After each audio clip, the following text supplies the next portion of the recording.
Bam. Twitch, YouTube, what's happening, everybody? Hope you're all doing well on this beautiful Sunday. Been a couple weeks since I've been live.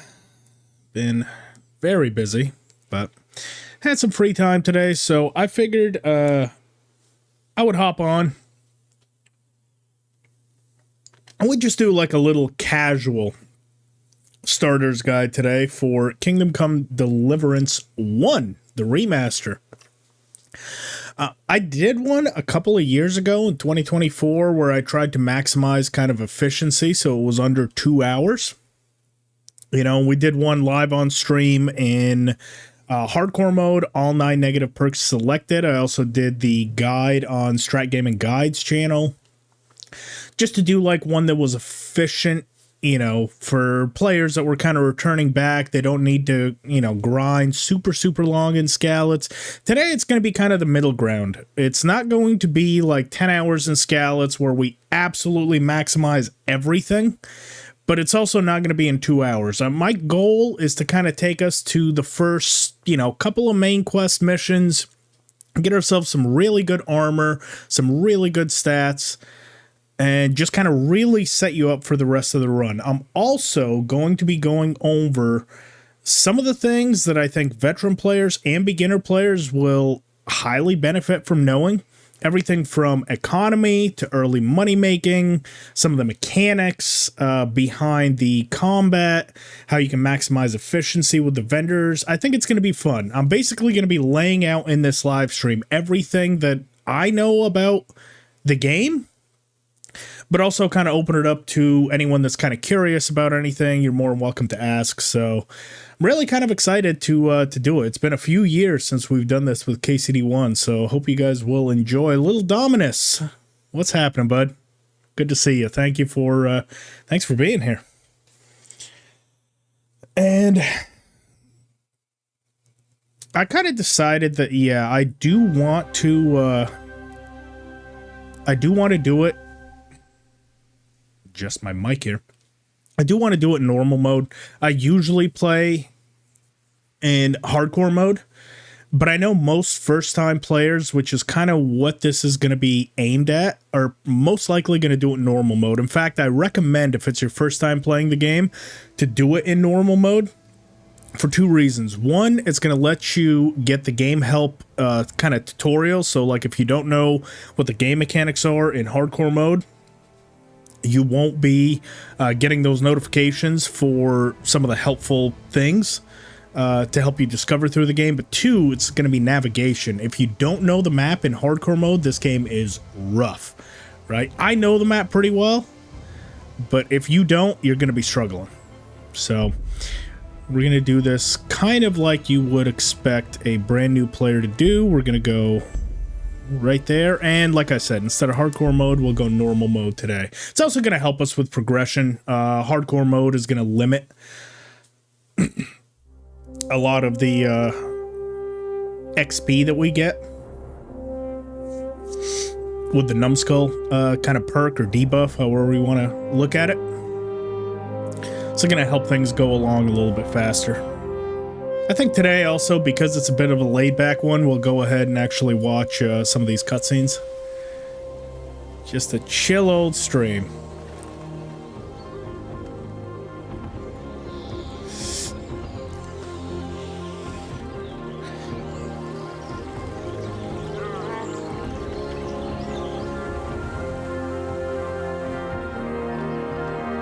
Hey, Stephen Moon, off to bed real soon. Good to see you. We'll watch tomorrow. Hey, looking forward to it. Thanks, Stephen. And have a good night.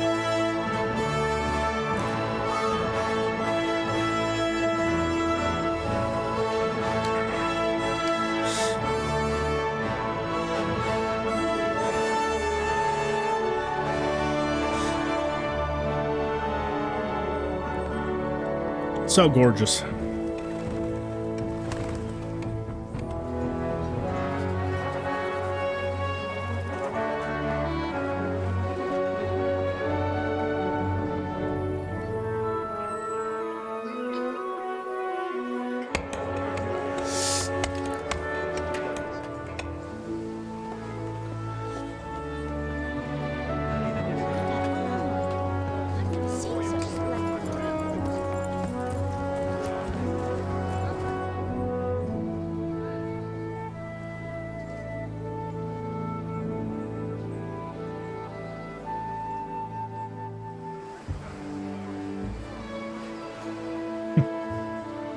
God bless. Same Henry's ma. Today's a scorcher.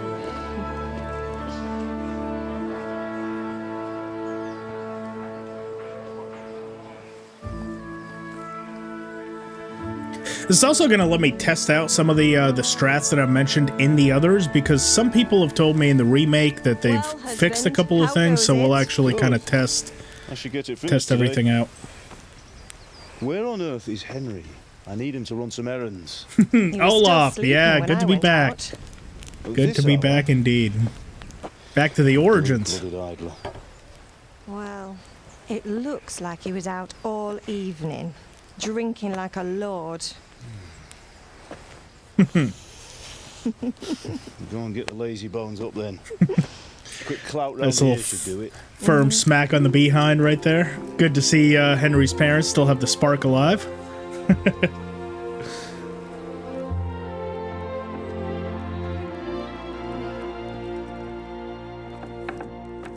Henry! Get up now. There's work to be done. The introduction. Mother. Get up or I'll come get you up. You slug a bed. Hear that? You'd better not vex him. Now get up quick. Your breakfast is on the table.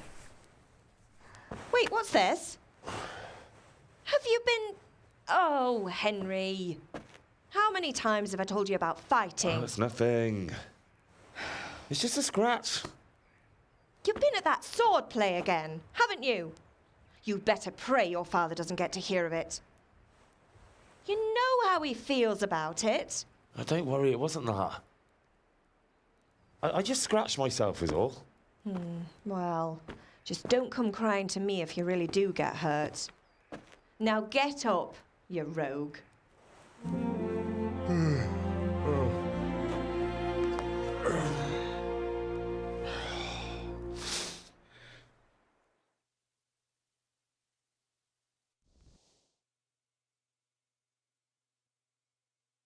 A fine state you're in this morning. What on earth did you get up to last night? I've always said that he looks so goofy with this hood up mod. Oh, to address that right off the bat, please. I am playing this on PC for two reasons. One, the stability on PS5 last time we tried to speedrun wasn't the best, and I really don't want to have the game crash and me lose out on a lot of progress. So this is on PC after the 1.9.7 patch, so it still technically is next gen. But two, for anyone curious, any of the mods that I'm running, this should work across all platforms, whether on PC, PS5, or Xbox, the starter's guide. But if you're curious about the mods I'm running, they're all just basic quality of life mods, nothing that should stop you. It's I've got all of them down in the description. Please don't bombard me with how do you have this or that. It's probably a mod, and it's down in the description. So this one in particular is the Hoods Up mod, which I have linked down below. I also am running the instant herb picking, so that's why I'm not going to have the animation when I bend down to pick up plants.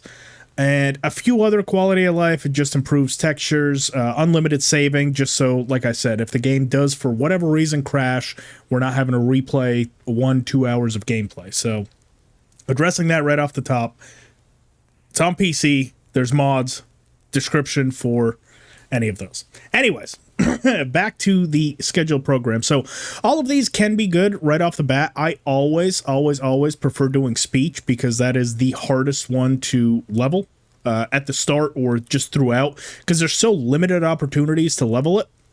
You can only do it by selecting white speech options, passing dialogue checks, or through training and reading. So I always do speech times 2. Nothing much. Joe Cobb, yeah, do we do the speed run? Not today. Today we'll do the starter's guide. We will circle back to the speed run at some point, and we've got to be able to speed run KCD 2. Don't think I've forgotten. We still got to do that. You didn't fill your head with nonsense. Well, I've got a feeling there's something you're not telling me, and it's connected with that scratch on your hand. And that suspicious-looking character with a sword who turned up in town recently. Okay, so again, you know, speech times 2. So I'm going to go ahead You and think he's select teaching me speech sword again. Don't you? What use would that be to me? Here. I'm not lying to you, Ma.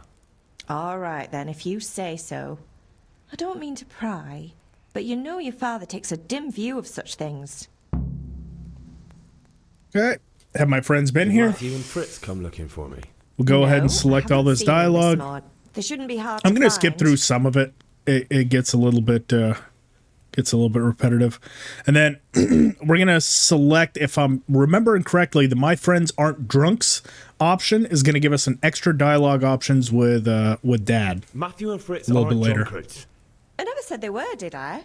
And if I really minded you going for a beer with them, I was young once too, you know. Yep, your father was no angel when he was in Kutenberg.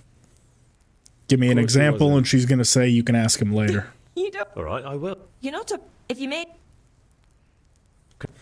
Skip through all the rest of this dialogue just for that speech XP and dialogue, and we are good here. There it is. Speech. Already got a main level perk. Right off the bat, I'm going to go with ascetic. It's going to make it so we get hungry a little bit slower, and once again, speech is at level 3. We'll have plenty of opportunity to level up strength, agility, and vitality throughout the kind of the playthrough. Go ahead and collect all this. Don't necessarily need to. We are a little bit hungry, so let's go ahead and eat. Cheese. Will you ever do a speedrun KCD 1 and 2 in one go? I don't think so. And let me tell you why. Speedruns are just so volatile, where, like, doing them back to back, you have to be so focused in the strategy in one or the other because they're so different from each other. I'm usually pretty beat after doing like the KCD speedrun, KCD 1 speedrun. Then having to develop the strategy for KCD 2, I honestly don't think that KCD 2 will even be able to get speedran in under, I want to say 10 hours. 8 to 10 hours. That's going to be kind of like RDR2 just because there's not many time skips. In the past, we've done the KCD 2 run, and I think I was able to get to Kutenberg in like 3 hours or 4 hours, something like that, the entire Trotsky region. And Kutenberg's even bigger with more navigation. I usually do those speed runs in hardcore mode, so to sit through a 3-hour run of KCD 1 being ultra focused and then following that up with a 10-hour run, I don't know. That's rough. We'll do both, but I don't know if I'll do them back to back. That seems bit too much. So, as per standard, here on the channel, we're going to start off by picking as many nettles as we can. The goal today is going to be to get to level 10. Level 10 is kind of a good place to leave it off in Skalitz, in my opinion.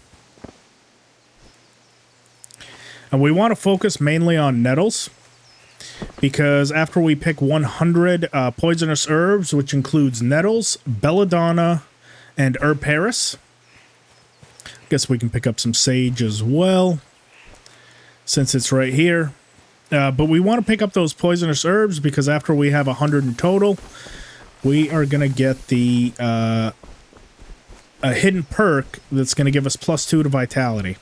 There's going to be more nettles up here by the guards, and we're intentionally not speaking to Father yet, because if you kind of leave him on red or leave him alone for long enough, he's going to have another additional dialogue check for us. So more speech XP. For now, let's just go around and level our stuff. So more nettles up here by the castle, kind of right along.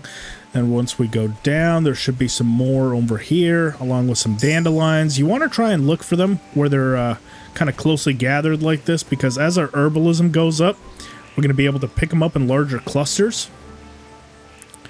And it's going to become easier. The higher your level is, the easier it is to kind of level it, because then you're just able to pick up bunches at a time. Right, see how the dandelions are all close, and now we're picking up in like an area of effect, or like a radius around us. Bam. It's easier to see with this mod. because it happens instantly, you see. They're disappearing. This is going to be a good one. Yep. Yep. Yep. All right. Get some more. Bam. It's already quite a few. Now, this guard does patrol up here. And traditionally, we'd knock this guy out here. Because this guard is right there, I'm actually going to wait. I'm going to keep picking up plants until he makes his way all the way back down. The only other NPC that can interfere is Henry's mother, because sometimes she'll walk down for water, like she's doing right now. So, let's just keep gathering some plants until both of them clear. We can knock out our boy, take his clothes, take his gold. A little bit of stealth XP as well. And then we'll make our way into town. And continue gathering things. It's always a little bit nostalgic starting up an old KCD run, you know? Something special about it for me.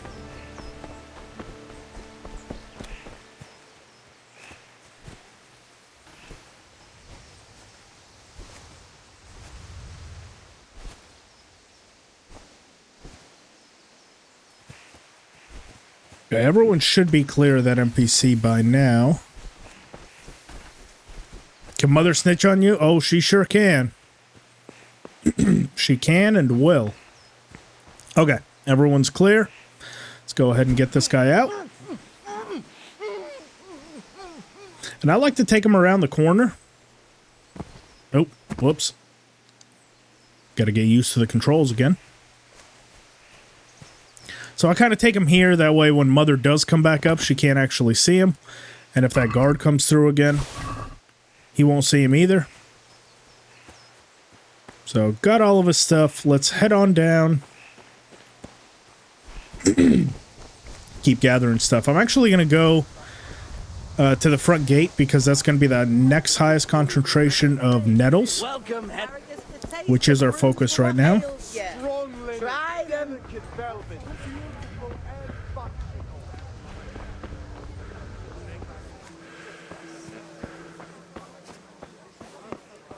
There we go. Look at those big patches of nettles that we're getting up now. There it is. Herbalism level 5 already. So, the first Herbalism perk you should always select, in my opinion, is going to be Flower Power. So, Horsnip is nice, but we don't have a horse yet, and we're not going to have a horse for a little while, so this one's going to be kind of useless. As opposed to here, we get +2 Charisma. Might as well take it. Let's continue gathering up. We also don't... no, we don't have quite enough yet. If you want to know how far you are from getting that hidden perk, you go over here to Player, Statistics, and Craft. And you see here, Poisonous Herbs Collected. That's going to be 66. Once that number hits 100 is when we get that Resistance perk. It's a hidden perk. +2 to Vitality for the rest of the game. So try to focus on the nettles. There's not really much belladonna, or I don't think any herb Paris here in Skalitz, but as long as there's more than enough nettles, that is for sure. I kind of all by these buildings. We follow this around. There's going to be plenty more. Some wormwood there. That's a kind of a rare ingredient. It's all going to be very helpful when we craft some potions later.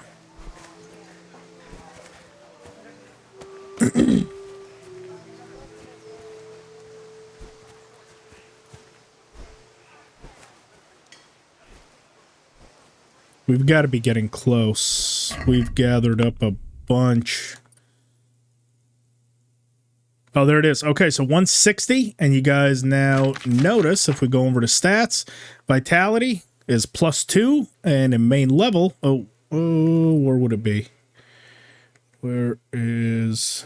Oh, I think it's just under buffs, unlike the first game. So see resistance here. You get a permanent +2 bonus to vitality. So we could end it right there, realistically. We've kind of gotten what we wanted out of it. I'm just going to keep going for the sole fact that I would like to get leg day. So we'll just continue for a little while longer. As long as the plants are kind of in our way and easy to access, we might as well get them. Unlike if you have played KCD 2 and KCD 1, these won't spoil. So you don't have to worry about picking them up now and then they're unusable later. These will always stay at 100%. So gather away to your heart's content. You can use them for the rest of the game to gather potions. Or make potions, I should say. With no downsides. For now, we are going to avoid the tavern, otherwise we're going to get pulled into the cutscene. And I'd like to save that for a little bit later. So just steer clear. In the meantime, we can get this combat master headed up. He takes quite a while to get up there, so let's go. He'll be waiting for us up there. We can also gather more nettles over here. By the Deutsch's house, we'll also have some more nettles. I'll take them. Look at the patches being absolutely gathered up now. Now that we have about level 6.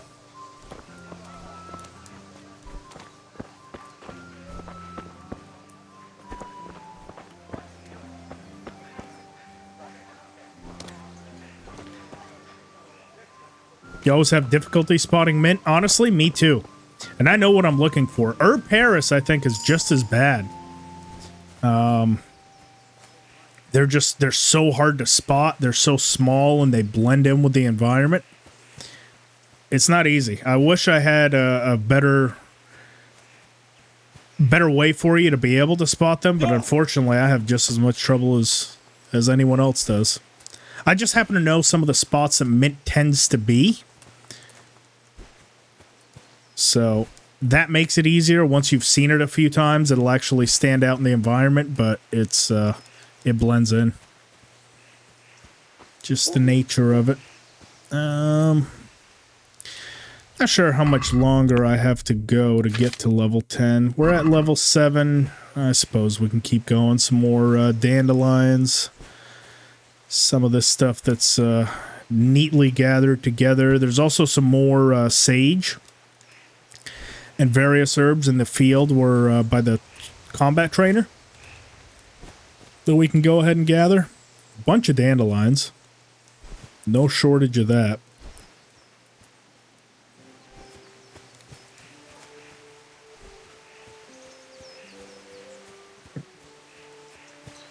Refuse to make potions out of 2.7 thousand. There's a mod. Overworks most of them. Oh, okay.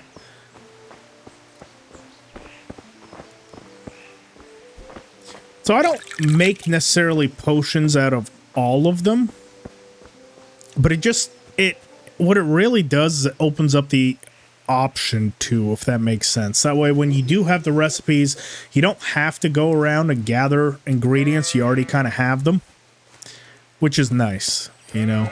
You then don't have to do your own little adventure just to gather material. Everything should be waiting for you. As soon as you want to make a potion, it's already in your chest.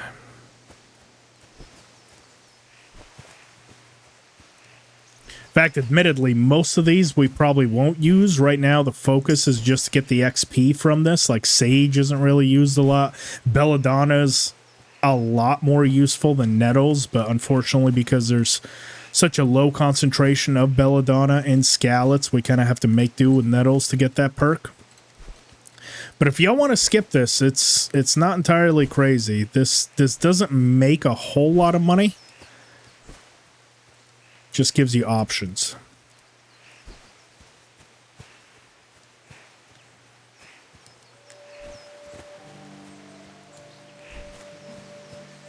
I'm just sort of doing it just because it's kind of the meta, you know? Everyone that plays the game and every single starter's guide that you look up, they all gather plants. I try not to spend too much time doing it, but I will admit, especially for a hard run, like if I'm about to do like a like a permadeath or something like that, I will get every bit of XP that I possibly can out of Skalitz. Victor, thank you so much for subscribing. I really appreciate it.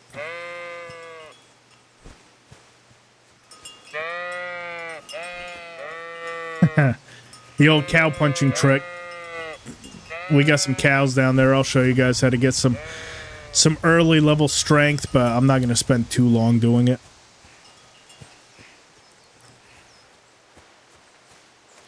I think that's good for now. Let's see, what do we got? A little bit over 8. We'll also get some more as we kind of do all these missions and quests and stuff. But I'm not going to spend a super long time to do it.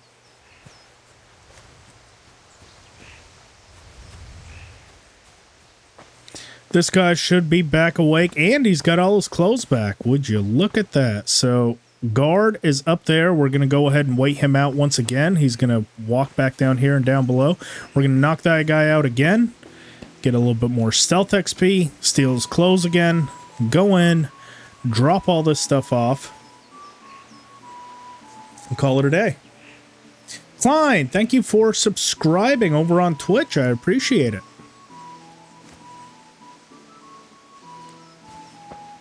Come on, guard. Get out of here.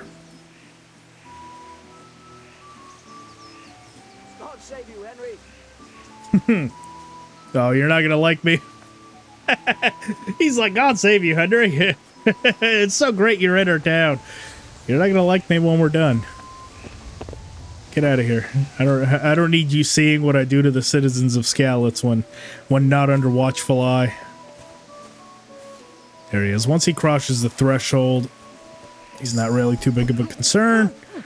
Let's get this guy out again. Pick him up. Take him to the same little nappy place. Right over here. Drop him. Take his stuff again. See? All respawns. Take it all. Thank you very much. Don't kill him. That way he has the opportunity to keep respawning, and you can spam that stealth over and over on him.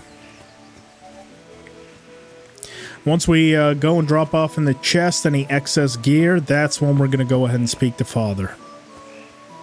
You guys will see that extra little dialogue option that I spoke about at the beginning, where if you don't talk to him right away, basically he'll just tell you, hey, didn't you hear me calling you? And you can convince him, and then you should be able to convince him again. Feel free to drop everything off in this little chest, right? It's a little safe chest. Most people know that. But even after the Cuman's attack, anything you have stored in here will actually stay, so we'll keep the bandages just in case we bleed. Already got 26 groschen. We'll hold on to the marigold and the savior schnapps and all of that stuff. Let's go speak to Father. Shakespeare, what's happening, my friend? How you doing? Good to see you. With you, Henry? Didn't you hear me calling you? There it is.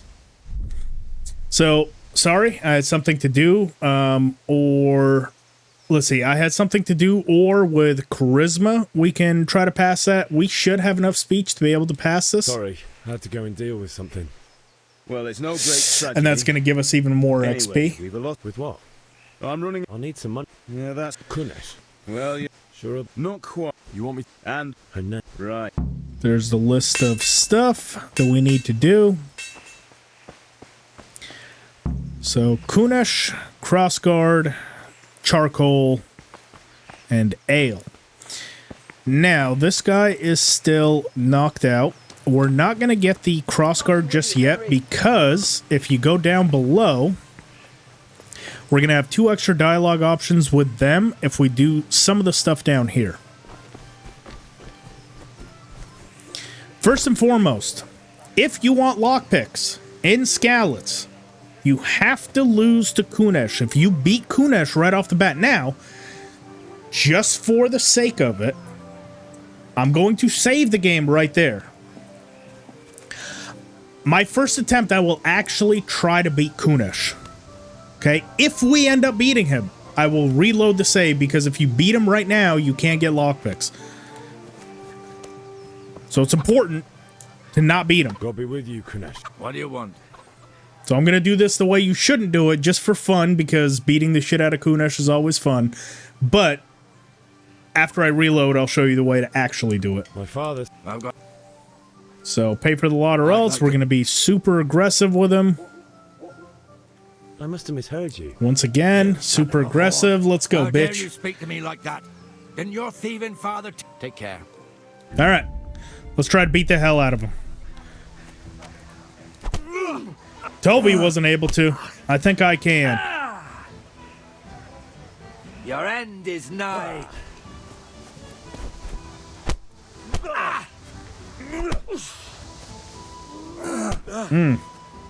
So you can't really grapple with him, unfortunately. But if you stay patient, see, if you lock up with him, he'll almost always get you. Herrgott. Also, I'm not supposed to have... Did I take out no more slow-mo?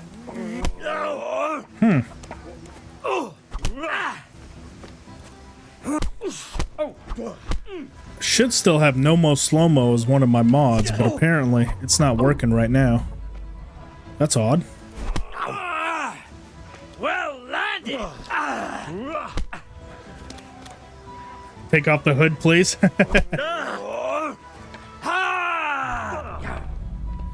I like looking like Little Red Riding Hood. I know it looks goofy with this one, but honestly, with some of the black hoods that are available, it does look pretty cool. You kind of look like a little bit of a thief. Take that. Okay, let stamina recover. All right. Now you're dead. Now we can sort of... I mean, we've definitely done more damage to him than he's done to us. Wait for him to attack. That's okay.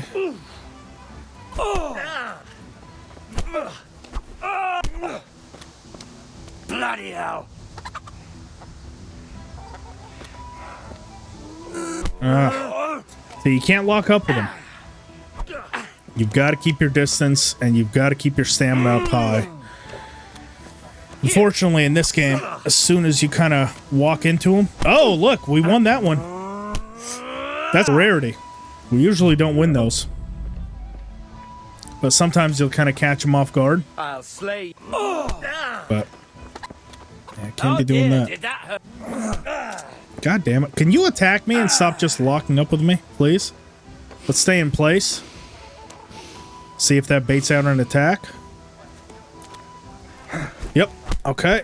There it is. Always capitalize off his kicks. There it is. Okay. So we beat Kunesh. It is doable. But you have to stay patient. Take what you want. It's not much, but it's all I have. You understand? Okay. So see, now we have his key. Try to get the axe, hammer, nails back. Actually, maybe by beating him, we still can. We still can do it. But as far as I know, you need to get that dialogue down below that says, I'll need to get lockpicks from Fritz. So let's actually see. If that doesn't lock us out from getting it, I'll just continue playing this. But I'm pretty sure we're not going to get the dialogue with Fritz that we need. So I'm going to skip through this this time. Okay, so if we talk to Fritz... See how there's no dialogue available with Fritz? So, we are locked out of getting lockpicks in Skalitz right now. So, let's reload.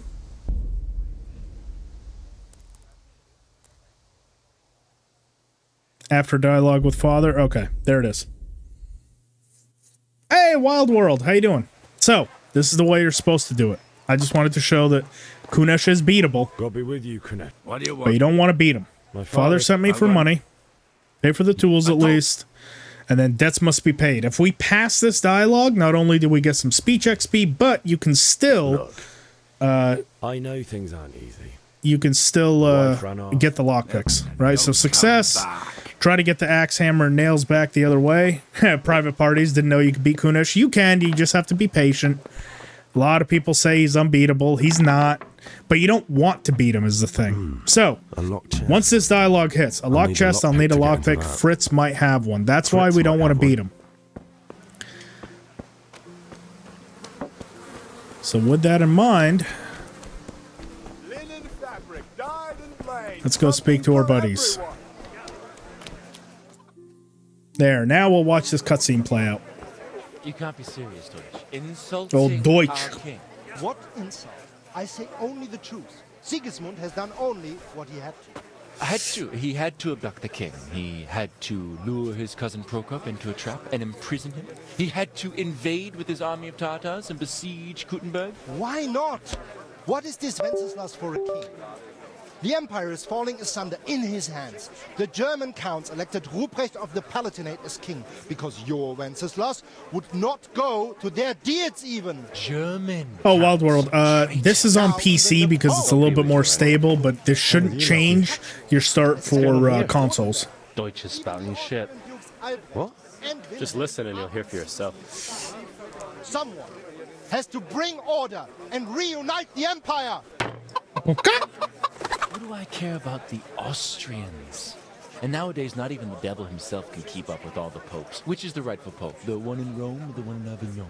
Do not blaspheme, Alex. No, it's true, though. Wenceslas is the king of Bohemia. Bohemian nobles are on his side. To hell with Rosenberg and his cabal. Sir Radzig is Wenceslas' commander-in-chief. He stayed loyal to the king. And if he heard you talking like this, he would have you whipped like a dog. Your deed will soon have nothing left to rule. Jobst had to sell Luxembourg to help your king. South Bohemia is with Sigismund and don't forget about Kutenberg, where Germans like you kissed Sigismund's feet to keep their heads. Don't forget about Kutenberg. Yes, but Goodman Deutsch, this is pointless. Let us talk of more pleasant things. My words exactly. Deutsch has gone too far. Wenceslas is our rightful king. Deutsch is an idiot. 3 What can popes you in do? 1409? That's crazy. Deutsch deserves to be taught a lesson. Doesn't he, Fritz? Too right, Matthew. Should give him a proper hiding. Are you mad? Do you want to end up in the pillory? Don't listen to Fritz. I've got a better idea. Deutsch Let's was throw talking some such shit. It made me think of that huge parliament. You know, the one right next to his freshly whitewashed house. You think we should redecorate for him? Count me in. Well, I'd rather torch it, to be honest. But throwing some tears will do. What do you say, Henry? But I was going to get ale for father and a few other things. We're finishing Sir Radzig's sword. Come on. Throwing a few handfuls of manure is not going to take all day. And it's our duty to defend the honor of our king. So, Hal, are you with us? I've always found this bit a little bit funny because, like, yeah, you embarrass him by throwing some turds, but you're also grabbing the turds with your own hands, too. It's kind of like you saying, I'm going to shoot somebody, but, like, you put the gun in front of your own hand and shoot through your hand to shoot them. It's like, I mean, what would you rather? What's more embarrassing? Having your house filled up with turds because someone vandalized it, or going around town smelling like absolute shit?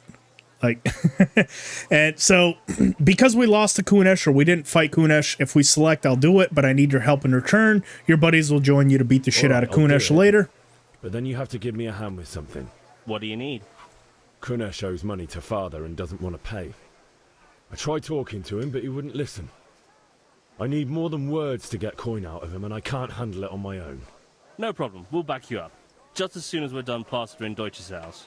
I'll be happy to sort out that drunken oaf. All right. Let's go while Deutsch is still sitting safely in the tavern. Alrighty. Now, if we talk to Fritz, see, we have the option to speak to him. There's a locked chest. Really? It's just that someone has some... If you say so. It's not skin off my nose anyway. Just smelling like shit in medieval times. It happens. It does happen. Caught, you didn't get them from me. Never heard of you. Thanks, Fritz. And there it is. We got lockpicks and Skalitz. Now, be extra careful, because these are the only 4 lockpicks we're going to have until we get into Talmberg. So be extra careful. Now we can start being a little bit of a terror. I'm going to go ahead and start gathering materials that we're going to need before plastering the Deutsch's house. The place I always like to start is back at home, back at Henry's home, because it's a low-level lock. The chances of you getting caught are pretty much 0, because Mom is usually outside. It's a good way to kind of get to grip with the mechanics before we start getting a little bit more time-sensitive things. Pretty sure KCD 2 has a lot more. Yeah, it's kind of split. I know that KCD 2 has double the amount, like the total amount of cutscene time than KCD 1 did, but these are a little bit shorter and probably more frequent, more towards the beginning. So I've said this before, and I know people watching this in the future, watching now, are going to say, you know, lockpicking is impossible. Please listen to me here. Don't just take what the game gives you and start lockpicking right away. That is the major reason that a lot of people are breaking their lockpicks every time they try this. So, before attempting even this very first one, which is easy, you can go in here and take down a Savior Schnapp. We're going to get 5 more from Teresa, so this is okay. You can also do the save and quit, which is going to drop a save down right there and allow you to go back to it just in case. Now, I have the unlimited saves mod, but even still, I will take down a Savior Schnapp just to show you. If you're base game and have no mods, so we took down a Savior Schnapp, we have a save point right here. We'll be a little bit drunk from it. And then as we attempt, you notice how this thing in the center is kind of small? That means that the sweet spot is kind of far away from the center, right? This is not ideal, especially when we first start lockpicking. That's not an ideal position to start at, right? Because then we're going to have to follow it around the outside. And for those wondering, yes, I am doing this with controller. And I've got the originals, right? Hang on. Let me exit out. Because everyone says, oh, this is so much easier on PC. It's not. I did it for years on console, and I'm currently using a controller, so it'll be this exact same. And then for the controls, see, game settings, simplified lockpicking, I have original on, right? You can go simplified, but I have original. I prefer original. So we exited out that time. This is going to be a little bit better, but it's still kind of far away from the center. Exit out again. Go back into the screen. That's quite a bit better. That's almost near the center. But the ideal position for me is either right there or right there. And I'll show you why. Because it takes almost nothing to follow it around. So sometimes you might have to exit out 5, 6, 7 times. But it's not time sensitive right here. Mother's not coming back anytime soon. We don't have anyone that's going to catch us. Right, we can do this as long as we want. Towards the start, when lockpicks are limited, look at that. That is perfect. That is what you want. Now, first lock, easy. Right, take all that. Got a little bit of lockpicking XP. Let's go do a few more easy locks. We want to start with the easy ones, very easy, ideally, until we get to level 3 in lockpicking. Because then we're going to get lasting lockpicks, which is going to make harder level locks easier to unlock. Now, this guy is back awake. He doesn't have his clothes or gear back, but it is free stealth XP. We just saw Mother walking up. The guard is not coming up here, so let's crouch down, knock this guy out again. It's 5 a.m. You have an exam in 5 hours? Oh, shit, Atharva, good luck. I've got all my schoolwork done for the week so far. I've got a lot more to do later in the week, but for now, I am all caught up on schooling and class. Alright, so let's start with the general store right here. So if we go over here, right, this is a hard level lock. Plus, we've got a guard that's not too far. However, there's a clever little way that we can get in here without being seen, or we are going to be seen, but it's not a big deal. So we're in a private area right now. Just go ahead and open it. Coming outside, they're going to stop searching, and then we can sneak inside and head upstairs. Bam. No suspicion. That one's a hard. We can't do that just yet. Let's head up here. This should be an easy one. Perfect. Same thing. We're not really wanted, so we're going to take our time here.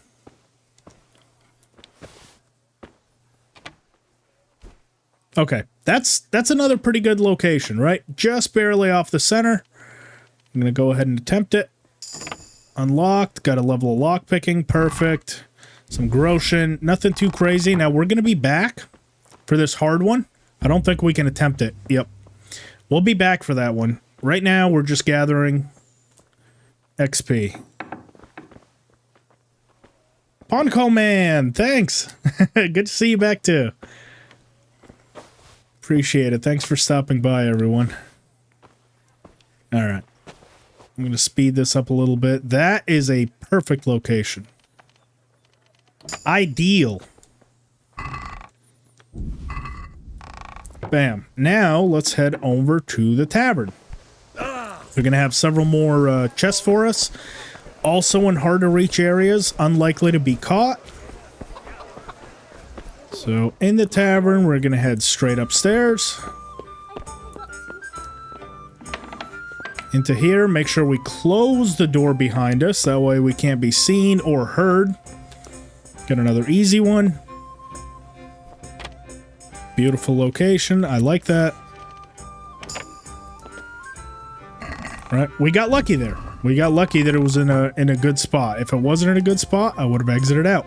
See, like this one. See how tiny that is? That's going to be, yeah, towards the edge. Not interested. Exit out. Try again. It's always RNG. I like that. So let's go ahead and take it. Beautiful. Some more Groshen. Let's head downstairs now that we've got the upstairs cleaned out. All right, Bianca's right there, so let's be careful. She's through the door. Beautiful. Into here. Close the door once again so we're not seen. Another easy one. We'll take it. I'm not crazy about the positioning there. Once again, no thank you. Perfect.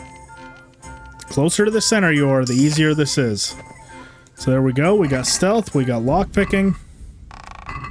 I don't think we have a perk just yet. Yeah, see, we're at 2. We really need that at 3. Not ideal. Nope. McGregor, what's happening? Long time no see. Been a couple weeks. But it's good to see you back, bud. So this one's also easy, but keep in mind, right here, NPCs can see you through windows. So right now, we've got a few of them that might be able to see us. Sometimes we might just get a little bit of a penalty for going here.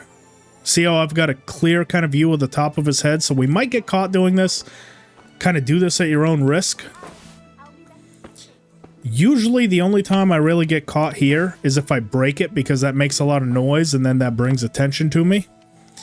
Generally, if I'm successful the first time, you shouldn't get caught. Okay, wait a second. No one said anything. Let's go ahead and rob everything out of there. There's another chest that we can do right here, but it's very hard. We're not going to have the skill level to do it just yet. We can come back to it, but right now that's not an option. You on PC or PS5? We are on PC. The PC version is a little bit more stable, and it is still kind of, you know, quote-unquote next-gen, because they had that 1.9 mod come out. So this is also my first time testing the stability on PC and any sort of changes that may have come out with this new mod. Apparently there were still some fixes that came about with this version. But regardless, this should work on PlayStation or PC. If anything doesn't, let me know in the comments. And I can test that out myself. Okay. Here we are at the Deutsch's house, right? There's all our buddies waiting down below. The reason we want to do this right now is because after we throw shit at the Deutsch's house, the Deutsch leaves the tavern and his son and him kind of hang out right here. So this becomes next to impossible to do after the Deutsch is kind of alerted. So we're going to do this now while our friends wait. Don't like the position. Now, those are the only two that can really catch you right here, but they usually don't. Plus, there's a guard that can sometimes walk here, so just kind of make sure that the coast is clear before attempting this. You can also save again if you're not confident. Oh, I love the position of this. Yes. Let's do it. Bam. Should be another easy level lock in here on the left, and another one right there. It's perfect. Let's get this one first.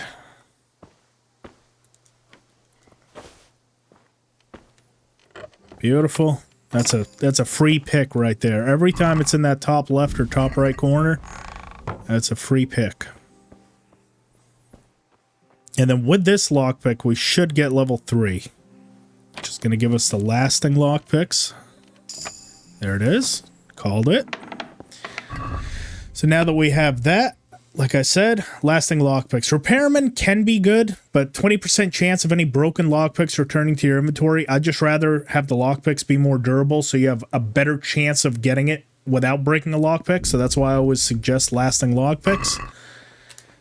And now with that, we have another easy level chest, and we can be a little bit more daring now. The lockpicks won't break kind of on command now that we have the lasting lockpicks, so we have a little bit more room for error. Take all the Deutsch's expensive clothes, and now let's head back to the tavern because we should be able to lockpick that hard level lock. Start attempting some of the harder ones around town. Some more nettles here. Snack these up. Told you as we go through, I'll keep a lookout if it naturally falls in our path. Getting pretty close to overloaded.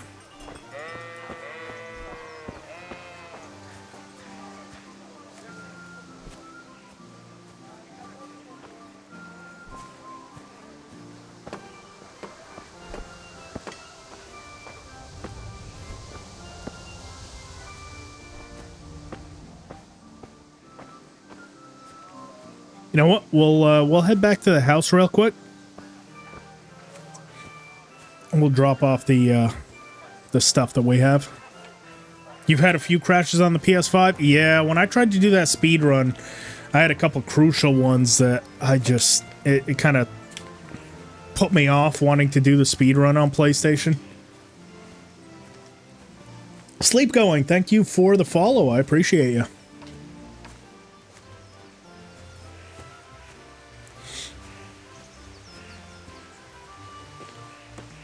We're going to go back to our magic chest that is impenetrable by human hands.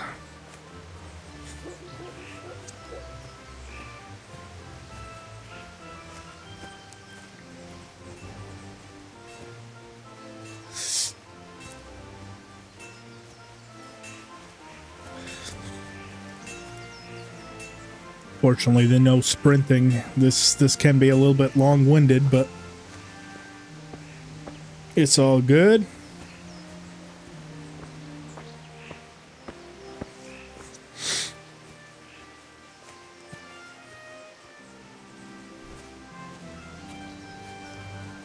Mother's going back down for more water. How much fucking water do we need? Mom, it seems like you keep going down to that well like every 5 minutes to gather more water. Are we like dying of dehydration or something? Is there some sort of problem this household has that I don't know about?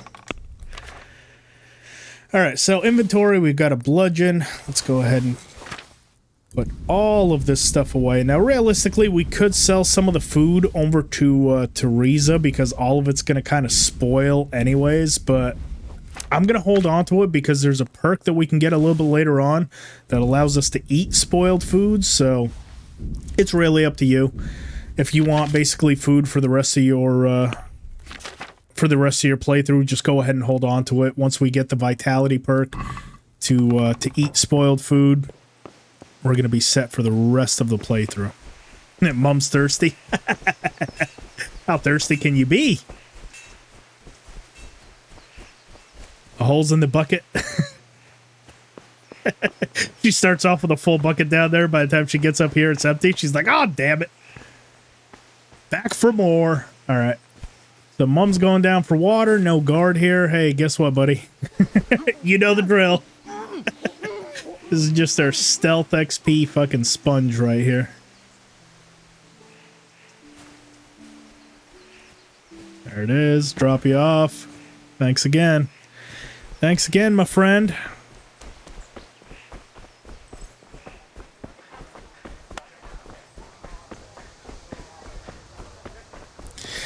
All right. So I've actually changed my mind. If we want to beat the shit out of Kunesh, we cannot lockpick that just yet because then we're going to get the charcoal and not get the option. So, up next, let's play the gambler for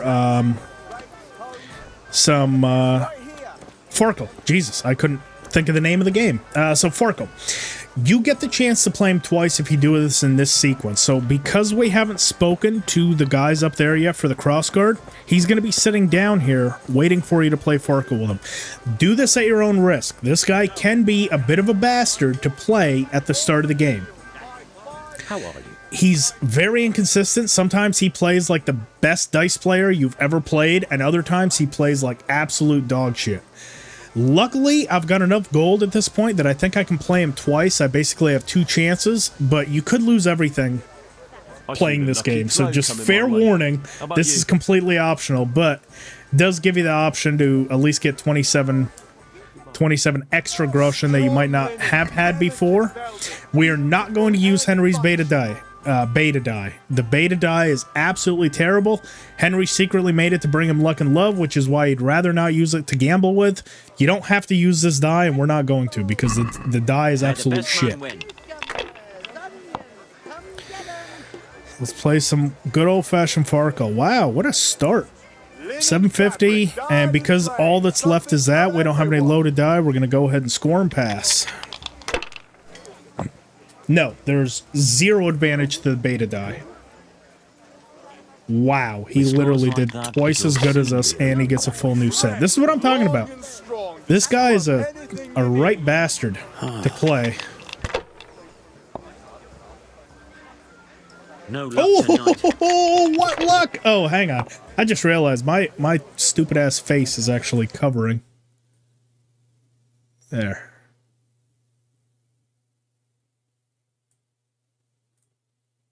There we go. A little bit better. Ooh, and I'm gonna pass right away.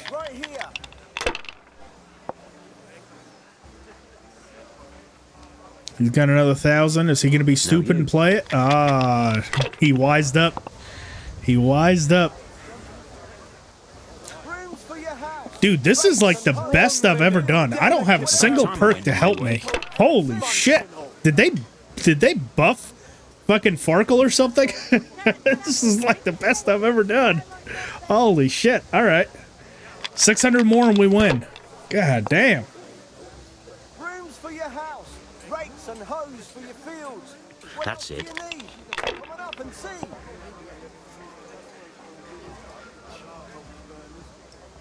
Is he gonna pass? We'll Please see. pass. Oh wow, what an idiot. When you get a big lead on him, he kind of starts playing a little bit dumb. Like he rolls hands he really shouldn't. That time it worked out, but more often than not, he's gonna bust that. See, like he should not have played that. Told you. When you get a big ass lead on him, he plays like absolute garbage. Problem is, it's hard to get a lead on him. So next hand, unless he goes completely out here, next hand, 250, we should win the game. He's going to keep rolling like a fool. Rakes, spades, forks, and axes. All you need to tame Mother Nature. Go ahead. Unless you get 3,000 points on this turn, you're likely not... It's not going to work out for you. That's all. All right, we won. I'm going to go ahead and preemptively say it. We won. Just need 150 more. Basically a 1 and a 5. Holy shit, did we bust? Big deal. He didn't have much anyway. Wow. Wow. The game giveth and the game taketh away. Holy shit. How's it going to beat you? Got to take some risky rolls? Yeah, I guess so. That'll do me. I mean, I guess I don't blame him. In a way. Linen fabric. Alright, there it is. Something for everyone. Alrighty. 27 groschen, so he is completely out of groschen. However, if we, like I said, he tends to reset. I know he always used to after we talk to the Chamberlain, so we're going to have another chance to actually get money off him. Let's now go and throw shit with our friends.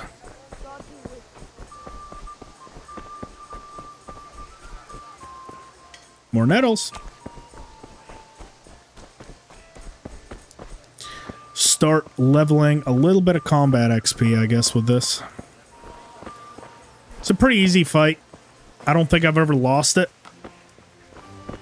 But even if we do, Mother will be able to heal us. So, not really much risk in doing this. Wait. We have to check that the coast is clear. Why? The Deutsch is in the tavern. But maybe you noticed after all these years that he has a wife and a son. And that's a problem? Aye, it is. Henry, you go and lure her away somehow. Why me? Because you're the clever one. Yeah. I don't think so. I've never lost this fight.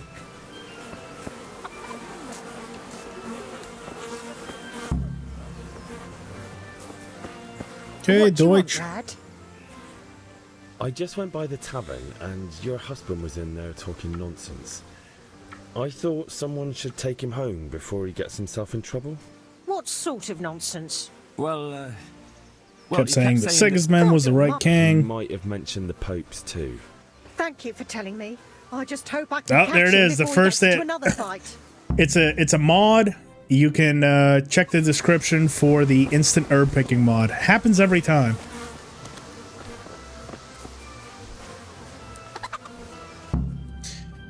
There we go. The old shit throwing. I'm gonna move my camera down also.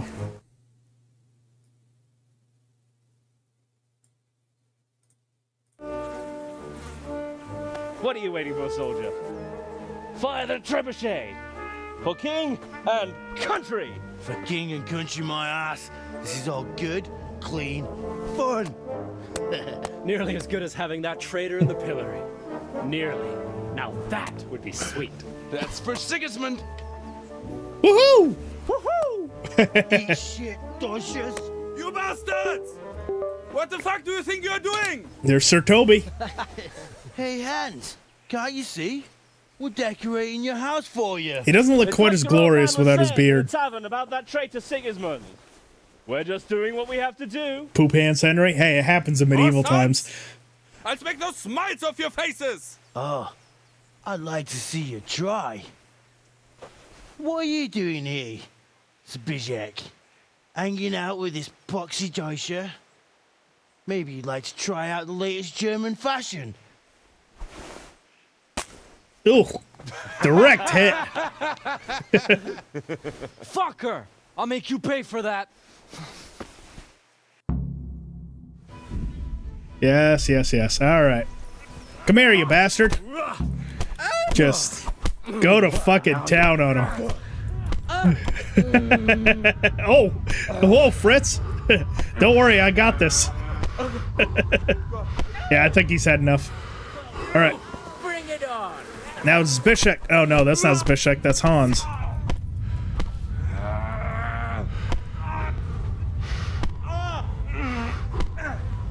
Dude, just molly-whopping these dudes. Stop right now! The catch pole is on his Come here, Peshek. Alright. You actually can stay here and speak to the catch pole. It actually gives you a little bit of extra speech XP as well. We don't have to run. So we'll go ahead and do that just to show you for those that didn't know. So here we are. We got caught by the catch pole. Damn it, lads. What do you think you're playing at? Are you trying to get yourselves in trouble? Our speech is high enough that we should be able to, let's see, answer back. You wouldn't understand. Don't play the hero, lad. Admit what you did, and maybe I won't go to see your father and you won't get a hiding. Stop that now. Do you think I don't know why you did it?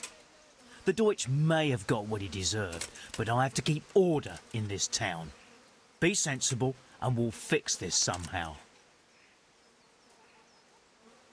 Fix it how? The Deutsch insulted the king.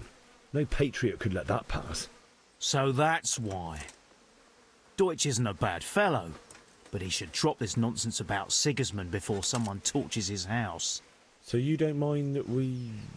Don't gape like a stuffed squirrel. Do you take me for a German, lover? I serve my lord, and my lord serves the king, and that's Wenceslas. But what to do with you now? The Deutsch will make trouble if I let you off. So I won't go to jail? Ha! Who'd pay for your grub? You know what? The Deutsch got what he deserved. I'll go and have a word with your father and we'll straighten it out somehow. Now clear off before I change my mind. There it is, just as simple. Talk your way out of it, so you don't have to run away with your friends. It's a couple extra dialogue options, a little bit more speech. No big deal. Counting out the coin, there and then. But we still can run over. Speak to our friends, beat up Kunesh. Take all of his stuff. They should already be waiting for us. That dialogue took a little while. Yeah, perfect. Take more nettles. Is this a, no, that's something else. Wash up. Kind of bummed you had to pay $10 for month. Yeah, to get, but it comes with a whole DLC, so it's not as bad, but no, I do know what you mean. Well, we sorted that Deutsch out. That was pretty close, eh? Actually, he caught me. What? Then how come you're here? He let me go. He's on our side. What? Are you pulling my pizzle? He doesn't Pulling like the Deutsch any pizzle? more than we do. Say it isn't so. He said he'll fix it somehow. Great. Looks like your dawdling paid off. Alright, now I need help with Kunesh. Sure, mate. You helped us, so we'll help you. Let's get to it then. Beat Kunesh. We already did solo earlier. But as I mentioned, it's not the right way to go about if you want lockpicks. Kunesh, get out here, you old goat. I have something to show you. Let's see if they fix this. Kunesh is like fixated on you. He's got 3 other people attacking him, but he only has eyes for me. Just try it, you old Watch. We're going to put all of them in between us. He doesn't even look at them. He just beelines for me. Ow! He's still kicking my ass. No! Ah! Don't tell me we lose. Come on. Come on, folks. Get him. Haha. Knew we could do it. Enough! Enough! This fight tends to be much easier when it's 4 on 1. And he's drunk. Alright, so the part most people miss, we can get his axe out here. Let's head on inside. I'll close this door. Now, we do have his key, so we can unlock it. But instead, I'm still going to lockpick it for the XP. Got that. Take his hammer and nails.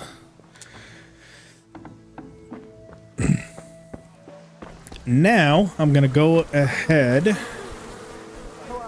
back into here, and we're actually going to get the charcoal basically for free.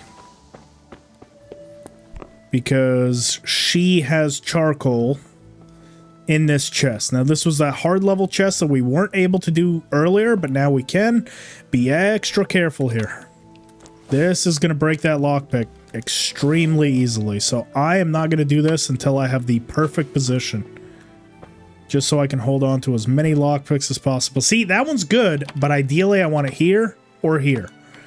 That's a personal preference. If you want to attempt that, you're not wrong for doing so. But I have a spot that I personally like, and on a hard level chest at level 3, I'm not going to lockpick it until I am good and satisfied. Perfect. Free pick. Every time. Why is your lockpicking so fast? So I have it on original. I don't have it on simplified. That might be the case, but a lot of people find the original to be much harder. So if you're not used to the lockpicking mechanic within this game, I would recommend being on simplified, but that's why it turns so much faster, because I'm using both joysticks. So the right joystick lines up the sweet spot, the left joystick spins the lock around.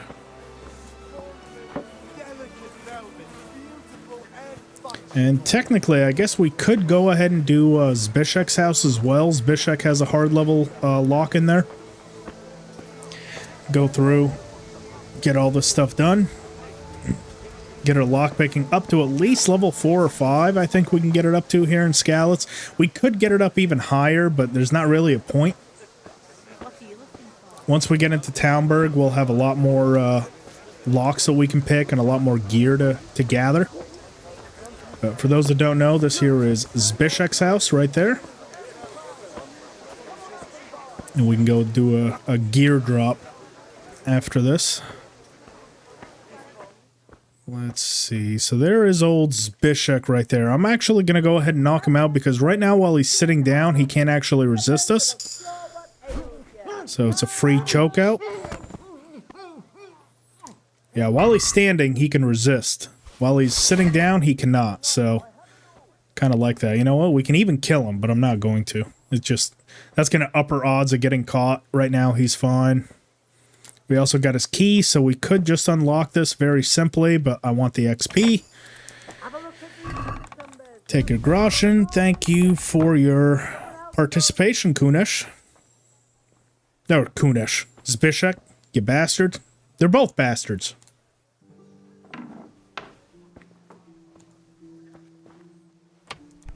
Don't like it.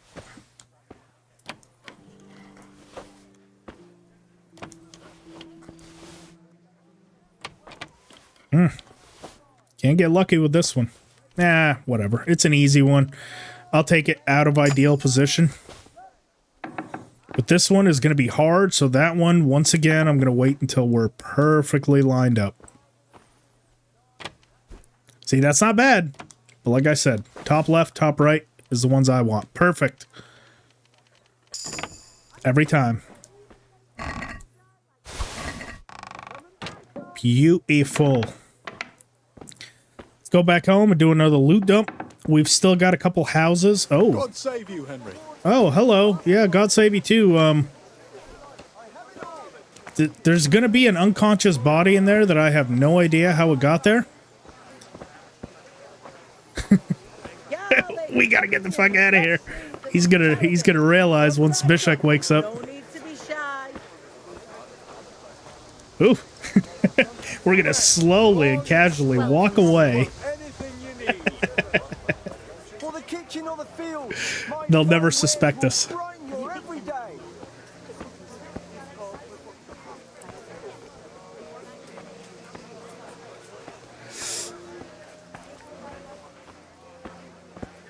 Hopefully we don't get any sort of jail penalty or something. I haven't saved in a while. Which, I guess I could save right now. The goose has kind of been cooked at this point, because if we do get caught, there's not much I can do about it right now. But either way, I don't think we will. NPCs in 1 are a lot worse at connecting the dots. You'd be surprised. The problem is, in 1, they tend to notice stuff that they really shouldn't. Like, they'll connect the dots randomly. In 2, you kind of have to be caught in the act. In 1, sometimes I'll choke someone out on the road and kill them, and somehow I get a penalty, like a jail penalty, in the nearby town, when I know there's no witnesses, it's not so much the NPCs putting the dots together, it's more so of like a glitch where like the game just thinks something saw you do it. But you're right, the UI isn't quite as extensive as KCD 2, but there's definitely some game bugs that sometimes give you away.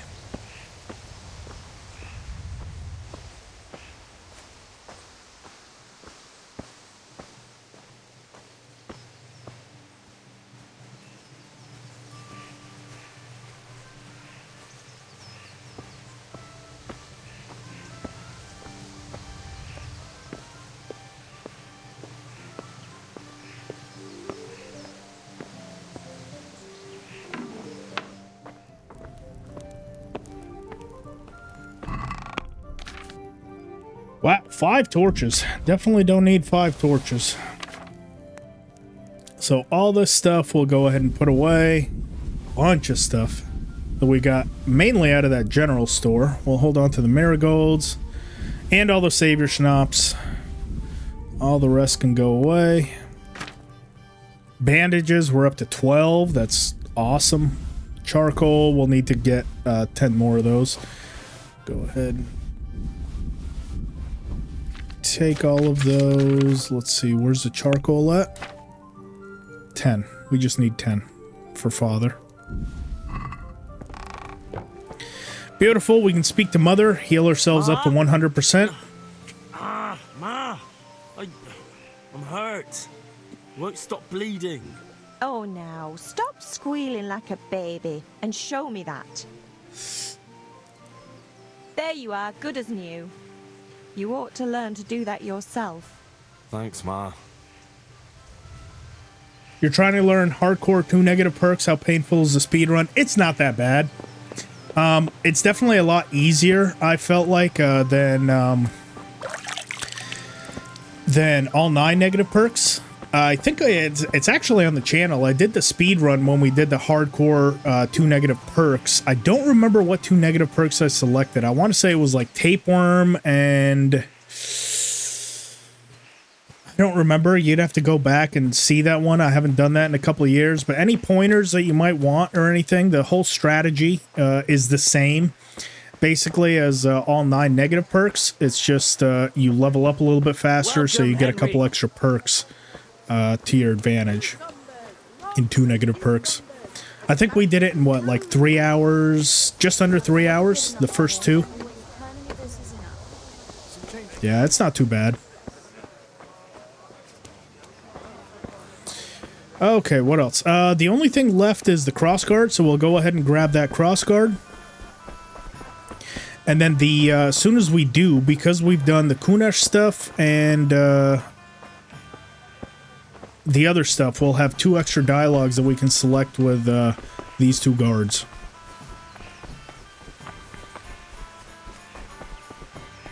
Like I said, once again, we can play Farkle again for another 27 groschen. Not the biggest game changer, but every little bit helps at the start. How are you? Somnambulant is completely irrelevant for the speedrun. That's the one I would avoid for a speedrun, because that one you can sleepwalk. So that will absolutely ruin your run right then and there. I would avoid that one like the plague for a speedrun, if you can. If you're just doing 2 negative perks, take the helmet and tapeworm one for the second one. I think that's maybe what I did. The helmet, what is it? Claustrophobic and tapeworm, I think I did. So Deutsch was denouncing the king in the tavern. Technically, if we didn't do the stuff with Kunesh yet, would have a second option. I fucked that up. I've just been to the tavern. It's okay. The Deutsch was saying all kinds of shit about how Sigismund should be king. That bastard. One day he'll get his teeth knocked down his throat if he doesn't shut up. Father sent me. We're forging a sword for Sir Radzig, and the Chamberlain has the crossguard and pommel. Father had them engraved in Sasau. Right. You haven't sleep in speedrun? Yes, you do sleep a couple of times. We looked them over. Beautiful work. I've never seen anything so fine. I can't wait to see the sword. Just make sure you don't botch it. When did I ever botch anything? Where shall I start? Ah, shut up and give me what I want, or I'll kick your ass this evening. The couple major times that you sleep in the speed run that could ruin the run if you're kind of on pace for a world record is right at the very start. Well, I better go if we're to get the job done by this evening. Let me try to think. When do you sleep in the speed run? You certainly will. After today's work, the ale might even be on me. Okay, so the couple times you do sleep is going to be right at the start after you fight Hans. You sleep until morning to go hunting with him, so that has a very high likelihood of spitting you out on the outside of town, which actually, it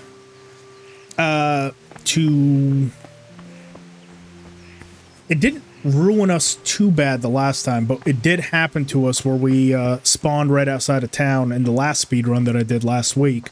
And then also the major time it can screw you is towards the end, when you're waiting the 2 days for the siege. You kind of have to sleep. It's to heal, but also to pass time. You don't get quite as hungry as fast when you're sleeping. Long and strong to sew up anything you need. Let's see here. All right. All we have left is the ale, and then we need to go and speak to the combat master. So we're going to pick up these last few nettles. Hopefully it'll get our herbalism up to level 10. If it doesn't, no big deal. We're going to have a bunch more in Talmberg that we can do on the outside.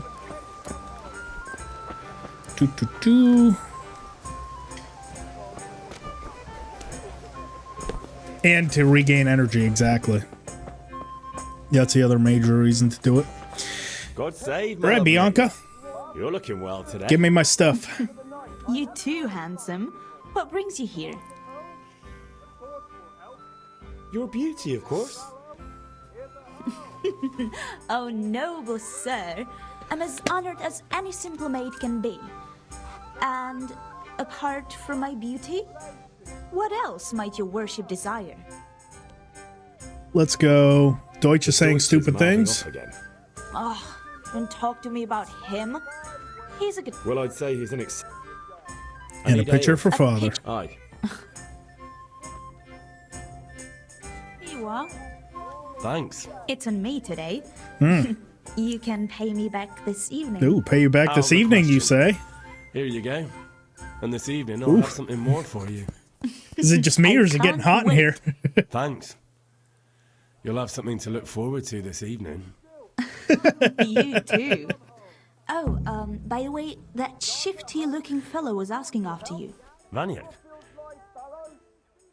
I suppose. He promised to teach me how to use a sword. What use would that... Enough. Hal, I've got something special for you. Is that so? Now what would that be? Your favorite, Savior Schnapps. Really? You're an angel. I hope you'll thank me properly later. You bet I will. It's that scene always reminds me of like two 13-year-olds hitting on each other. Like they don't want to say flat out what they mean, but they just like keep hinting. It's literally like children hitting on each other. Like, oh, I'll show you later. Oh, I bet you will show me later. Which I guess makes sense. They are both young, but they should be 18 and 19. That part always kind of creeps me out. The fact that they're like beating around the bush like that, it's just awkward. I'll thank you properly later. Perfect. All right, herbalism, level 10. Leg day. Immediately. Now we get strength every time we pick up some more herbs. Let's go ahead, pick up the sage.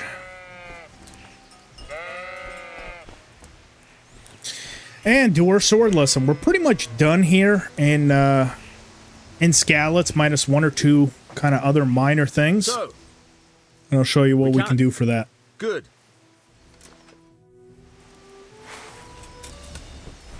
Very well.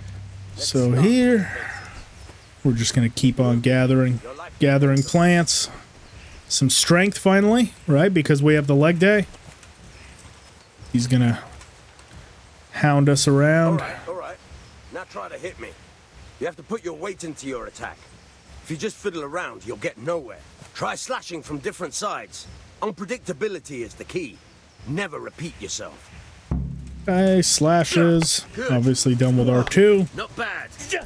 Nice. Just do these 5. Nice. Now you're getting Beautiful. it. The point of the blade is for stabbing.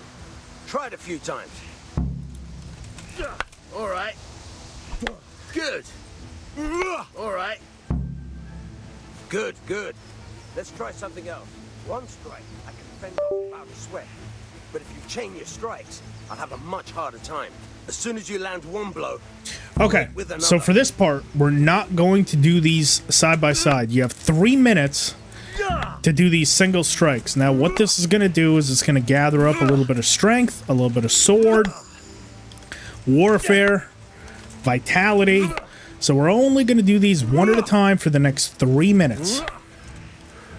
We don't want to chain them together. We can do... We're allowed up to 2 mistakes, where if you do it too quickly and Henry accidentally does a chain strike. But I always prefer, especially in hardcore mode, this is essential because you're going to need level 3 by the time we get into Ratai. So doing this slowly.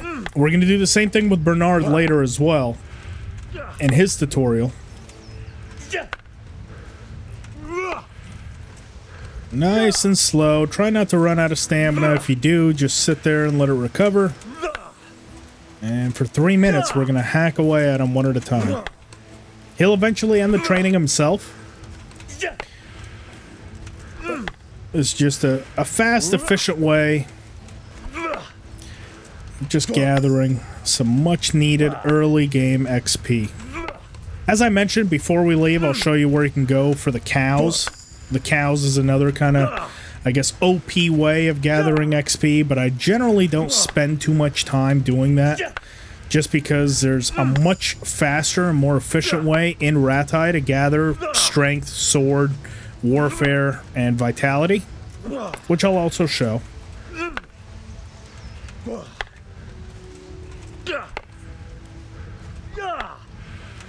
But in order to do that, we do need a sword of level 3. So that's why we're doing this right now. Sword at level 2.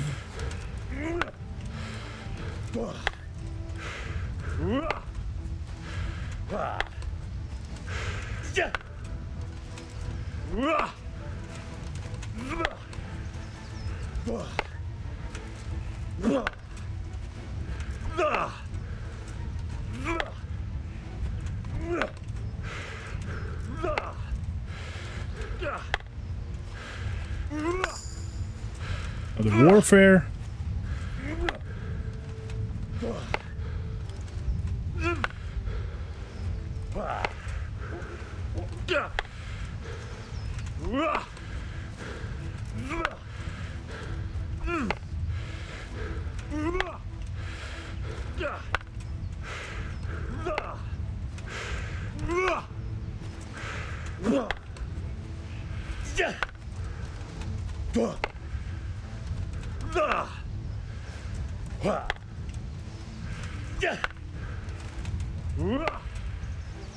There it is.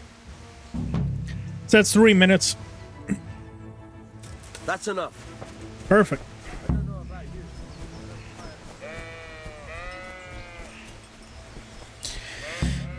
Head back, go back to Father at the Forge. Beautiful. Before we do that, a couple more places that I do want to rob. Again, not essential. It's not game breaking if you do or don't rob these places. It's just, it's nice to have. Plus, our lockpicking is not far from, let's see, stealth, level 2. Let's go ahead and do Rain Man, because that's going to, because it's going to be raining in the first part of Talmberg, it's going to reduce our noise. So immediate need, immediate goal, Rain Man is going to be nice to take early, since we are going to be robbing a lot of Talmberg. And then also in strength, we'll go ahead and do Gravedigger. Not really essential. I should have honestly waited for that strength perk, because there's quite a few later on that were even more useful, but we're going to gather so much strength that doesn't really matter.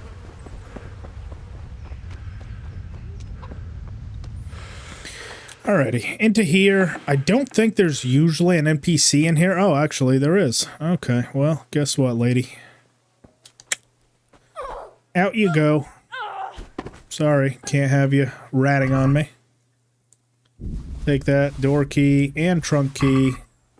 Could, I guess, gather all of your stuff. Might as well. Take this chest out as well. It's an easy one, so probably not going to be anything fantastic in here, but 11 groschen. Worth it.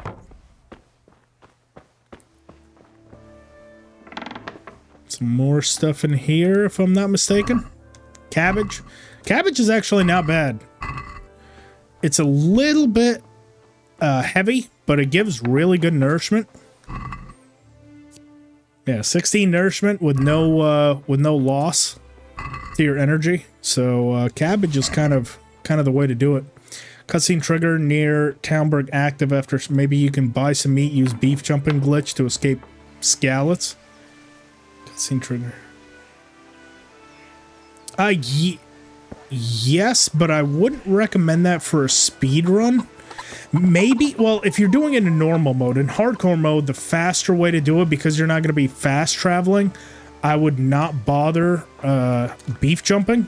But who knows? Maybe if you discover a new way to do it, perhaps. But I don't think that it is. I think if you escape out of Skalitz using beef jumping, plus in a speed run, you're going to need to gather money, then buy the beef, then beef jump, then run manually over to the trigger. I don't think it's worth doing, to be honest, but let me know if you if I'm wrong on that. Oh, this guy's back alive. Hey, well, once you go down, I'm gonna choke that guy out one last time. Oh, and I totally forgot, the Farkle guy should have reset. Yeah, there he is. Because we went and got that crossguard. We played him the first time, then we went and got the crossguard. See, he resets. Let's go ahead and play him again. Hopefully, he'll have 27 more. He does. Let's kick his ass again. We'll see whose side Lady Luck is on. Can we go 2-0 against him? I somehow doubt it. I think he's gonna win this time. He's tricky. Not afraid of anything, eh?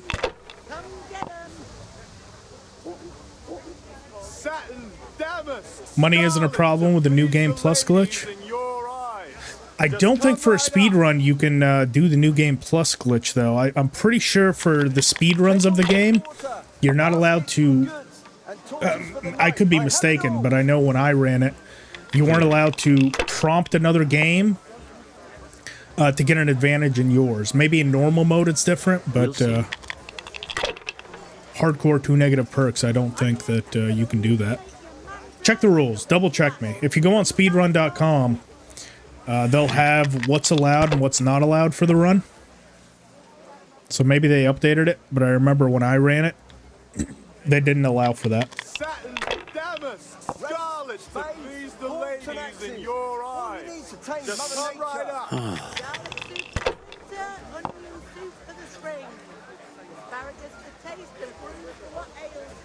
This'll be the one. Come on up and take a look. I've got everything you need, day or night, at home or at work. Linen fabric, dyed and plain, something for everyone. No luck tonight.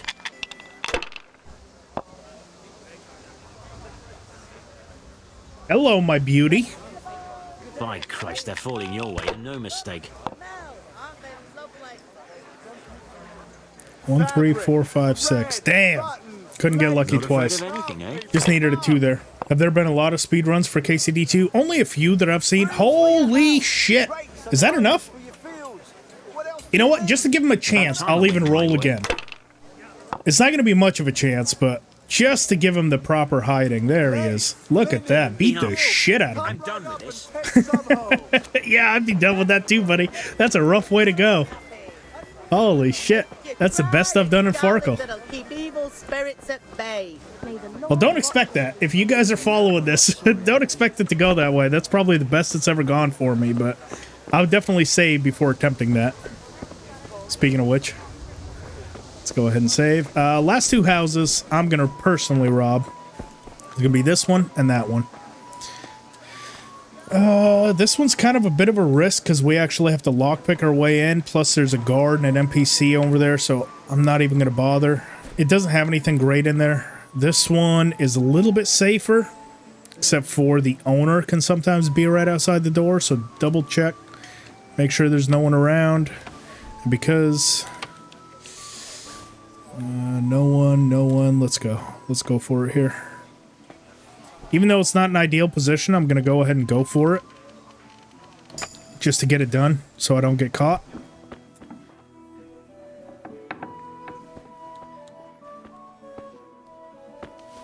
Same here. I don't know where the homeowner is, so I really don't want to sit in that lockpicking screen for too long.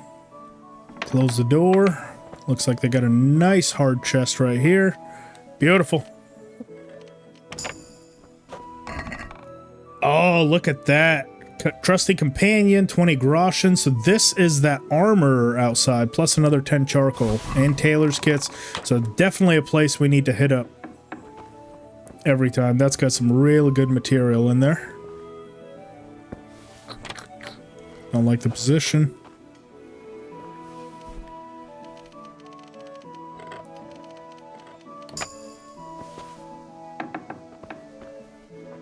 Nobody in here, but this is a little bit risky because the guards are right there. We do kind of stand up when we lockpick, so we'll try it. Hopefully we don't get caught. Let's do it. 15 groschen, not bad. Alright, let's get out of here. See if the coast is cleared up at all for this house. It has a little bit. There's a guard in the distance. That NPC is sitting down, and I don't think that guard is going to see us, so... should be in the clear for this house. It's all situationally dependent, right? I could say we need to go in this one, but you really don't need to. It's just, if you have the opportunity to, it's good. But if you have to skip it, or you could just save beforehand, so if you do get caught, you can reload.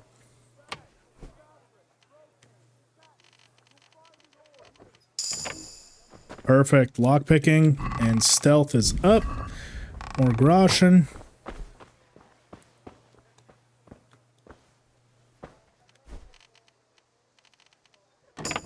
See, and at this point, we can almost bully our way through the locks because our lockpicking is at a high enough level. Nothing back here. That was really all there was. Okay, back home we go. Drop off the gear.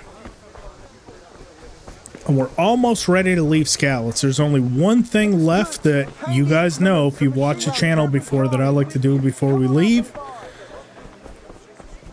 And that is go and bully the bailiff.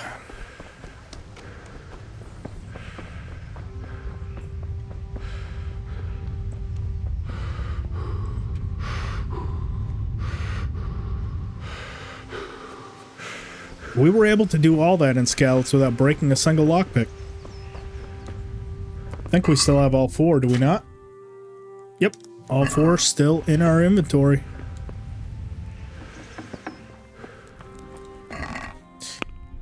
Alrighty, so Butcher's Blade. Oh, that's right. I also need to show the thing with the cows. So let's ditch that. We'll hold on to the Butcher's Blade.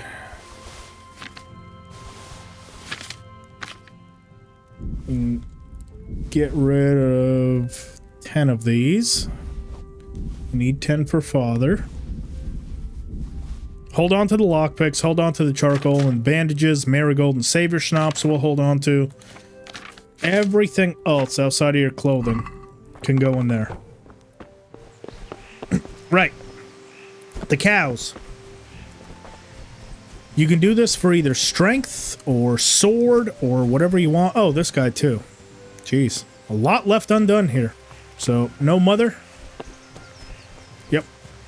No guard. This guy gets ganked again.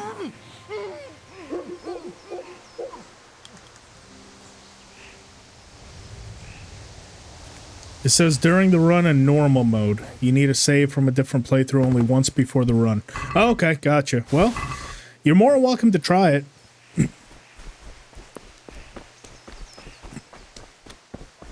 I've never attempted that method, so it could be faster, but it might not.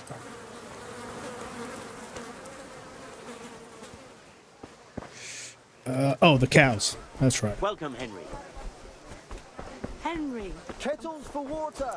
You're right. The field o' magic cows.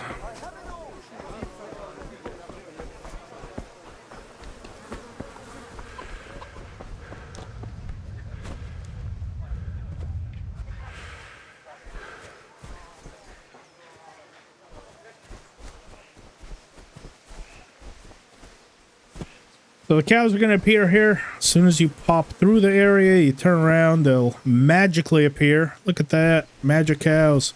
Now, there is a couple NPCs that walk around the perimeter, right? And they will report you if they catch you. So just be careful. No one's walking. We're good. And then just start punching them away. Now, as soon as you get a little bit away, right, they're going to start to walk back. What I try to do is I try to position myself to where they run towards the fence. So kind of like right here. And then they're going to get stuck on that fence. Sometimes. It's a little bit tricky. You just kind of shift your focus between the two. Like this one's probably going to get stuck. Not so much. It's okay. Now go behind this one. So that one runs that way. And once again, go behind this one so he goes back towards the arena. Not a perfect size.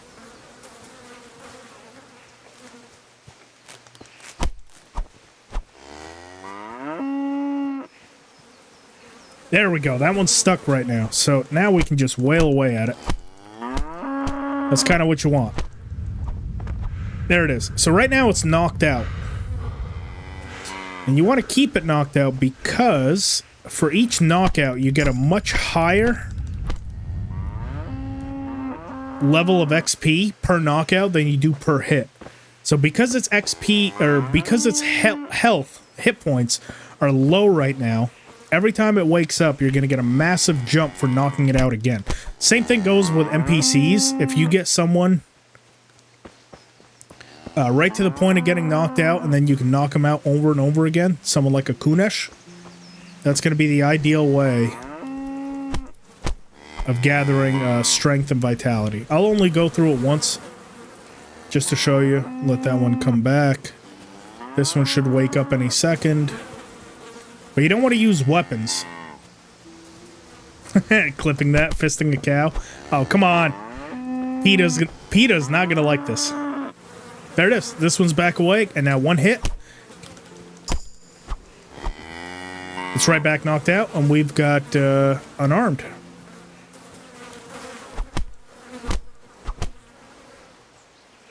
Let that one run away. Get some distance. It should start walking back.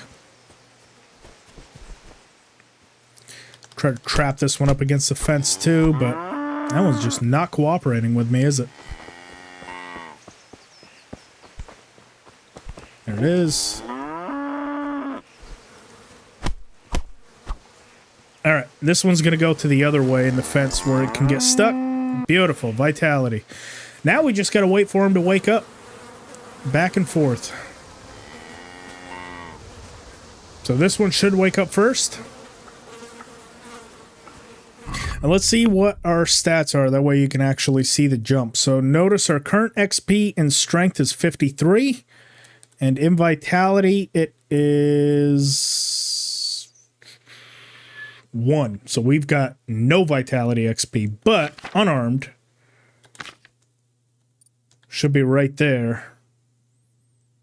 Currently 40. So we've got 40 in unarmed and 53 in strength. So for each knockout, we should get a substantial amount. Then you can kind of do this loop back and forth. Just go to this cow that's going to wake up first. Knocked out. Now it's 63, so we got 10 XP in strength for that one hit. And we got 14 XP. It went from 40 to 54 in unarmed for that knockout. Now this one's going to wake up. 1 or 2 hits. It should get knocked out right away again.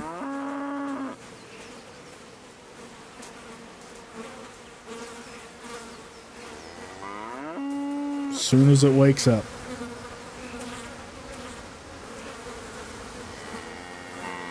Now be careful, don't stand right on it, because sometimes when they do wake up, it can launch you and kill you. So just in case, I am going to save. But try to keep a little bit of distance, because once it wakes up, it's going to run, and that can sometimes kill you. There it is. Knocked out again. There's 68 now from 54, so another 14, and 73 up from 63, so another 10 there. And just go back and forth. Now, once we want to kill them, we'll go ahead and equip a blade.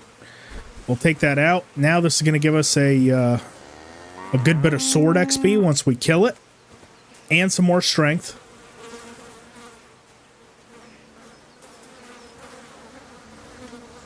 Come on, wake up, Cowsy.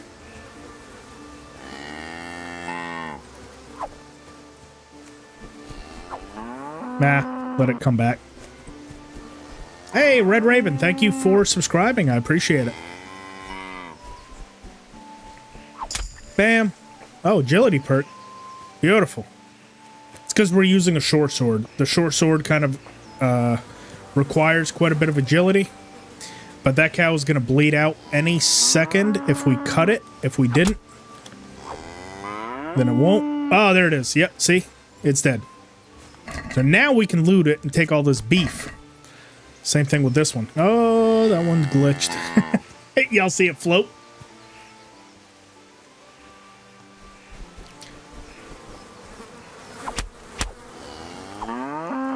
It's bleeding. It's going to die any second. Oh! We got caught. Yep, we got caught. It's okay. So at this point, like I said, just be careful. This isn't a big deal because we're pretty much done here in Skalitz, and I'll show you how to navigate this. So, back home we go.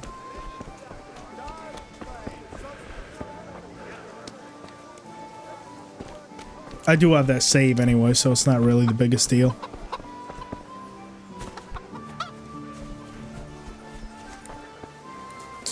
Alright, so traditionally I would want to talk to Teresa before doing this. Because we already have the bounty, we might as well do it now. So we're going to go ahead and knock out the bailiff. Because he's going to have a really good... Oh, he's not in position. He must be the one chasing after us. So the bailiff typically sits right here. Let's go back. We'll speak to Teresa. Or we'll speak to Father to kind of prompt Teresa into place. And then the bailiff should reset. We are going to have to do this with a bounty, but it's not really a big deal. The guards here are pretty stupid, if I'm honest.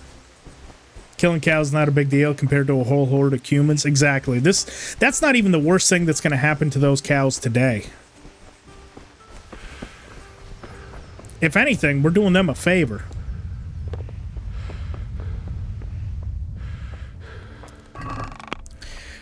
Right. Put that stuff back. Put all this stuff in there. Carrot, pretzel, charcoal. We'll hold on to the charcoal and the lockpicks and the bandages, just in case. Speak to Father. And we should be good to go. Oh, at the beginning I said you'll get an extra option with Father if you select My Friends Aren't Drunks. This is it. What did you do in Kutenberg? Oh, all sorts.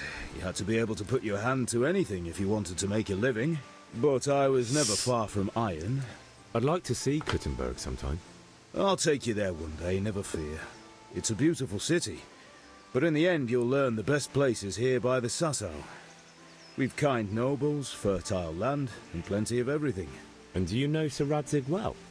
We've known each other long enough.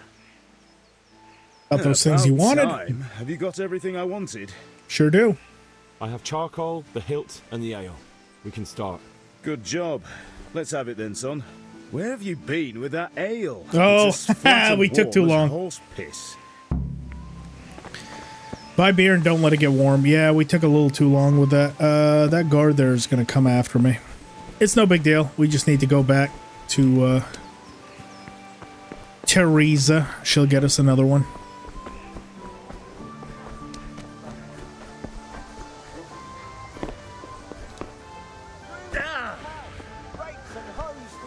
I don't see any guards, so we should be in the clear. Bianca! Greetings.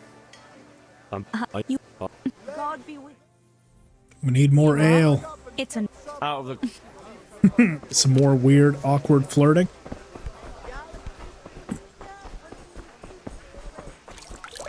Oh, guard coming. We'll hide.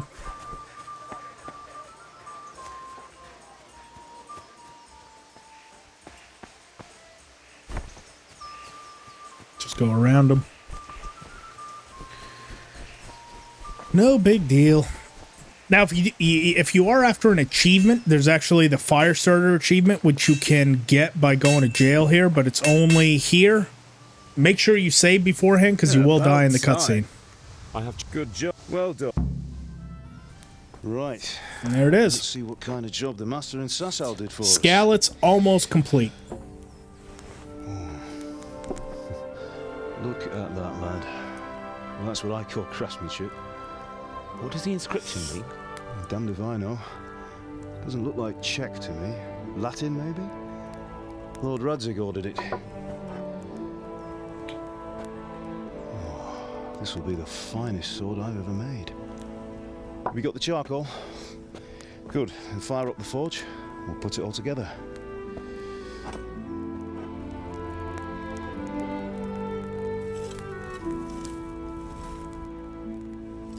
By the way, someone paid me a call. I reckon you might know what it was about. Nope, I don't have any idea. I'm not sure. Really? Because I'm pretty sure you and your friends threw dung at Deutsch's freshly whitewashed house. He was here with the catchpole earlier, and it was not a friendly visit. What got into you, Hal? I don't know anything about that. That Deutsch was talking treason in the tavern about Sigismund. No, don't admit it, Henry. Play stupid. Got what he deserved, did he? You can go and clean up the mess you made and apologize to him. I have a trade to run. The German pays well, and having my son in the pillory helps nothing and nobody, least of all the king. You understand? Yes. Look me in the eye, Henry. Whoa, don't speak to me like that, Father. Do you understand? I understand. Good. And we'll never have this conversation again. So you think it's right to I'll not say another word until my attorney is present. The boy gets caught, making a fool of himself, and he still hasn't learned his lesson. So Deutsch spouts rubbish and war. You turn into a common thug. You might win a fight with violence, but you'll never win an argument. Oh, I beg to differ. Remember, Henry, I've won plenty of arguments by if you fighting. want to convince someone that they're wrong, try using your mouth and not your fists. Oof. That sounds kinky. Is he teaching us how to be a good man or how to be a Furnace whore? is ready. Right, we'll do the grip. That's the Lady Stephanie school of thought right there. Using your mouth, not your fists. I'll heat it up, and when I take it out, you slip the grip on so it fits exactly. Ooh. You know what you're doing. Slip the grip on, you say. Dude, I never realized how much sexual innuendo went into this cutscene. Use your mouth, not your fists. Now they're going to be doing this together. Oh, yeah, that is tight. Good. Once more. Huh. Look away, kids. Done. Now file it down so it sits well in the hand. I'll prepare the guard.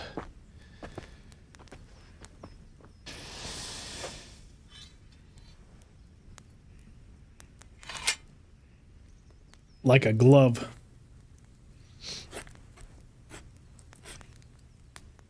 Father, why did you leave Prague?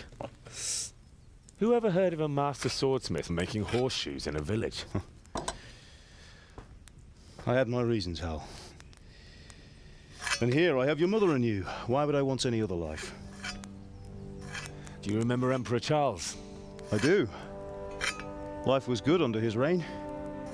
Better than now. He built half of Prague and a score of castles, had a bridge made over the Moldau, and founded a university, and all without a war. He knew how to rule. Better than Wenceslas. Better by far.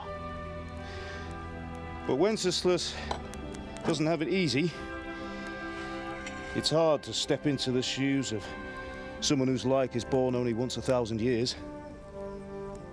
What about Sigismund? Do you think Charles would have brought an army down on his own people like Sigismund? No. Wenceslas may not be the equal of his father, but Sigismund, he brings shame to the royal name. How's it going? Give it here, and we'll put it all together.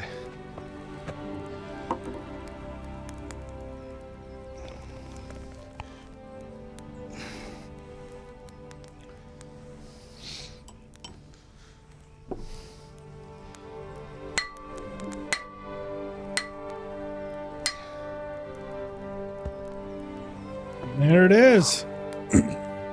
Man, I can't wait to use this sword later on in this game. The Lord be with you. We worked so hard for it. Good day to you, Teresa. Is what first-time players will Will say. you fetch them for me, Hal? They're in the trunk in the living room. The old nails for Teresa. All right. Before speaking to her, we already do have the nails, right? Quest item nails for Teresa. However, let's go and try to get the bailiff part done. Hopefully, I'll save just in case, but should be pretty straightforward. I don't even really care about moving this guy because it's going to be so quick, and basically the whole town's going to reset once we speak to Teresa. Or pardon, yeah, no, Teresa. Jesus, I called Bianca Teresa earlier, which is not correct. All right, let's see if the bailiff is back in position. I think I see him over there. There's no guards in our way, so this is the kind of the standard route I go. We're going to choke out the bailiff, take all the stuff, run back this way, jump over the fence, go to the wall, in, up, and we are good. Now, hopefully this bounty doesn't mess me up too badly. But the bailiff shouldn't be able to resist because he's sitting down. Are you quite well? Yes, I'm quite well. There it is, that's fine. We got the jail penalty. Give me all your stuff. And off we go. No guards in our way. Pretty clean run back home. Jump over the fence. Off to the wall.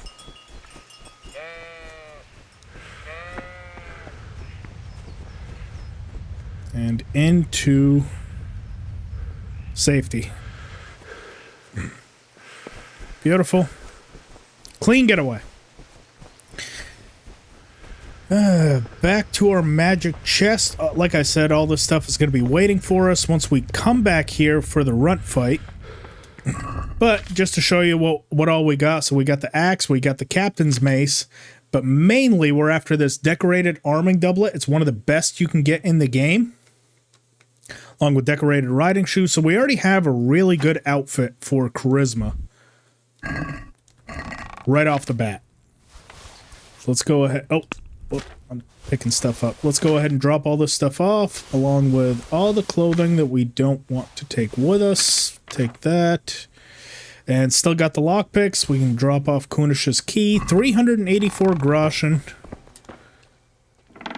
Just at the very start. And it didn't take us that long. Sure, we were here for a couple hours, but now everything in Skalitz resets. As soon as we speak to Teresa, let's go ahead and save. Speak to her, and we're out of Skalitz. Bamski. Let's look at her ass all together. Mmm! Delicious. Fine lass, eh? Sure is. Now stop staring at her and come and see this. It's time for the trial by fire. Oh, we're gonna make Father so proud right here. Mm-hmm.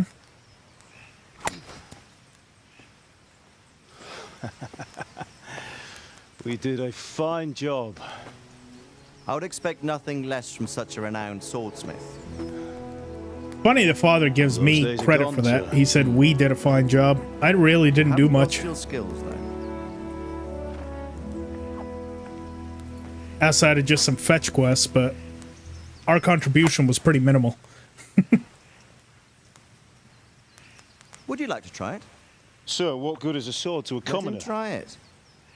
Oh, we're about to... Show him what you got, Henry. Nailed it. You still have a lot to learn. Ask your father to show you how. He knows what he's about. Learning his trade will serve him better in life, sir. Perhaps. But who knows what the future holds for each of us. I see that you almost have it finished. It just needs a polish, then Henry will bring it to you. Excellent. Fine work, very fine. A sword such as this will bring honor to its bearer. What say you, Svan? True, Sir Radzig. If I'd have had its like back in Nicopolis, things would have worked out differently.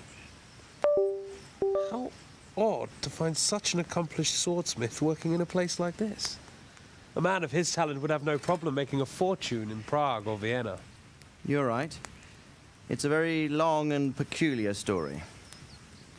I'd be glad to listen to it over a cup of wine, but duty calls, and I must leave.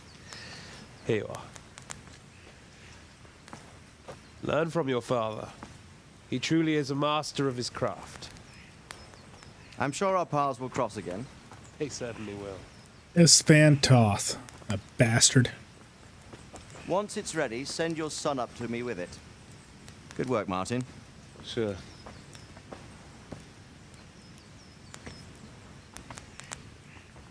It's been an honor, Sir Isvan. Have a safe journey to Sasau. The honor is mine, Sir Radzig. Thank you for the hospitality.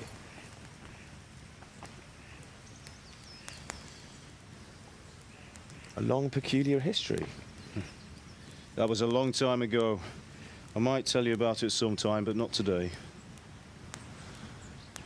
Will you teach me how to use it like Sir Radzig said? Why? Well, it could come in useful.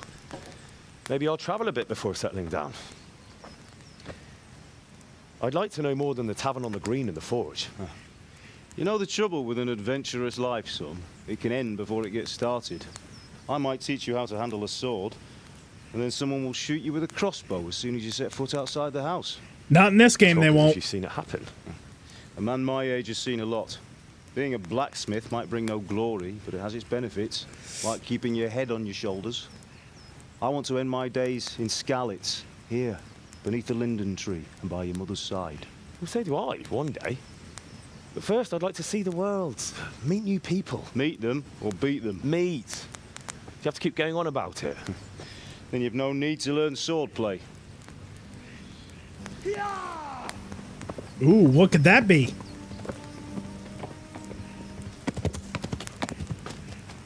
A messenger. He was in a hurry. What's happened?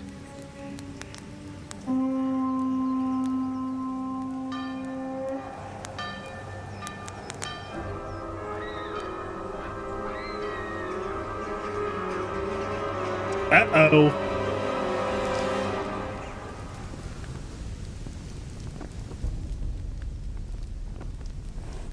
Look at those two bastards. The pair of them.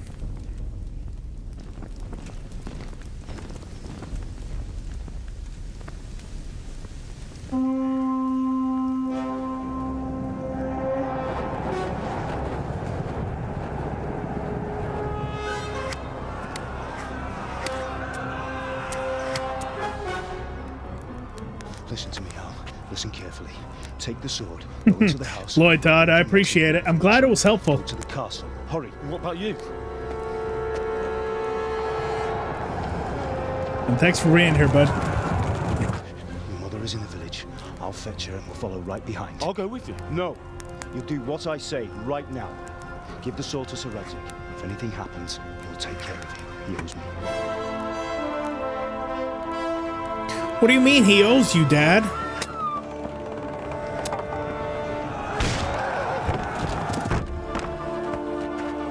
There's nothing. Oh. Our magic chest. We'll be back for you later. It was a good shot, but also pretty powerful. The fact that he shot him in the neck and it went through 2 layers of chainmail and a gambeson with that arrow, pretty unrealistic. Move! Come on, we're closing! Move it, people! Come on, come on! Oh, Henry! Thank God! Get inside, quick! We have to shut the gates! Get running, people! Come on! Mind this for me. Are you mad? You can't go back! Ah. Get through the gates!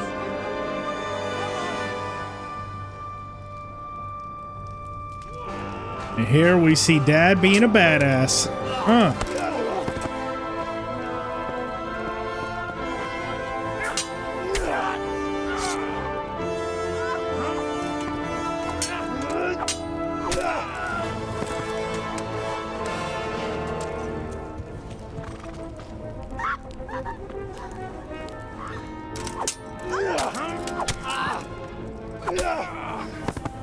He knows shit takes out like 5 or 6 of them.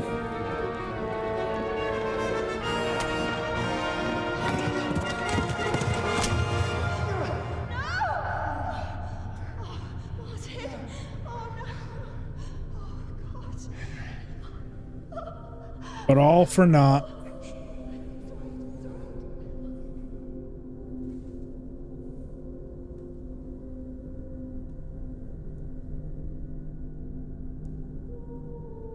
She died all before getting a name.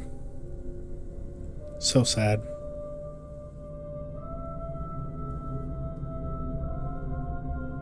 You bastard. I'll get you. Or Dry Devil will. Come on, Hal! You can still make it! Run! I love how they give him false hope. They're like, quick, get in here. And then they just raise the drawbridge. They're like, fuck you. Find a horse! Ride to Talmberg! Tell them what's coming! Warn them! Oh, what a bunch of teases. There's a path down there! Jump down from the wall and flee! At least they do clear out a bunch of humans from following me.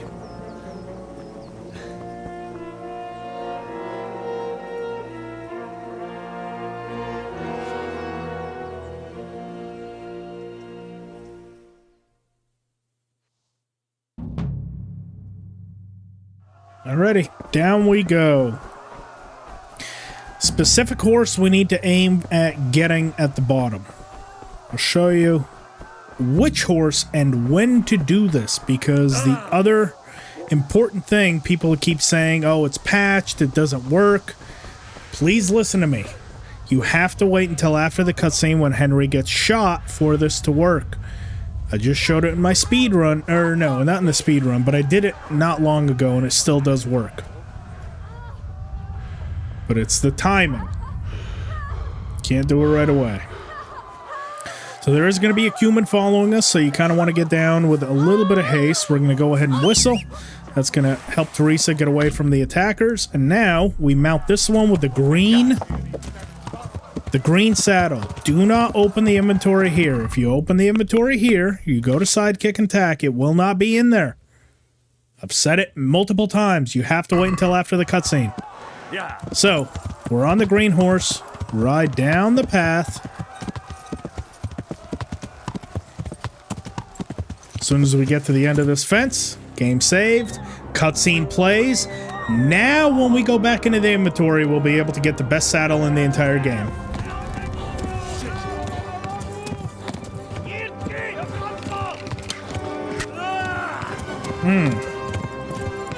In the leg. Okay. Now the saddle will be in there. But first, don't open it up right away. Try to get away from the attackers a little bit. I like to cross over the moat. That's going to throw their pathing off. All right. Allows you to get a little bit of space. And now that we have some space to work with, open the inventory. Head over to Sidekick, and now you see the noble saddle with 4 saddlebags worth 1.2 thousand groschen is in the inventory. Go ahead and move that to your own inventory along with these 2 plain bridles. You can go ahead and leave this plain saddle with saddlebags. 35 weight for 121 groschen is not worth it. But now, we already have the best saddle in the game.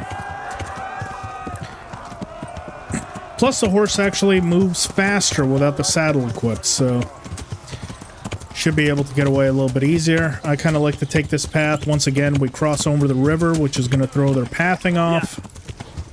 And we've already gotten away. Easy. Warn the others. They've torched Skalitz. Now should be a pretty straightforward ride all the way to Talmberg. If they're still on you, if the humans are, you can kind of cross back and forth again. So, like, well, so much for that. But just crossing back and forth on this river throws them off. So if they're still right on your tail, warn the others. They've torched Skalitz. This should kind of throw them off, and then you can go on this side.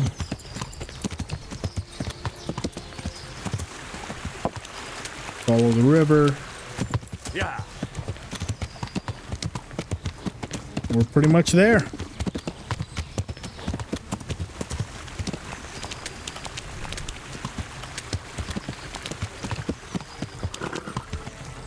Yeah.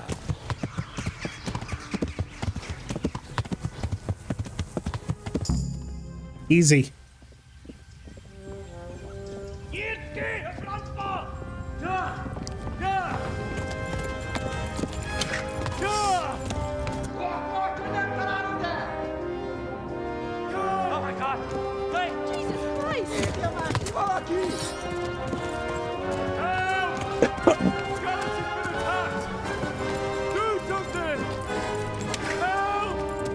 Quickly, everyone!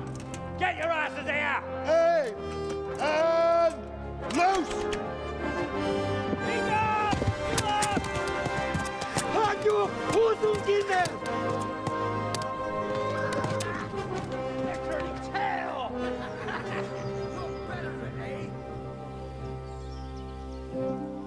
Yeah, here we are in the safety of Talmberg. We're closing the gate!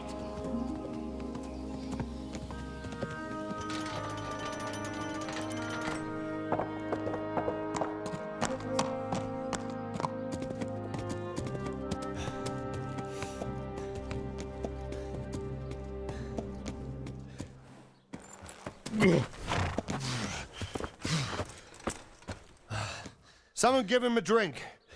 And bring hot wine and bandages.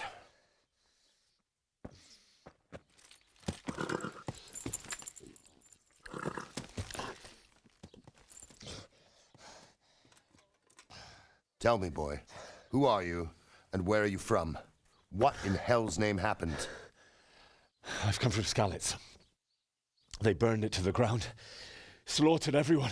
Who? Who burned it to the ground? A huge army. They attacked without warning. And they weren't Czechs or Germans either. Who then? I don't know. I've never seen armor like it or heard their language. Maybe Tatars?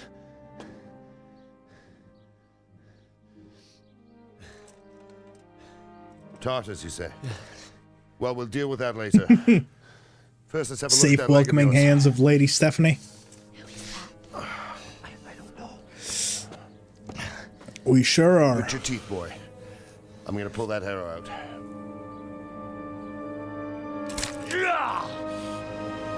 Goodbye, cruel world. And that's it. That's the end of the story. We die right then and there. Can you imagine? People play this game and all of a sudden you just that's your end screen right there. You were lucky, lad. The arrow missed the bone. What an intro. It only needed bandaging, and I've done that often enough before. War is a good teacher. Can you stand? There you go. Good as new. Oh. Thank you. Shari-san, make a guide on the best armors in KCD 2 like KCD 1. I'll definitely try. KCD 1 I feel like was a lot more tailored for the kind of the one armor set to kind of do it all. Because in KCD 2 you kind of have multiple slots, but what I can try to do is do one that kind of in layers, so you only have one set of clothing, and as you switch between them, I heard, Robard. Tell me, boy, what exactly it kind happened? of builds on itself. see I'll the try to put some insides of together the like that for attackers? KCD2. So Were the there any baby more she's trying to have for a long time is actually Henry's. Yeah, if you actually notice in I don't know KCD2, what she army says it was, she's but it pregnant. was I'm huge. pretty sure it's Henry's baby. There were dozens of banners flying on the Spoilers. hill above Skalitz. The ones who did the slaughtering spoke a strange language. They burned Skalitz to the ground, but a lot of people took refuge in the castle. I wasn't quick enough. And as I fled, they shouted from the battlements that I should come and warn you. The soldiers the boy didn't recognize. They could be those Cumans of Sigismund's. It said they came to Hungary from the east, and now they're the core of his army. Sacking Kutenberg must have given him a taste for stolen silver. Skalitz is a small castle, sir. If Sigismund attacks, they can't hold. Indeed, Sir Robard.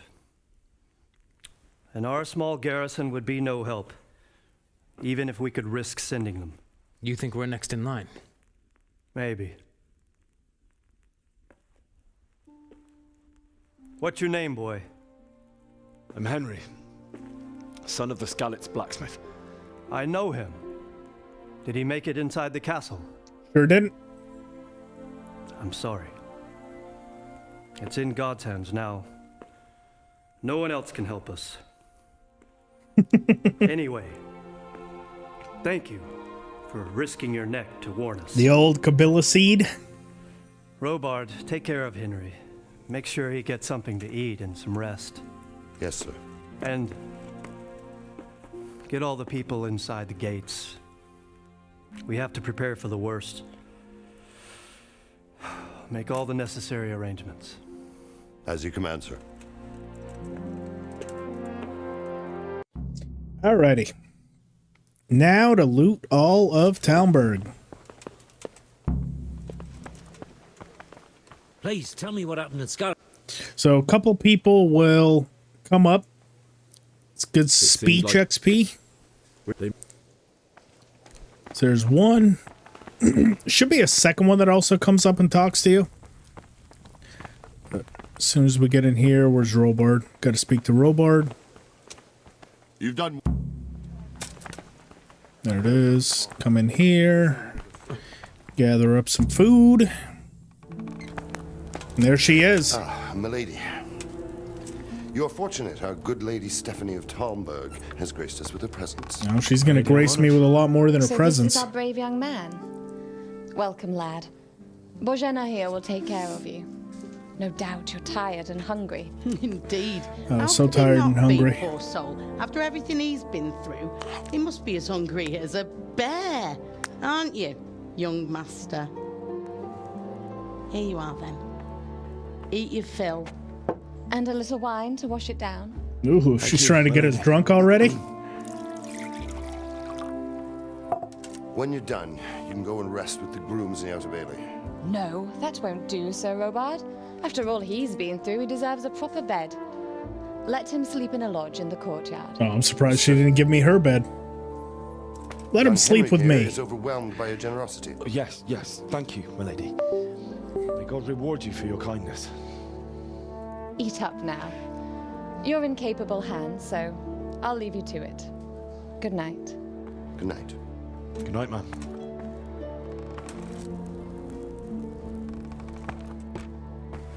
When you've done, you can sleep in the bedchamber of the courtyard lodge. And don't forget to take off those filthy boots before getting into bed. And keep my boots on if I like. Robard. Oof. Something. All right, Henry. Yes, I get it. You're hungry. You're always friggin' hungry, Henry.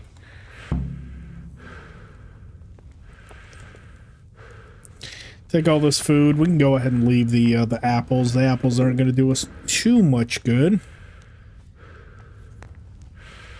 Take the wine as well. Eat all this here roast duck. It's going to absolutely tank our energy, but that's okay.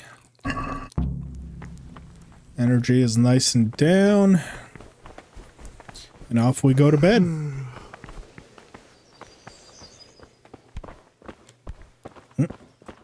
Kind of magical collision is there that I can't get in here? Sleep, and we only need to sleep till about 9 p.m., 2 hours. And Lady Stephanie will wake us up, but let's go ahead and go for 3 right at 2100. She's going to wake us up. We are going to want to elect to talk to her. More speech XP. And especially right now, because we're in normal mode, not in hardcore mode, we're not going to get a debuff for sleeping. So we should be able to pass all these speech options that she gives us.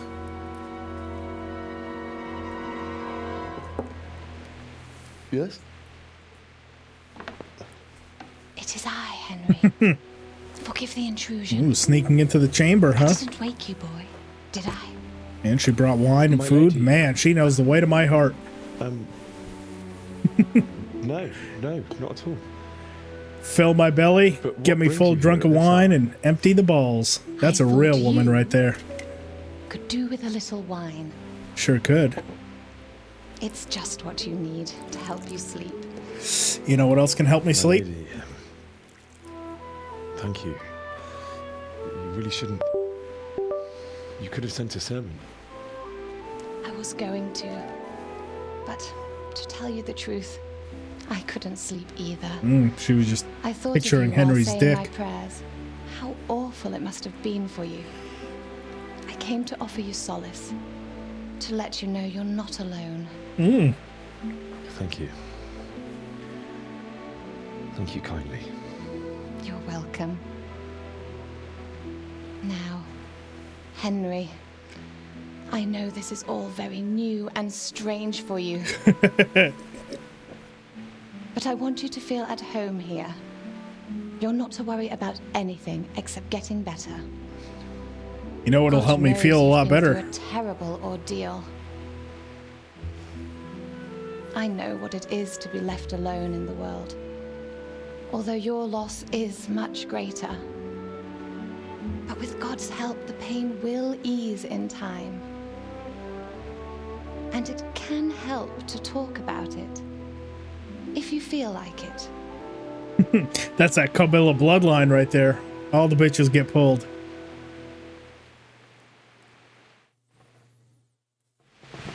Oh, Henry is now sitting behind Lady Stephanie. If you guys are wondering, they have not fixed this glitch. This one still exists. So let's tell the story of the raid. It's gonna cut back a little bit, and Henry's gonna be sitting like right fucking beside her at the doorway. I don't know why it happens this way. Father sent me into town on some errands. Yeah. I went to the tavern to buy ale for Father. I know it's a job that our meeting was never to happen. Oh, dear boy. Yeah, see, look, we're right beside her. I headed back home. I don't know why this happens. It's still a thing in the game. You just wall sitting beside her, trying to get his thighs all loosened up, I guess. I don't know. Father and I, but Sigismund, and just pick all the speech options. We should be able to pass all of them. And there we go. We got a speech perk. And then we magically go back on the bed. How could something like that happen? God alone knows why he lets such things happen. You poor boy. I understand your grief, but God is not Lady to blame Stephanie for the also ills doesn't have a of this collarbone. world. You guys see that missing bit of shoulder That is the she's work got? of Satan and those who do his bidding. Those who are corrupted by greed, envy, and pride. You must not lose faith, whatever life brings. Fate has She's not fucking been merciful to leans me down and my starts husband fucking either. gobbling. Although Oh in god. comparison to This is the how you know you're horrors about to went pull her, through. when she starts complaining about her husband. I was young when I married my husband. Now he's old and It was my stale. father's wish. I've The had wish the was a old lot bull. older than Now I mine, want the young but calf. A woman must bear her lot. Shortly after our marriage, before I even got a look at Talmberg, the castle was stormed and my husband was imprisoned. Really? My husband had some quarrel with Sir Havel Medek of Valdek, who decided to resolve it by force. He stormed the castle, burned down the village of Probislavitz, and killed many of our men, even the old chamberlain. He imprisoned my husband in the castle and put his own garrison there. That's awful. I was barely 18 years old, and all of a sudden, I was left alone with Sir Robert. We didn't know what to do. We went to Prague to appeal to the king. Well, basically, the entire point of that is she wants some young dick in her now because Robard is old and decrepit. Wake up. You don't want to miss this. What is it? What's happening? Hey, what's up, Jess? How are you? Patrols reported a company heading here from Skalitz. She wants to yank our pizzle. Oh, she'll get the chance. Alrighty, grab the torch. And here we are to cause havoc on Talmberg. So as we go, first place we want to stop at is going to be this guard tower up here. There's going to be a guard in here that we can loot, rob. So he can either be sleeping right there, or he's going to be upstairs. Once I knock him out, I'll show you where else he can be. So he's always going to be here. It's just going to be one of 3 beds. So he's here now. I'm going to take all of his stuff. It is going to make us quite overloaded, but that's fine. If he's not laying on that bench, he's going to be up here. Either in that bed or in that bed. Now, unfortunately, if he's in this bed, you're going to crouch down and go to knock him out. You're always going to fall down these stairs every single time. And in hardcore mode, when you have the brittle bones perk, it's going to cause a little bit of damage. That's okay. But just be warned, if he's in this bed at the top of the stairs on the left, you're going to fall down the chute and take some damage. Luckily for us, he wasn't. So we got out of that clean, but that's part of it. Now, let's go ahead and start looting. Oh, I'm about to break this lockpick. See, I wasn't... Oh, wow! We actually got it. So I wasn't patient there. Notice how I didn't wait for the right position? I rushed that. Very easily could have broken that lockpick. Luckily, it worked out. But I very easily could not. So there's hard. We'll take... see, that one's not bad. Still could have probably been better. So a little bit risky there. Take more armor. And there we go.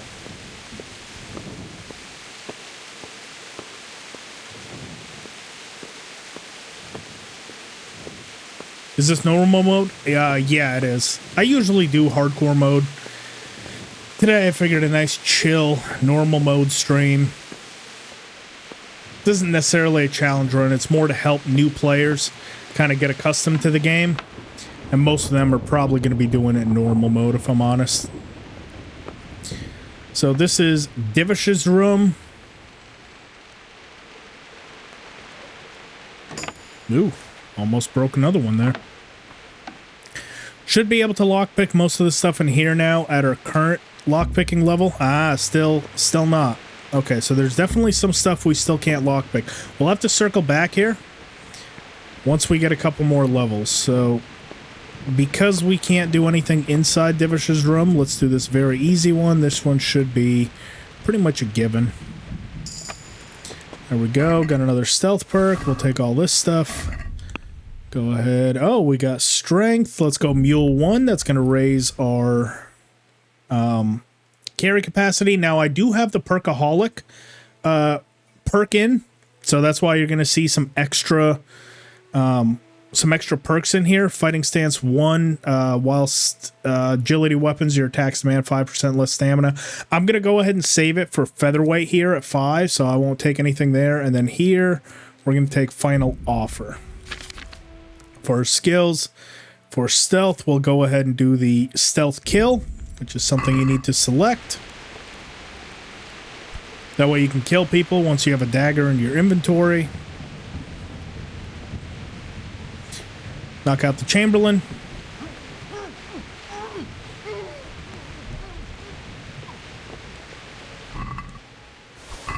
Take all the stuff. There's a couple books in here we can take. Once we learn how to read, those are going to be nice and handy for getting a reading level up. Now, in hardcore mode, you're not going to have enough to be able to lockpick this. However, in normal mode, you can. Just be extra careful because there are guards right on the other side here. So if you break a lockpick right here, they'll most likely hear it.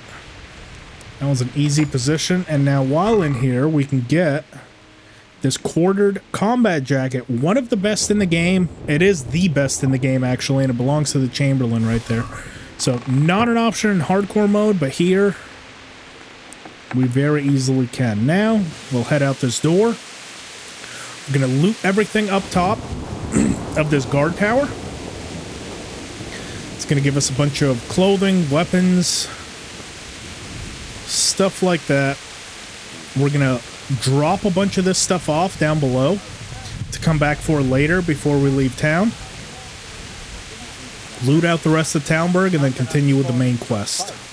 But if I have to choose a place for them, then right here. And this is where that Rain Man perk comes in handy. Remember I said it's going to rain for most of Talmberg when we're going through this? This is mainly why we selected it, because right now we're making almost no noise going through and looting since it's raining. So we've got these here buckets. Take everything.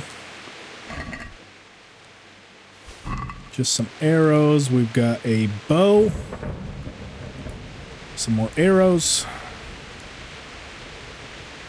Another bow.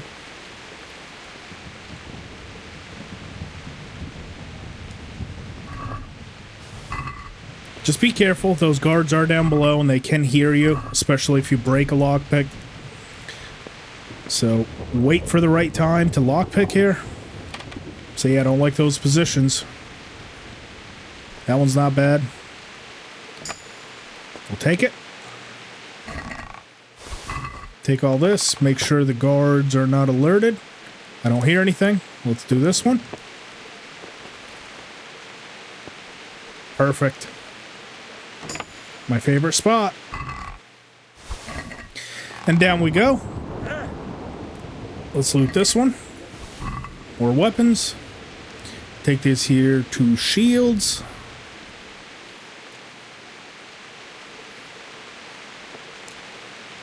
Get into this chest. This one's very easy, so we don't need to wait for the perfect position.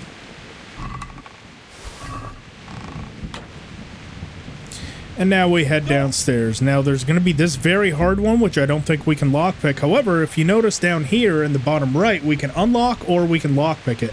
This is because we got this off the guard that we initially choked out up in the tower.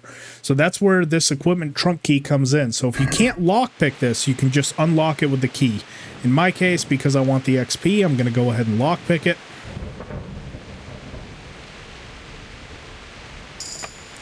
And perfect. We've got lockpicking up to level 6. The thing you should do is Luck of the Drunk. Trust me. Because now, as soon as you have Luck of the Drunk and some alcohol, you can unlock any lock in the entire game. Very hard. Anything. From this point forward, no locks are inaccessible to us. So, that being said, notice how this very hard lock is too high for us. Now, if we take down some wine, wait for that little drunken symbol down below to appear. There it is. And now we can pretty much lockpick anything we want.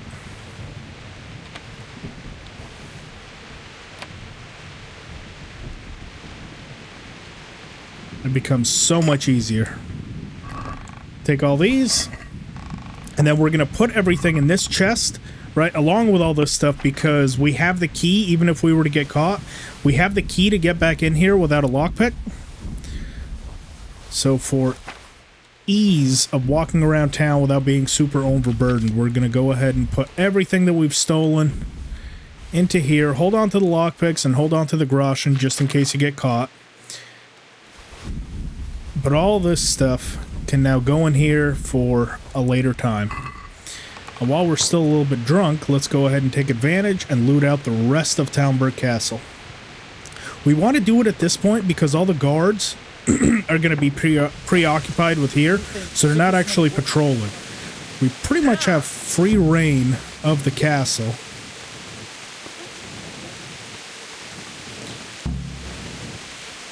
So let's head in here. We'll hit up Divish's room.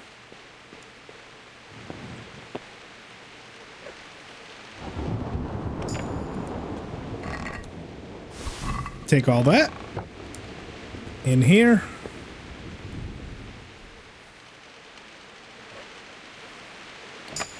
Take all that. He's got Sir Radzig's hood. Y'all see that? I knew he was a simp. Sir Radzig's hood right there. In Divish's wardrobe. Let's head upstairs. Now we can loot out Lady Stephanie's room. Which is right here.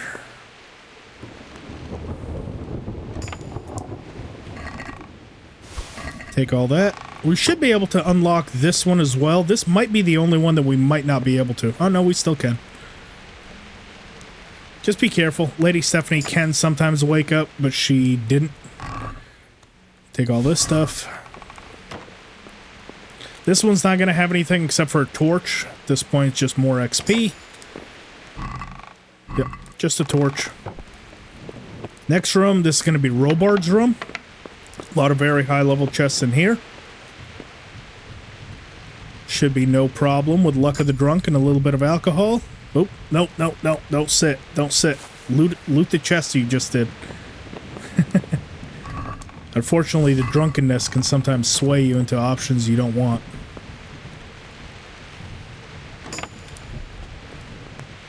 See, and now lockpicking's easy. Now that we've got that Luck of the Drunk, you don't really have to be quite as careful. You're able to pick such high-level chests that it's kind of irrelevant to wait for the proper position. That one I still will, because this one's very hard, so very likely to break a lockpick here. But not when it's in the right position. Got another lockpicking level, some more books, we'll take it. Now we head all the way to the end and upstairs. When I did all this in normal mode, you had horrendous luck and got caught constantly. Yeah, it happens. I've definitely been caught before, but I just kind of know what the kind of positions of the guards are. And you just have to be careful. You can't be reckless with it. I happen to know that they're all preoccupied, but I still kind of give a little bit of a glance around. Luck of the Drunk's even more OP than I remembered it. Oh yeah, no. As soon as you get to level 6, Luck of the Drunk should be selected immediately, and you're pretty much lockpicking everything in the game. As you can see. Take all that. That's going to be at the very top, and I think that's it up here. Yep. Now downstairs, we should have another chest right here. Yep, this one's going to have another full set of armor that we can have. Yep. Take that. Back downstairs we go, and in the basement, we shouldn't even bother. There's nothing in the basement in this guard tower anyways. So, we're good without that. And we pretty much got everything the Talmberg has to offer. There's not much more we can do, because we're locked in this upper part. Hey, Leonard, thank you so much for subscribing. I appreciate it.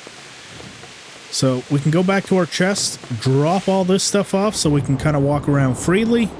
But as you can see, that's everything in there. Everything in Robard's room, Lady Stephanie's room, throughout the castle, at the Chamberlain, Divish's room, everything is cleared out.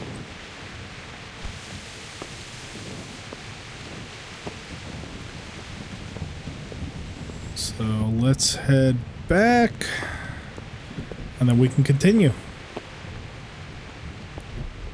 I think this guy's back awake technically, so we can knock him out again.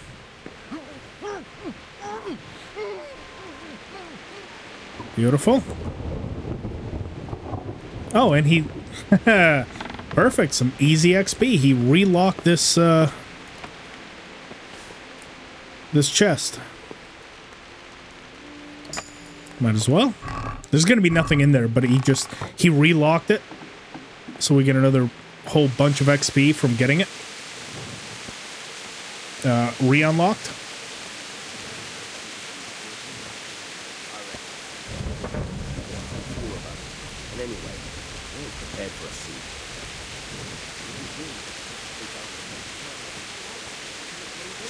And that was perfect timing because their drunken status went away as soon as we were all done looting.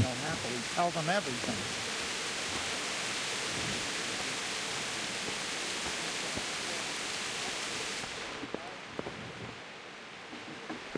There we go. Close that door so they don't notice anything. Head on down here. And drop all the stuff. Look at all this stuff we just got in Talmberg. That is insane. Noble boots already. I mean, we're pretty much set into the end game. And we got 4 more lockpicks from somewhere. I don't even know where the hell we got those. There we go. Now we got 8 lockpicks to play with. So even more, but we still have our original 4. Okay, the gear's nice and light. Let's head on back. Let's talk to all the guards also on the way. More speech XP. So, like I said, you gather up speech XP by selecting these white dialogue options. They haven't been selected before. Oh, they were in Divish's trunk? Oh, Divish, you sly, sneaky bastard. I didn't know Divish had lockpicks in his chest. Now I don't feel so bad about porking his wife. I think they removed the loaded die in the Skalitz chest. No, they didn't. I got it earlier. It's still there. I just didn't use it for anything. Good day. Farewell. Jesus Christ. It's Henry's beta die. God be with All right, Robard. I would say we've cleaned out this town nicely. And you, well. Let's watch our town folk escape.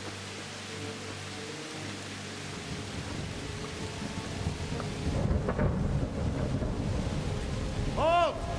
Who goes there? Lucifer and all his minions. Who else, Robber? Sir Radzig. What a relief. Is his lordship there with you? Yes, sir. He is right here.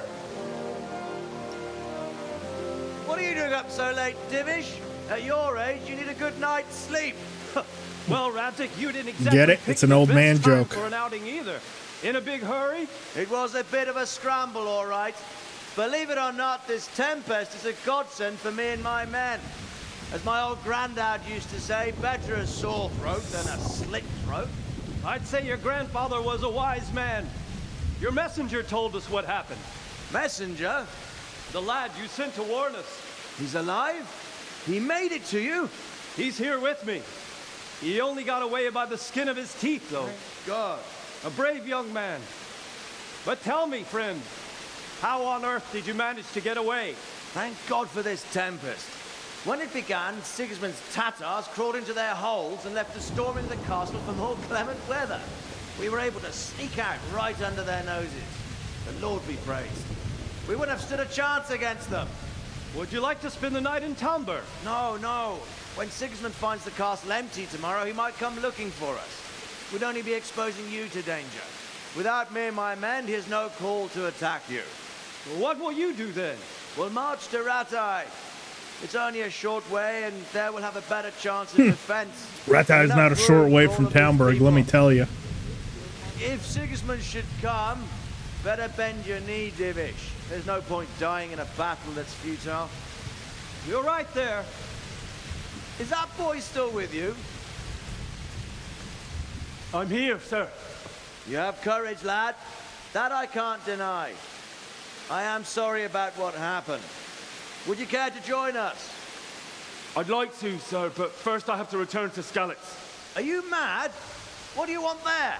I can't leave my mother and father. I won't leave their corpses rotting in the street. I'll join you once I've taken care of them. Don't even think of going back there, you donkey. Are You donkey? tired of living? But sir! Quiet! I'm sorry about your father. but getting killed as well won't help him. Divish, make sure that lad doesn't budge from Talmberg until things quieten down. Not to worry, friend. Anyway, he's injured and needs to recover. I'll lock him up here as if he were Havel of Baldic. I've seen you've grown a thick skin since your tribulation, sir. But thank you. We'll meet again when circumstances are more favorable. Farewell. Farewell, friend, and good fortune. Give my regards to Sir Hanush. I will, and good luck to you and your people too. These are dark times. Move out! Hey, Charles. Been waiting for the updated guide. Let's go back and play KCD on hardcore, all negative perks to finish the platinum. There you go. Good luck. Hopefully you'll have the chance to.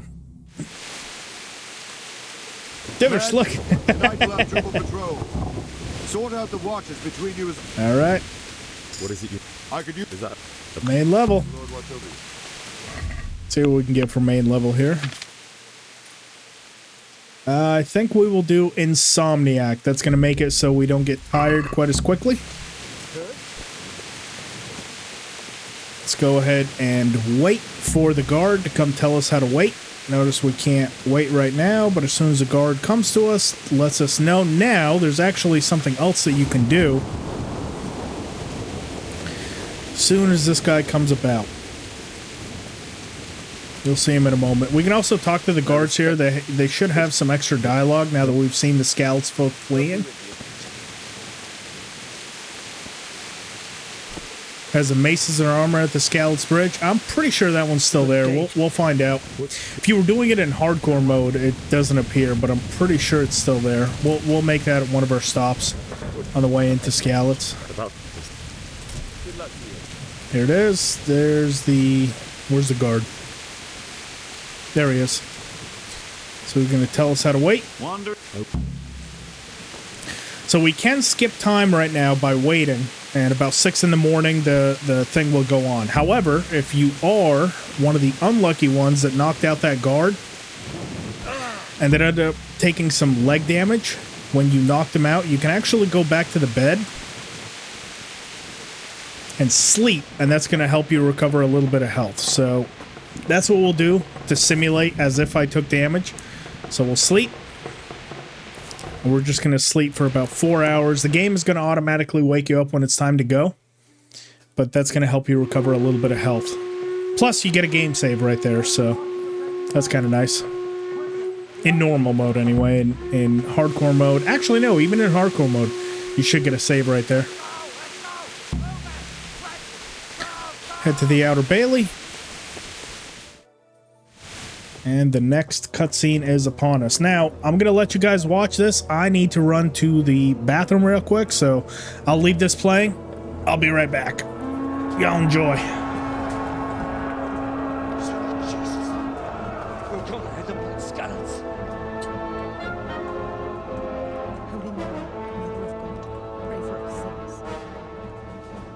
See how the self-appointed king wins the love and respect of his loyal subjects. Indeed, Robard. Sigismund of Luxembourg has a rare talent for winning people over to his cause. We may be in for a surprise, though. I don't think he will set his heathen dogs on us today. Greetings, Lord of Talmberg. That's the bastard who led the attack at Skalitz and killed my parents. Don't be an idiot. Do you want to end up like them? I am Sir Markwart von Aulitz. I come in the name of Sigismund of Luxembourg, King of Hungary and Croatia, who has resolved to strike against those who disrupt concord in the land and to restore order in the name of his brother, King Wenceslaus IV. Restore order by burning and pillaging the king's estates. Greetings, Sir Markwart. The efforts of the king's brother to bring order to this chaotic land are undoubtedly noble. It seems to me, though, that he and his army have somewhat strayed. As Burgrave of Prague Castle, I am entirely beholden to the king. And here in Talmberg, divine peace reigned until your arrival. To what then do we owe the honor of your visit?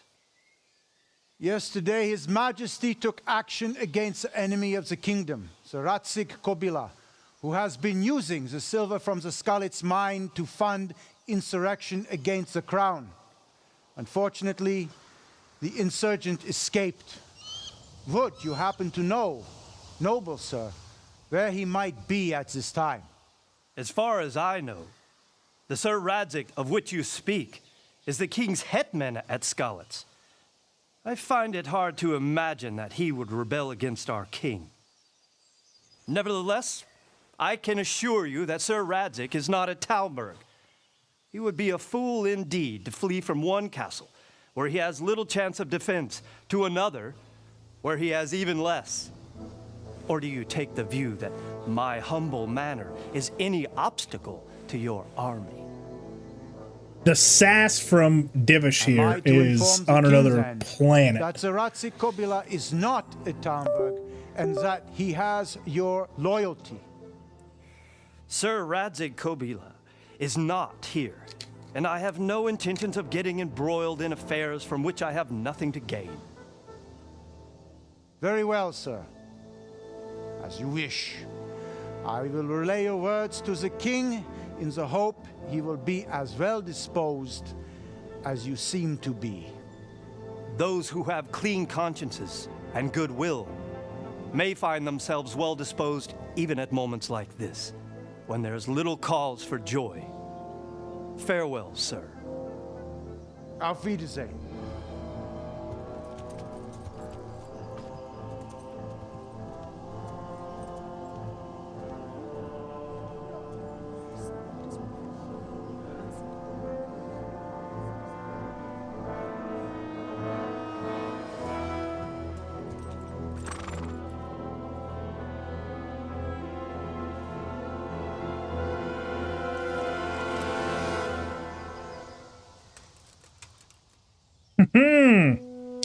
Divish, you slick-tongued son of a bitch.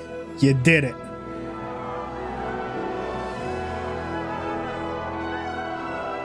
My lord, you have my utmost admiration.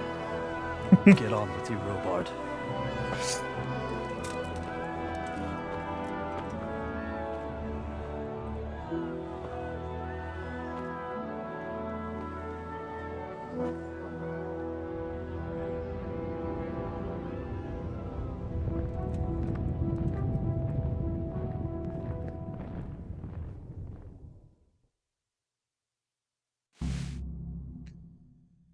Alrighty, time to leave Talmberg. Now, some important lessons that I'm going to teach here. First off, you will never, ever win this encounter with Robard. Even if you spend the time to max out your skills in Skalitz, it is unwinnable, so I just never bother. I have to get the Skalitz. I just say never mind. If you want to try any of these, you're more than welcome to. You're always going to fail, so I just say never mind and save myself the reputation knock for attempting it. Next, we're going to go through all of this dialogue because it's white and that's speech XP. We're going to select for the loot. And then about the cumins, and off we go. Now, back to our little magical chest. First, actually, we're going to speak to the guard here. Radam. Jesus Christ. About Sigismund's army. We'll select these. Next, we're going to tell him we need to get out of here. Have to bury my parents. That's going to succeed. I'll try to think of something. Take care now. Next, to Lady Stephanie. It's minimal, but it's a couple of interactions, and you get 25 free groschen from it. She's either going to be sitting on that bench or going to be up in her room. That's one of two places you're going to see Lady Stephanie, or she might be praying, so we'll kind of check each one of these. Ah, no. Lazy bitch is still asleep. The Lord be praised. What's on your mind? So about Sigismund's army, and then I have to get the Skalitz. I have to bury my parents, and then might have to pay a bribe. Thank you. Where can I get armor? Which we already have the armor. No big deal. Thank you. Do I look like a Talmberg soldier? Which we don't. Down we go. Let's collect all the gear that we had earlier. We're going to equip it. We're going to have two options on how we want to proceed forward.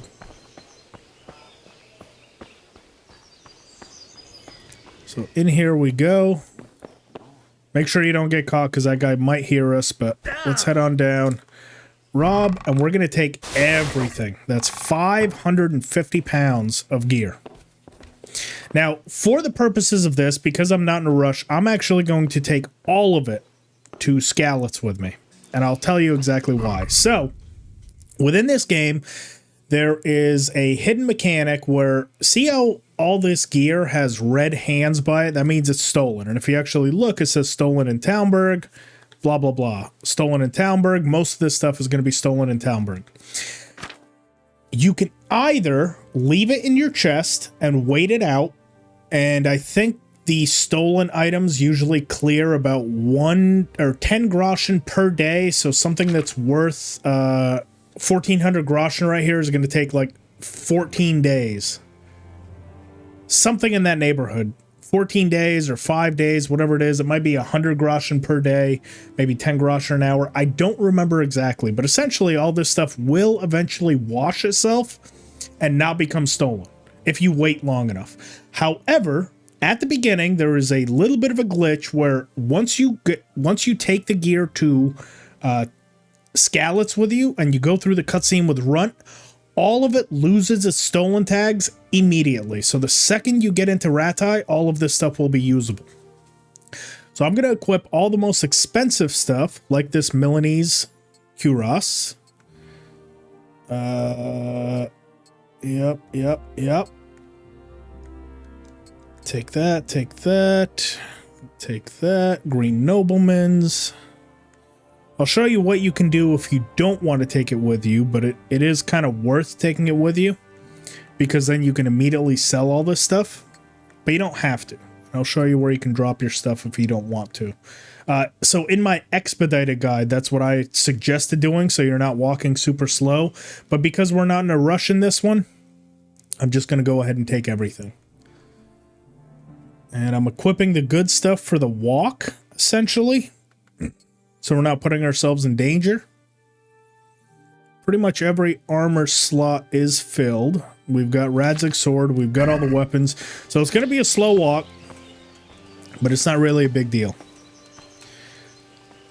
So now that we're all kitted out in this stuff, if we go to guard Radam, you don't want to jump out here because then you're going to be a wanted man and you're not going to be able to freely walk around down below.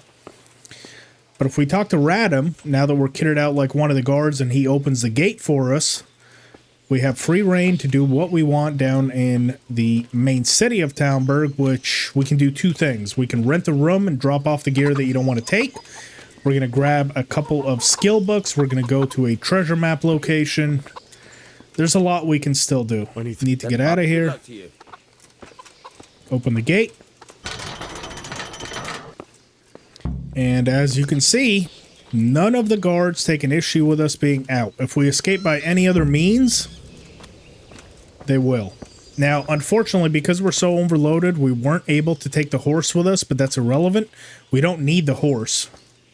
Can't you lose some of the items when you wake up in Ratai? I don't think so, but I will double check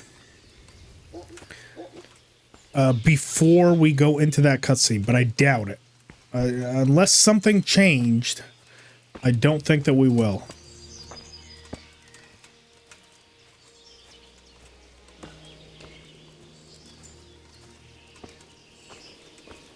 So a lot of plants we can gather here. I'm only going to show you what the key kind of locations for some of the rare ones are. So we got wormwood. That's one. We're going to go into the bathhouse right here.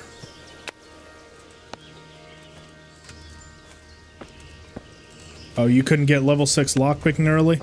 That can happen if you blow through your lockpicks, but in general, you should be able to get it. Maybe not so much in hardcore mode, but in normal mode, it's fairly easy to do if you loot everything.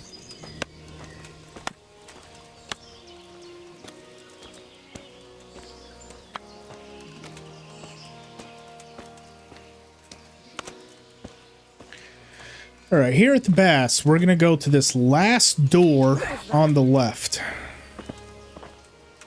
Now, we're going to have to be quick because she's going to follow us. You want something from me, do you? Close the door behind us, and right here should be the Joys of Gutting, which we're going to steal. Beautiful. In and out like a thief. So we just got the Joys of Gutting, was it 3? Perfect. We're about to get the Joys of Gutting 4, which we won't be able to read either of these until we learn how to read, and our hunting is level 10 and 15 respectively, but at least we already have the book. You could also do this later, but why not do it right at the very start?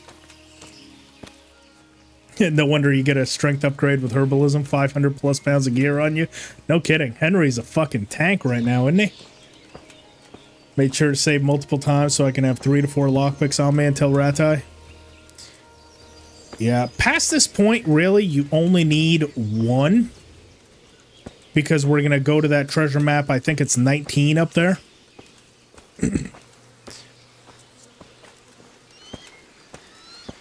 Well, 1 if you can lockpick pretty efficiently. Otherwise, you'll need more.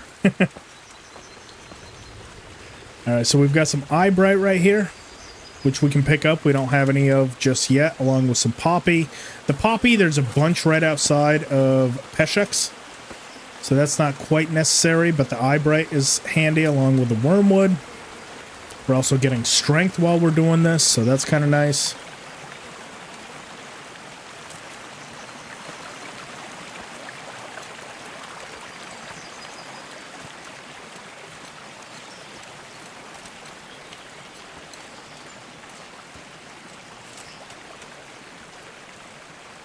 And away we go.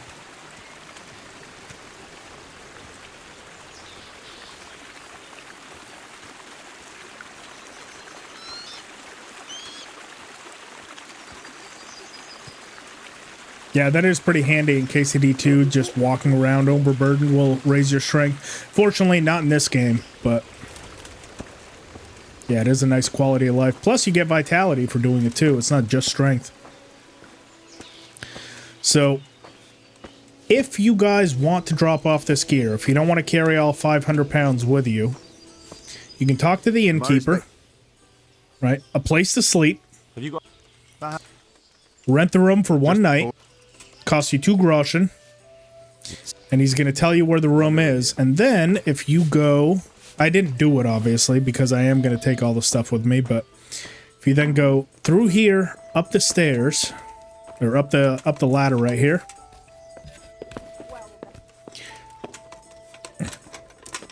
This is going to be one of your shared chests that you can access, and anything you put in there is going to be waiting in Peshek's chest afterwards. Obviously, because we didn't rent the room, we're not allowed to be here right now, so they're going to follow me, but like I said, I'm not dropping any of this stuff off. I'm just going to carry it with me. Oh, God. And I gotta... Really? Really, bitch? Oh, God. She tattled on me. What a dirty pirate hooker. Okay, well, we got to get the fuck out of here because she's going to tattle on us. Alright, that's fine. Are we going to be able to get away? Oh, God. The guards might just fucking beeline and track us down. We need to go quickly. Well, anyway, so the belladonna is up top over there. Unfortunately, with me showing that and not renting the room, I'm kind of a wanted man right now. But the belladonna is going to be up there by the huntsman. Try not to travel too far because there is like an outer bounds for this particular quest where once you get out of that region, it's going to automatically take you over to Rovna, which is where we want to go, but not if you're trying to collect the belladonna first. As long as you don't go past the huntsman hut, you should be fine. If you stay in the field where all the belladonna is, you'll be okay.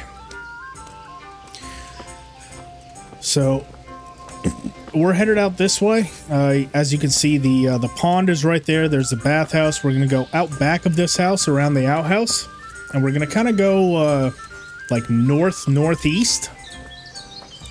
We're gonna come across a little section where there's going to be a chest. The reason we do it now is it's better to have it early, but also later there's going to be a poacher that guards this area, so you will have to fight him. As opposed to right now, there's no one there. So as long as you can unlock the chest, you'll get to the treasure map. And like I said, I can't remember off the top of my head, but I believe it's treasure map 19. Don't quote me on that, but I'll show you exactly where it is on the map. It is slow going, I will tell you, taking all this gear, but ultimately it ends up working out. Simply because all this stuff is immediately accessible for you to use because it doesn't have the stolen status, so the guards won't take it away from you. And also you can sell it right away because it doesn't have the stolen tag, so you don't have to wait to unlock Peshek. You can just sell it to the regular people. So if we look on the map, we are right here. Interesting site. This is that treasure map location. It's actually an easy lock. Let's go ahead and pop it open. And dogwood hunting, 200 groschen. There's going to be substantially less groschen in hardcore mode. Lucky playing die. There's the joy of gutting 4 and the Nighthawk potion recipe. Now let's just keep on heading kind of northeast direction. As soon as we get out of this area, it's going to transfer us over to Rovna. We can go into Skalitz.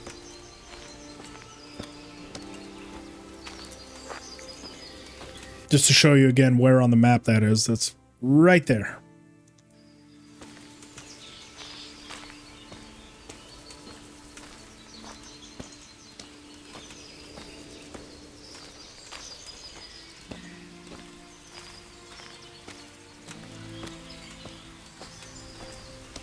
Any minute now. There it is. It's okay that we failed to get a horse. It's not necessary.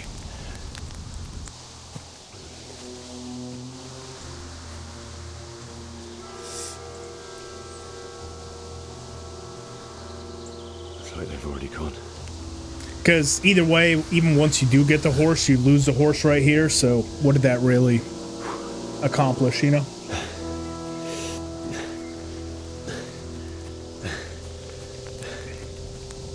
You get vitality by jumping over the fences.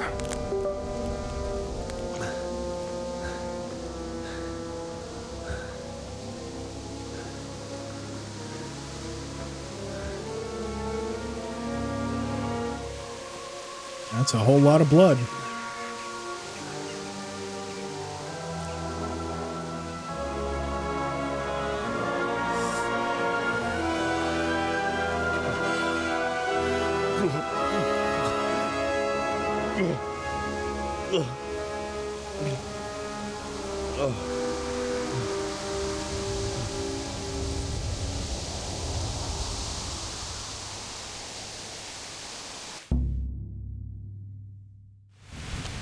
Let's begin our slow walk to Skalitz.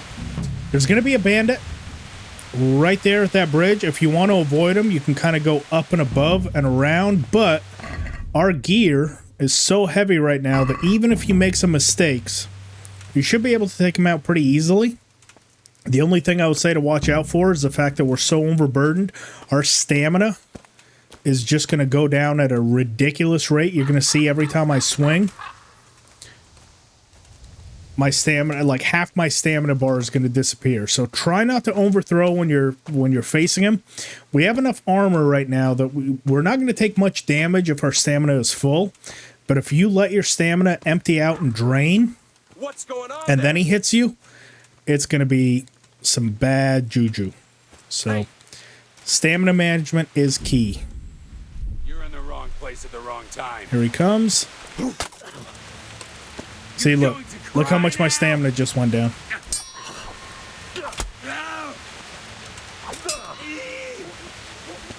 God damn. Got him. So stay patient.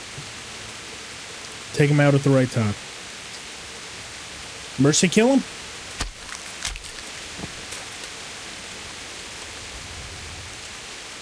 Yeah, we'll take all of his stuff. His stuff is all trash, but it's free loot.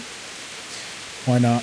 On the way, we can't get any heavier, so I'm just going to go ahead and pick up all the poppies that I can. This is also going to build their strength. There's going to be one more. In fact, I can probably equip.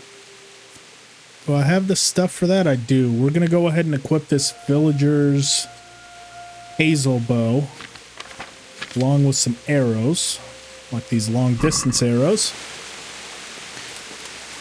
That's going to allow us to shoot one of them, but chances of us hitting is basically zero. Our skill is so low.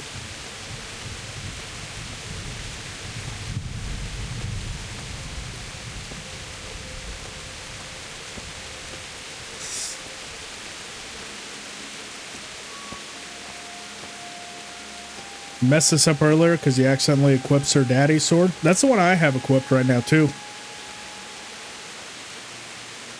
It's not bad for the beginning. These are all low-level bandits, so no big deal.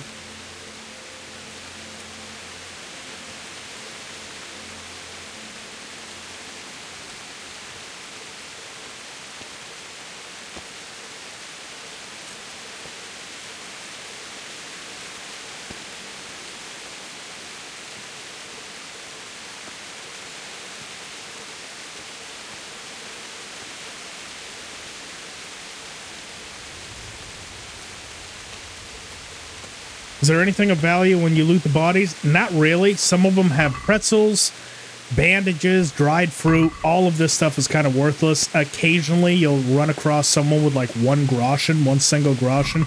But for the most part, it's not really worth it. See, bread. I mean, we're not hurting on food. You can pretty much bypass all the bodies. None of them have anything useful. So just go ahead and pass them all right by. It's not until Skalitz that we start getting some more useful stuff. Now, we are going to take a little bit of a detour. We're not going straight to Skalitz. We're first going to go right here on the map. This is going to be our next spot. So it's just outside the lumber yard right there. Actually, can we even fast travel? We can fast travel. Holy shit. I did not know that. I haven't played in normal mode in so long. But no, so we're going to follow this road, take a left, and then at this one, we're also going to take another left, and it's going to take us here. I'm not going to be able to fast travel anyway right now because I'm so overburdened. It's just going to say you cannot fast travel while overburdened. But, yeah, I guess if you're in normal mode, you can actually fast travel. Possibly. Oh, look, one groschen. One singular groschen. Thank you, sir. I'll put this to good use.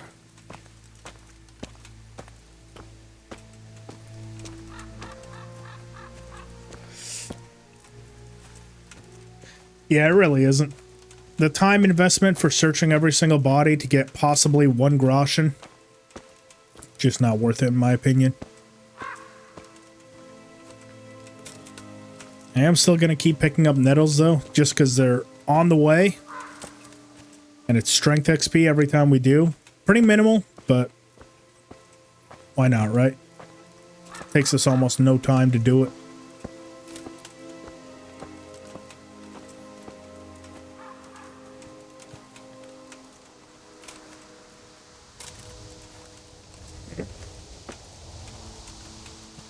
Sweet Jesus. It's the charcoal burner. There we go, another level of herbalism, not bad. We can probably get some charcoal from here, I think. Oh no, maybe not.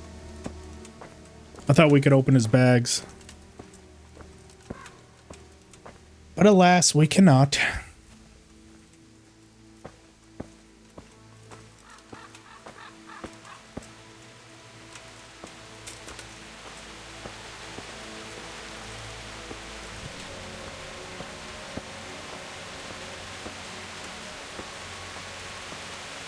Okay, we can actually see where the where our destination is. You guys see that in the distance? That's where we're headed. Another bandit right there. We might be able to take him out with archery, but I doubt it. We're not going to be able to run him down. And he's just going to run away, so fuck him.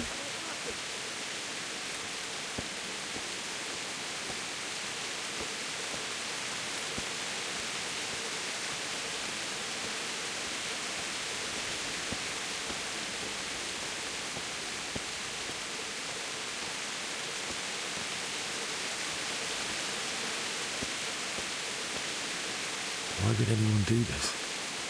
What did these poor souls ever do to them?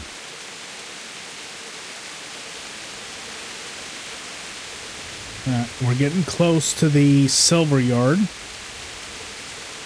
That's actually going to come up in a mission a little bit later on in the game with Tobias Fafar. But for now, we actually want to avoid the interaction there because that yard is full of bandits. It's very, very possible to accidentally stumble into the bandits and die right here. So we're not at a point where we want to fight them. You can. But while this overburdened, it's really not wise. We can always come back at a later time. For now, all we want to focus on is that chest.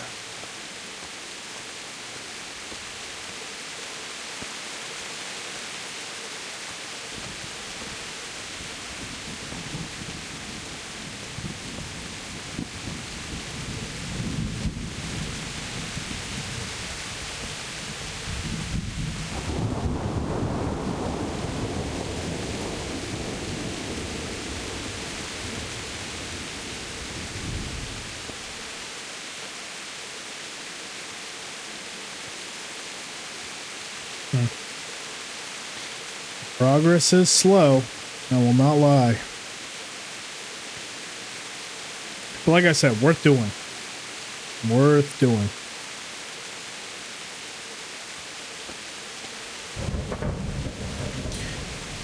Okay. So now that we're close to here, like I said, there are bandits in here, so be very careful. Sometimes one of them will be out on the drawbridge, so as we kind of get close, yeah, I took a little bit of leg damage. That's okay. We're about to get our ass kicked in a fight anyways.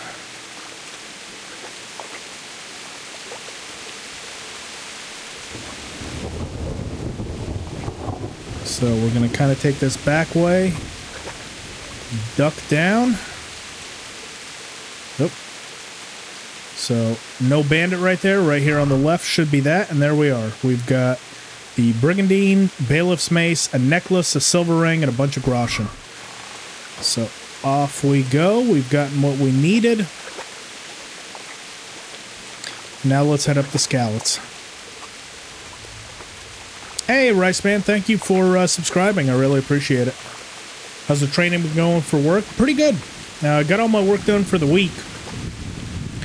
So I had a little bit of free time today, but yeah, I'm in Officer 1 right now and still doing the paramedic stuff, so been busy. I'm trying to get as much free time as I can to still make videos and live stream, but it is hectic, no doubt. We're about to be in trauma in paramedics, so that's a very big section. Probably be occupied for the next several weeks trying to get through that. So if I just go completely dark out of the blue for the next couple weeks, you guys will know why. It's probably because schooling takes priority. We have to pick between Arthur Morgan and Henry of Skalitz to thrive in 2026. You'd pick Arthur? Well, see, I would pick Henry because Henry still has a third game coming. I don't think we're going to see Arthur Morgan in any other Red Dead Redemption games. So my pick goes to Henry of Skalitz. Plus, we kind of know how Arthur Morgan's story ends. We don't know how Henry of Skalitz's story ends yet, so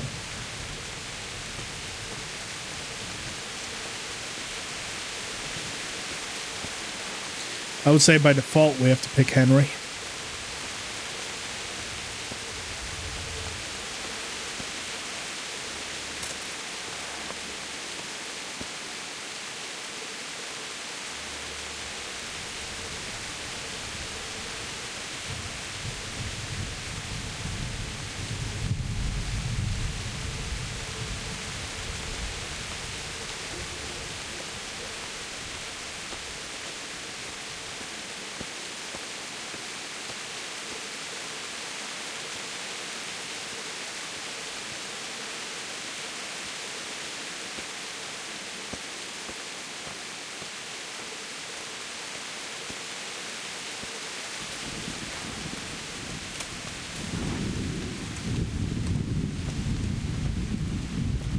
Gonna be one more bandit in our way.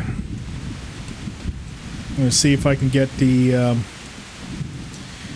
arrow in him before he comes up to us.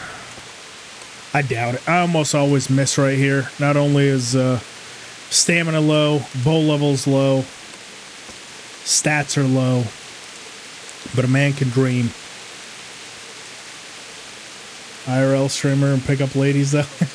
Henry is an IRL streamer. Tom McKay has been actually doing some streams playing through KCD. So is Luke Dale, so it's kind of cool. They got like an audience and a following post Kingdom Come Deliverance, and they're still doing their own content as well. Pretty cool to see.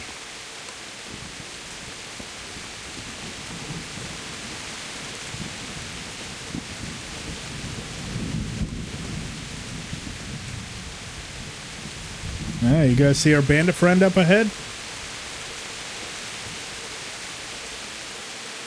I'm going to wait for him to notice me, because sometimes when you shoot an arrow before he's alerted, he tends to run away, and I kind of want to kill him and take his gear. So I'm not going to shoot at him until he notices me.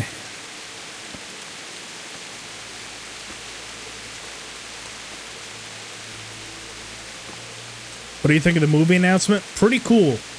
I do hear that Daniel Vavra is trying to make a KCD movie. I hope they do it justice. He's there. You're in the wrong place at the wrong time. Ah! Got him?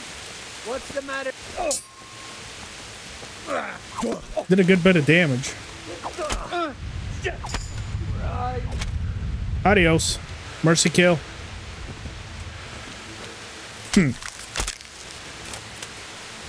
Most people don't want to die, so they may surrender. It's up to you. Guess what I'm doing every single time? I'm killing them. No surrender in here.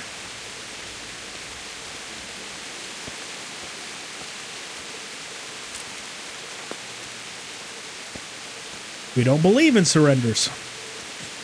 But yeah, no, I hope they do it justice. I think they will. I also kind of hope that they actually use Tom McKay and Luke Dale to play those characters, because they're kind of synonymous and they're well known, and it does seem like they're fairly decent actors, at least with Luke Dale. You know, not just voice actors. So if they do that, I really hope they do it well. I would honestly be more in for a TV show, because I feel like when movies get adapted from video games, they can't really tell the same story, because realistically, this can be anywhere between an 80 to a 100-hour game, right? With all the side quests, with all the different stuff that you can do. Trying to transition that into a 2-hour movie can get a little bit rough, as opposed to if you have like a season with 8 or 9 episodes or 10 episodes, right? You can include a lot more stuff. You can go a little bit slower paced. That's why I'm really looking forward to the Harry Potter adaptation, because you can only do so much with a 2-hour movie to adapt it from the books, as opposed to with a series, you can actually take it one book at a time, include a lot more stuff that wasn't in the movies. The movies were good, but if you've ever read the Harry Potter books, there's a lot of stuff that the movies have to exclude. So I'd really hope that they would do like a KCD TV show.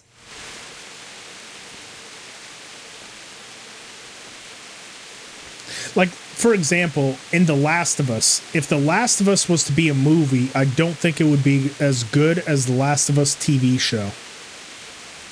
Look what they did to the last part. Yeah, but the first part, The Last of Us, the first season was phenomenal.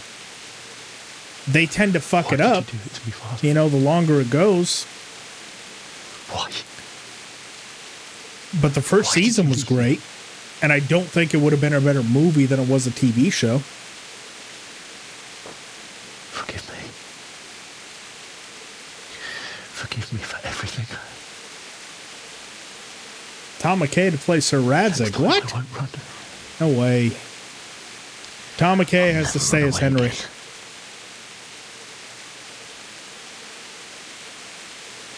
I'll find the one who did this to you. I remember his face. I'll find him.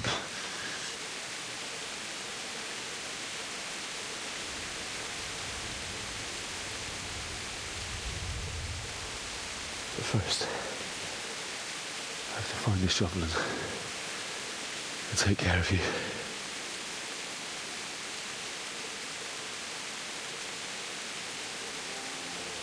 Netflix miniseries? Yeah. You told me No, for sure. Here. Oh, speaking of TV shows, Under the linden tree. I've been watching I finished, but what is it? A Night of the Seven Kingdoms? Phenomenal. Absolutely phenomenal. Netflix destroys IPs. It can. I'm not gonna lie, Netflix does have a bad habit of kind of rushing products out, whether they're good or not. HBO is a little bit better about it, in my opinion. Now, there's good Netflix exclusive shows, but, you know, it really just depends. It depends on how much control the studio typically has, because I don't think any studio ever wants to put out a bad show or a bad movie. I think they'll come up with a killer script, and then once execs step in and they start cutting stuff out or wanting to be more inclusive or more PC or whatever the case is, that's where a lot of good shows typically kind of go to die. When they try to be too inclusive, when they try to shove characters that maybe aren't, you know, the big thing is, like, does every single show need a gay character? Does every single one of them need it? You know, just to be inclusive and LGBT. It's like, if it makes sense, it makes sense. I don't have a problem with that, but just force feeding it down your throat on every single time, it's just so over the top. What in God's name are you doing? Hey, what's up, Shakespeare? Yeah, I'm on Twitch too. What's happening? Isn't that Mutt the Butcher's? Good old Mutt. Yeah, that's him. What's that got to do with anything? What? I'm gonna go ahead and just skip through all this.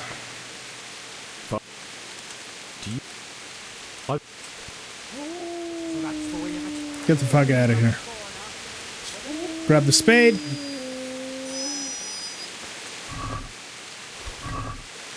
Take all that.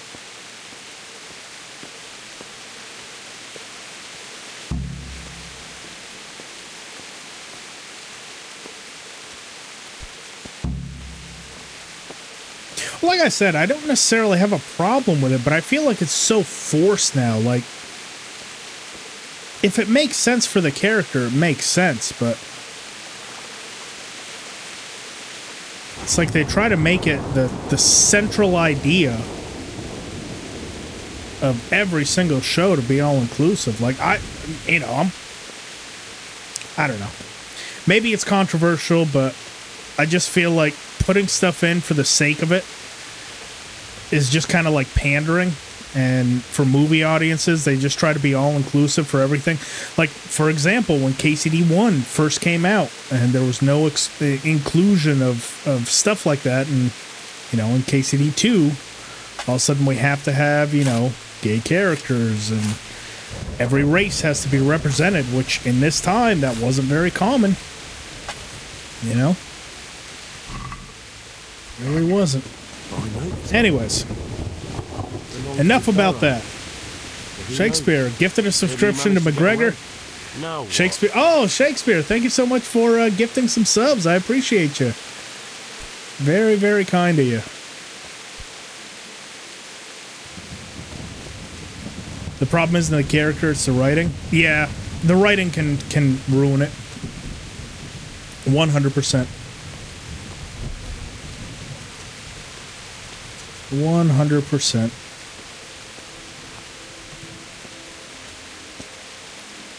Yeah, Shakespeare, very kind. Hans is fruity as fuck. He showered with Henry. Yeah, but it's medieval times. I mean,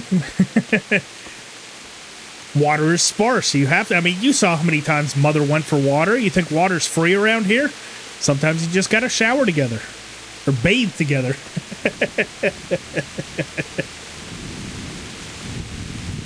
It happens. Doesn't always have to be gay.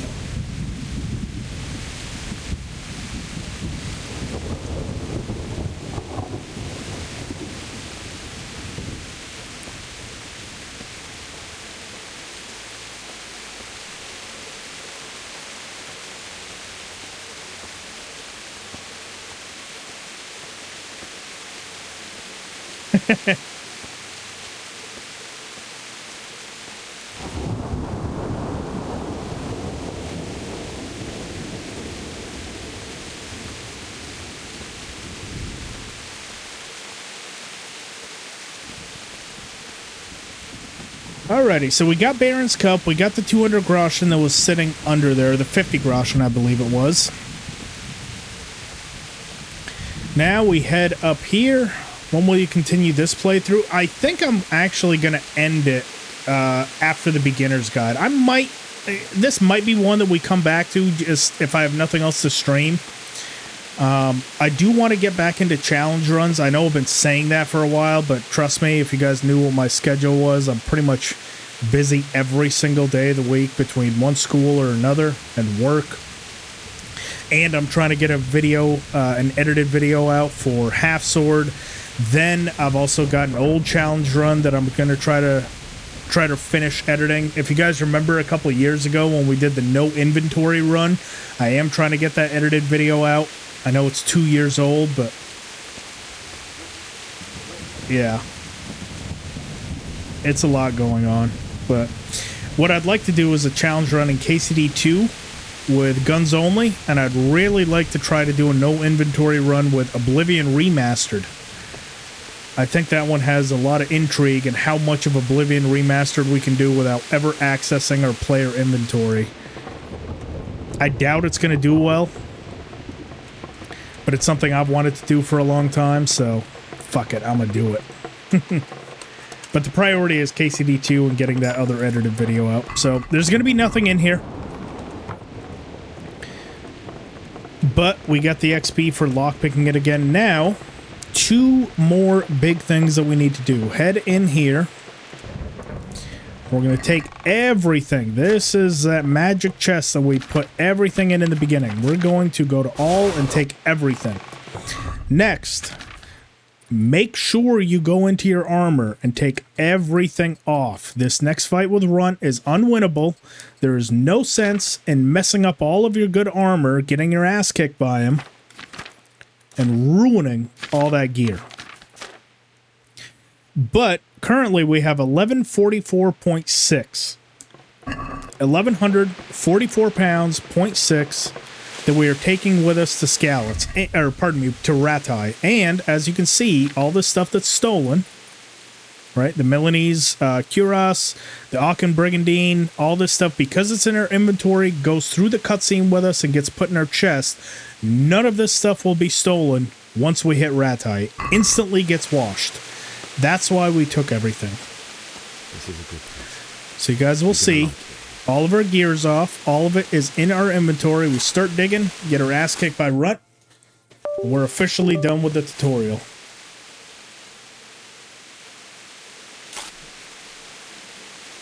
Kind of wish they added a secret ending for beating Runt. That would be cool. Like you might scratch him or something across the face. Like he still wins the fight, but it's an extra added interaction. That would be kind of cool. Pretty sure they have that in Ghost of Tsushima. Like if you beat the main bad guy at the very beginning, it's a different cutscene that plays out, but the result is still the same. Would be kind of cool if they added something like that for this. For the old hardcore players. 1146.7.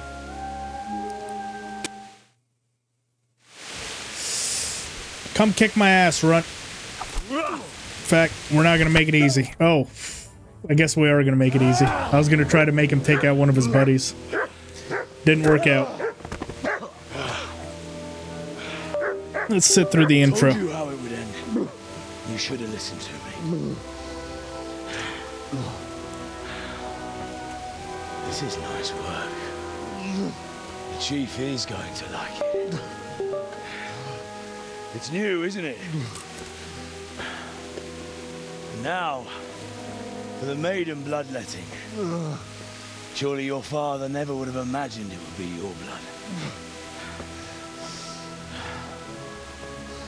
I believe there's a word for such moments. The old man would certainly know. But I'm just a common killer. Did you help make it? No doubt you did. Such miserable luck. To die by the sword you helped forge. Hey, go fuckers! He's a real one. Teresa. The games are over.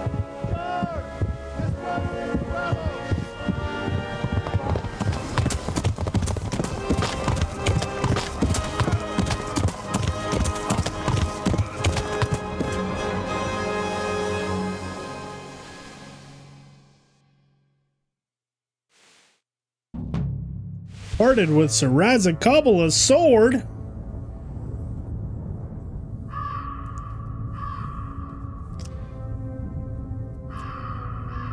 This kind of gives me Lord of the Rings vibes.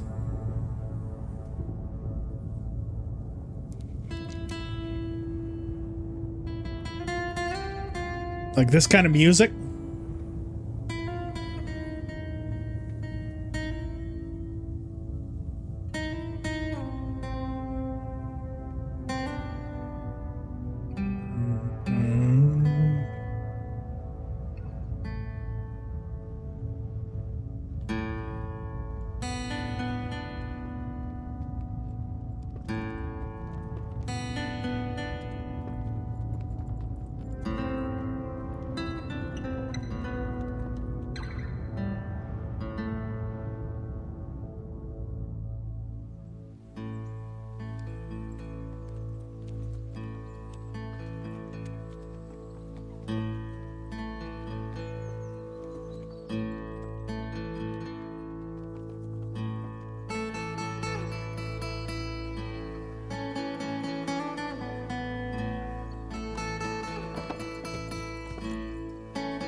On the nightmares start. So I've mentioned this before. Within this cutscene, you can still gain XP, but there's no consequences. So feel free to kill every single thing you see. Humans should go down with a single hit, but as soon as you hit him. Now, you bastard. Get out of here. Why is this guy not going down? Damn it. Did they hatch this? There it is. Well, we got a strength perk. This fucking dude. Come on. There we go. We got a warfare. As long as we're getting XP, I could really give a shit if I win or not. Because it doesn't really matter. There it is. Now we went down. Now we kill all the civilians. There it is. This one's stupid and didn't run away. So you get the pokey stick as well. Wow, she kind of likes it. There it is. All right. And that's everyone. Let's head over to the quest completed portion. But as you saw, we got a warfare and some strength for killing the humans. We also got a little bit more for killing the civilians. Because this is a nightmare, doesn't really matter. You can be a bad person in this. Ah, shit. I skipped it. Ah, my bad. We've watched enough cutscenes. I want to try and get into the game here. Any good? A few delirious days later, you can store the sword in a chest. It's only... Yeah. You can. I usually don't because it's not even the correct sword. I think they patched it to where it's no longer Radzig's sword. You mentioned the beef jumping out of Skalitz is real hard. Yeah. For speed run, I don't think it would be the most efficient strategy because it is a little bit kind of... a little bit tricky to pull off. Okay. We actually gained 2 pounds, 1148.1. So no, you don't actually lose anything in the travel. But now, if we take a look within our inventory, notice how nothing is stolen?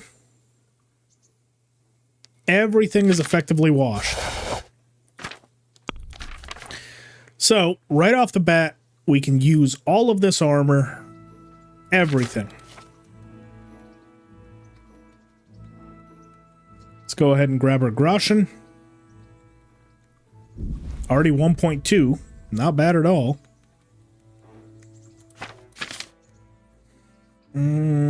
All the food we'll save in here for now. We can actually take the stuff that's not spoiled. And then as far as this stuff, we're just going to grab some crappy gear. It's all going to get destroyed for the most part. We'll take Henry's classic outfit.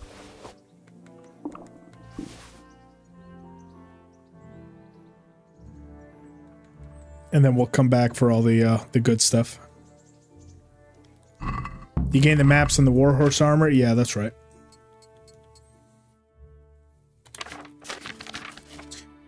We'll eat. That way we are no longer hungry. And we can also... Oh, shit. No, don't sit down. God damn it. I'm also going to take my lockpicks. 8 lockpicks. Those aren't stolen anymore either. Got spirits. I don't want to get fucked up on spirits, so how about some mead? Yeah, we'll take some mead. If we have any beer, that's ideal. Or cheap wine, we've got 10 of those. I really want his beer. Yes, that's the good stuff. All right. Quest started. Vengeance. Bam. Okay, first things first. Let's head on up. I'm going to explain all the economy and everything like that. But first, let's show you how to level. So at this point, first thing we're going to want to do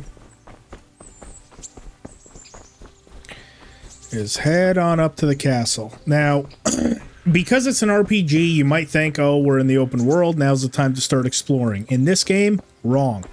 Do not start exploring at this point. Your combat skill still sucks. You're going to get mollywopped. Even though we've got good armor, you're going to get mollywopped by pretty much every single thing walking the land. So this is one of those times where following the story up to a certain point, I'll show you where you can kind of cut it off, is a good thing. Gum, what's happening? Hello. Loading times with my PC, it also makes the beef jumping a little bit harder. Yeah, that's true. You kind of need it to be a little bit slow. Now, you might be able to set, if you are playing on PC, sometimes it can help if you hit the set FPS down to like 30. So it loads in a little bit slower. But, yeah, on PC it can be difficult to get the beef jump to work. 1v1, maybe 1v2, mogged by peasants. Yeah. What you really want is the Master Strike. That's going to be your big thing.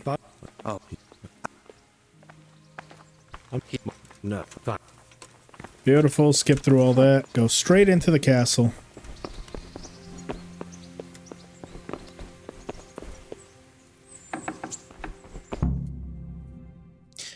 And this can play out.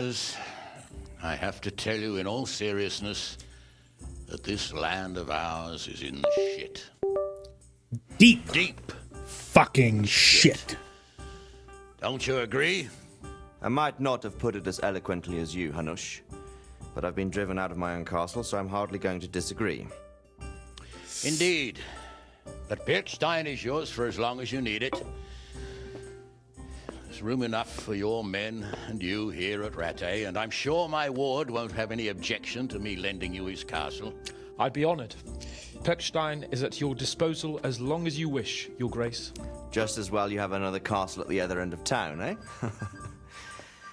At any rate, I'm beholden to you, Sir Hans, and to you, Sir Hanush. I don't like to speak ill of your people, Sir Radzig, but, well, there's no love lost between the townsfolk and the refugees. There's been talk of criminality. No, they'll have to get used to it until the situation's resolved. But when will it be resolved? And what on God's earth is this war even about? I won't lie, sir. I don't understand it. You aren't alone, Father. I believe Sigismund's original intention was to persuade Wenceslas to accept the imperial crown and to leave the rule of Bohemia to him. Who could blame him? I know Wenceslas is a friend of yours, Radzig, but even you have to admit he brought it upon himself. I can't deny the king neglected affairs of state for other pursuits. There is a need for order in the land, but I don't think the lords who sided with Sigismund realized just what Hungarian order looks like. Hungarian order? What concerns me, sir, is how a good Christian could resort to such brutality. To give him his due, I don't think he expected the lords of this country to stand behind the king. But thanks to him, we're tearing ourselves apart, and now he has to get things under control. But why in God's name does he have to use those barbarians? Money is the root of all evil, young sir. Wars are costly, and this one has dragged on for a year. Sigismund ran out of coin for knights, so he recruited those whore sons that settled in Hungary. The less he pays, the more they make up for it with plunder. That's why he attacked us.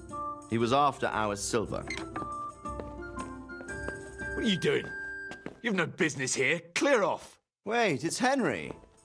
Henry, who disappeared after I clearly ordered him to remain at Talmberg. I'm sorry, sir, but I had to bury my parents. Had to? Do you think you were the only man who lost someone there? But the others listened to their lord. And it wasn't just your own life you nearly threw away. So Robard and his men risked theirs to save you. I'm sorry, but I had to. No, there you go. When you have to, you have to, Radzig. Your father was a remarkable man, and your mother, she was remarkable too. That's the old Kobila bloodline right there. A Christian burial. Did you manage that at least? No. I was attacked by thieves. I wouldn't be here now if it wasn't for that damn girl. horn dog. Girl? The miller's daughter, Teresa. The miller's daughter saved you from the footpads? Well, there's a tale to tell your children. I owe her my life. She distracted them and then brought me to Ratai. But without Sir Robard, we'd both be dead. Oh, that's what I call a good woman. Hang on to that one, lad. Still, it's a great shame your parents are buried This in asshole. unconsecrated I ground. forgot about this guy. That means purgatory for them. Be quiet, friar. I didn't invite you here to eat me out of house and home and deliver a sermon while you were That's why doing it. Hanush is a If G. you're so concerned, Father, maybe you should save the innocent souls of these fine Christians yourself. Go to Skalitz and consecrate their graves. I assure you, if you're killed by bandits, your soul will soar straight to heaven, as long as someone buries you in consecrated ground first. If there's anything left to bury, that plump carcass of yours would be quite a feast for the wolves and the crows. And one skeleton looks much like another, so how would we know which were your ordained bones or those of Sigismund's Tartars? Be that as it may, why have you come here? I must get your sword back. Sword? My sword hangs here at my side. No, the sword my father forged for you. One of those 3 thieves kids from stole it 3 different women. They almost That's killed him and crazy. he already wants to go back. Takes after his father, I suppose. Lad, I've lost a castle, a village, silver mines, and a good half of my subjects. Why would I miss one sword? Because it's the last one my father forged, and I promised him I'd deliver it to you. I understand. I'd feel the same way. But prudence is the better part of valor, and a dead man keeps no promises. Aye. The woman had to save his fat from the fire, and now he wants revenge. What kind of fool are you, boy? He's no Best fool. kind. Henry, you have courage, but you need training, arms, a horse. Or do you mean to beat this thief at dice? No, sir. Please, take me into your service and give me the chance to learn these things. The gall of him. Fled from the enemy, disobeyed your orders, duped Sir Divish, lost your sword, put Sir Robard in danger with his actions, and now he wants a promotion. Sir Capon's right. What you say is certainly true, except for fleeing the enemy. You would have run as well, believe me. Henry's earned some punishment, but how do you punish someone who's already lost everything, Courage and blind obedience are good qualities for a soldier, but a wise man also appreciates loyalty, perseverance, and determination. Besides, that was a fine sword that his father made. If he thinks he can get it back, I won't turn it down. My lord, he's a peasant. You can't make a squire of a peasant. Why not? Someone made a priest of a pig. He isn't a peasant, father. He's a blacksmith. Love it. And recent events have left me needing So Teresa, Rosa, and Catherine. Don't forget about Lady Stephanie. That's 4 women. Sir, yes, I would. You won't regret it. Oh, I probably will. I'm doing this for your father, lad. Don't disappoint me. Oh, fortune has finally smiled on you today. Don't forget about the chick at the wedding too. So that's 5 children. Now that I think about it, Sir Hanush, the boy needs training and experience, and you need spear carriers. That's true. The bailiff is always complaining about your people making trouble in the camp. Maybe one of their own among the guard might help. It might. In any event, it will prove valuable experience. But let's be clear. You're the one paying him. Captain Bernard, see to his training, and then send him to the bailiff. Yes, sir. And don't spare him. Damn. You can rely on it, sir. Don't forget, Henry. Why you gotta be so Don't cruel? Disappoint me. I won't, my lord.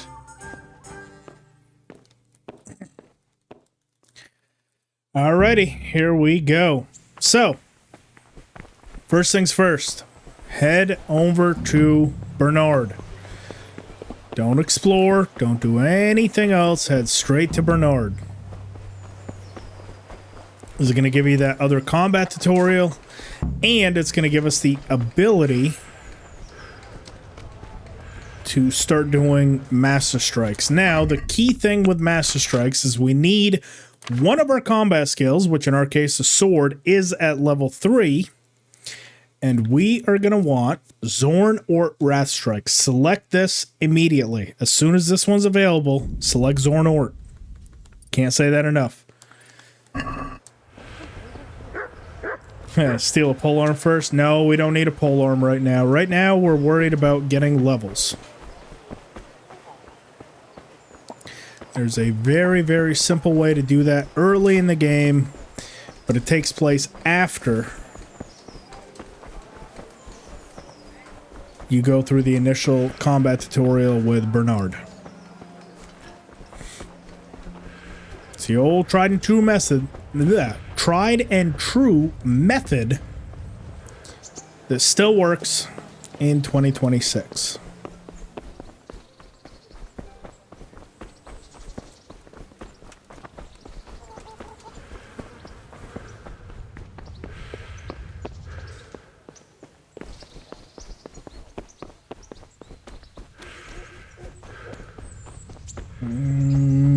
Here we are. It's not here.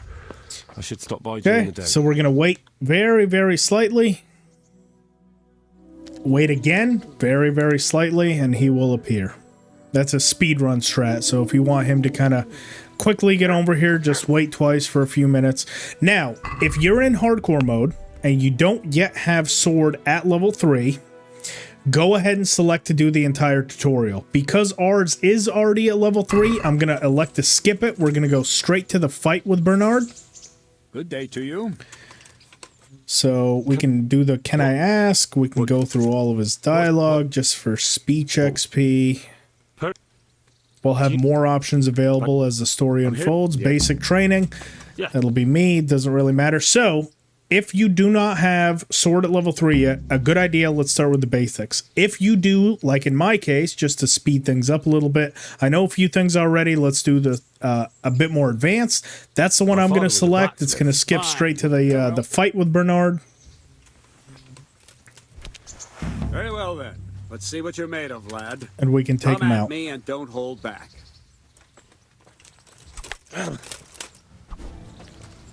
So we can already start doing our combo, but he's probably going to massive strike all of our blocks.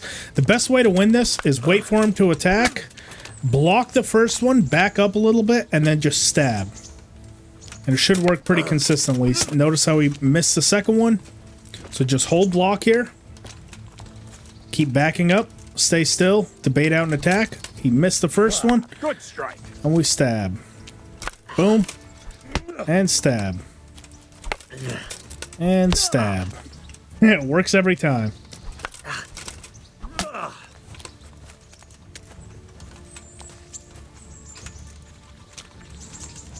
It's all about patience, especially in the early game.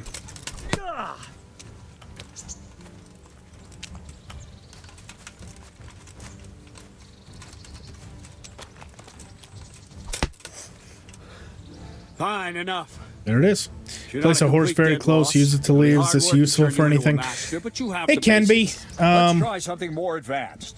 When in combat, keep an eye You on the can space mount the between you horse and your opponent. and That is stab your him space. repeatedly to Try get through this attack from the tutorial a side little the bit opponent will find faster. Harder to block in time. I personally find my method to be a bit faster and more useful. Low, lunge. Let's try it. You strike a few times at the side where I'm not holding my sword. Well done. Very, not bad. Well done. Right. Just stab Lesson the 2. shit out of him. Everything you've learned about blocking is wrong. When I cover, I can simply fend off your blows with my sword and gain control of the space between us. It's better not to control just the space, but actually your opponent's weapon. Attack, and I'll show you.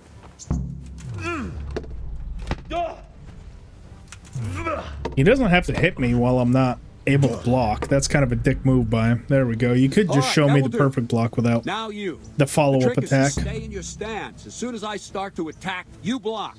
The move knocks the blade aside. Go to the perfect block tutorial. Not bad. Not bad.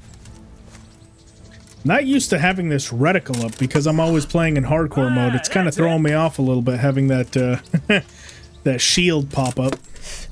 Well done. Right, now we'll try it a little faster. Concentrate and block just at the moment I start attacking. I'll strike you from above each time so you can see it well. Well done. Nope, too early. Jump the gun. No, not like that. You mustn't hold the sword there. You have to move along with the attack. Again. Very good. All right.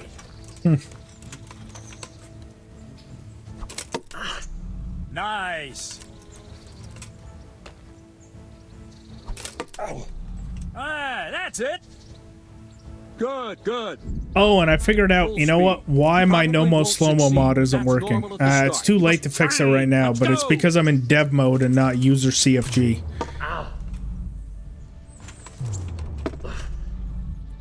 Typically, there wouldn't be any slow motion right there when I play. But I would have to exit the game to do it, which I might after this tutorial, just because I'm so used to the combat without it now. It throws me off when that is in. Wait a while, Henry. But I can't exit save right here. Here, in fact,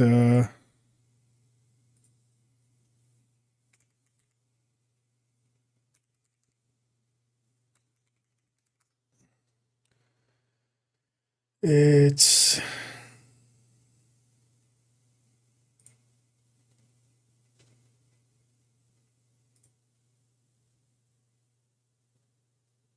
I know you guys can't hear it. It's because I'm looking up that I think it's exec user CFG. Exec user CFG. No, we're not going to be doing that on this run. That's more of a speed run strat. It's not worth doing, in my opinion. We have other ways outside of the speed run to make money right now, which I'll show you one of my favorite ways. Is it possible to level up archery before doing this quest? Technically, if you have a bow and arrow, I'll show you where I like to go to level up archery and hunting at the same time. And hit you.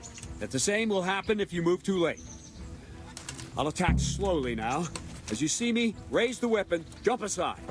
It'll throw the opponent off a bit, and there's your chance. Ah, that's it. Good. Fine. Now try it a little quicker. Try and get used to the rhythm. Never take your eyes off your opponent.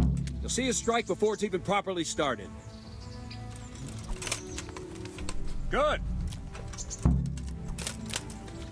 Not bad. Not bad. And the last thing for today, a trick. You raise the sword to force your opponent to block, but then change the direction of the attack at the last moment, and the opponent won't even know what hit him. Try it. Draw back the weapon, then change the attack zone and strike, so I don't have time to react. Ah, that's it.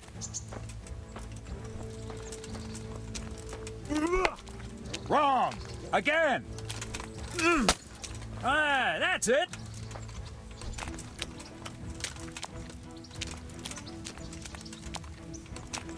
What is it? Wrong, damn it. Good. Wow, this one's still so glitchy. You have to wait for him to block. All right. There it is. There's all 5 feints. Well now, that wasn't too bad. Maybe we'll make a soldier of you after all. But don't get cocky. You have to train hard. Don't get penisy. You might have talent, but talent alone won't do. Practice. Whenever you've got nothing better to do and you're in the mood for it, you can come and train here with me. I can teach you something more when you're up to it. Beautiful. Now let's go and win Hans's bow. So, let's head on down. Oh, cool. We got a vitality perk. Now, I'm going to do Sprinter, and I'll show you why. Because there's a little trick which you'll be able to do so you can sprint faster, and that stamina offset is pretty negligible with a certain perk. But it only applies if you have shoes on, so if you end up having like full leg plate, it doesn't really matter.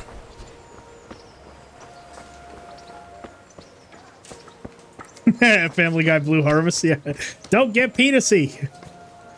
I love that episode. Let's see then. Thank you. Now concentrate. So we got the bomb brace. Pull out our bow. Now, the way to beat Hans here, right?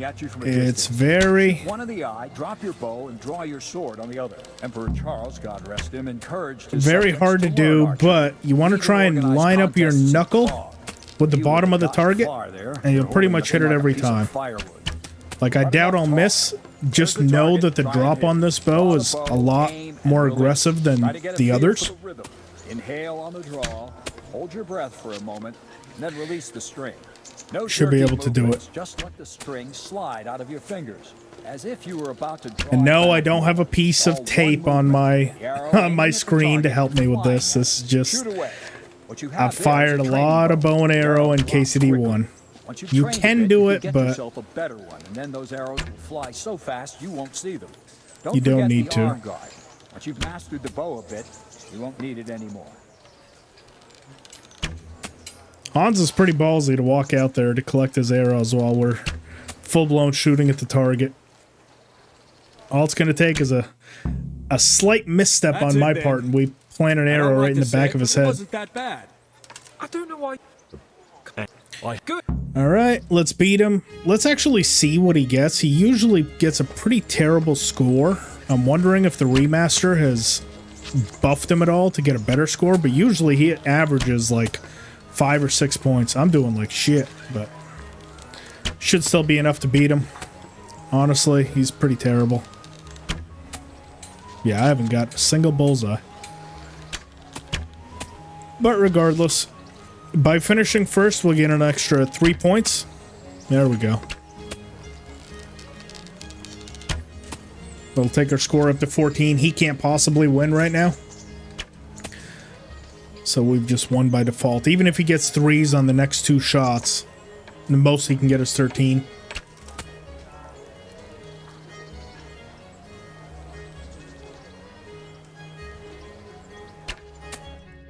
There it is, 10 to 14. We won. Go ahead and beat him in the sword play. If you're not confident with this, we could have equipped some of the armor that we had down below, but he's honestly not that hard. You know how this one ends. Especially if you have that Zornort combo.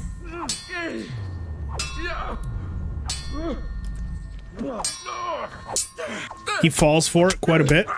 So it's left, bottom right, and stab. Ow. It's okay. Curse it.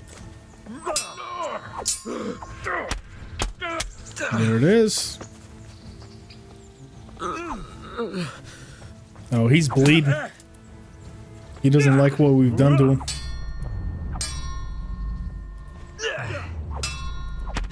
Ow. Hans, did you get a buff or something? Usually you're not this tough.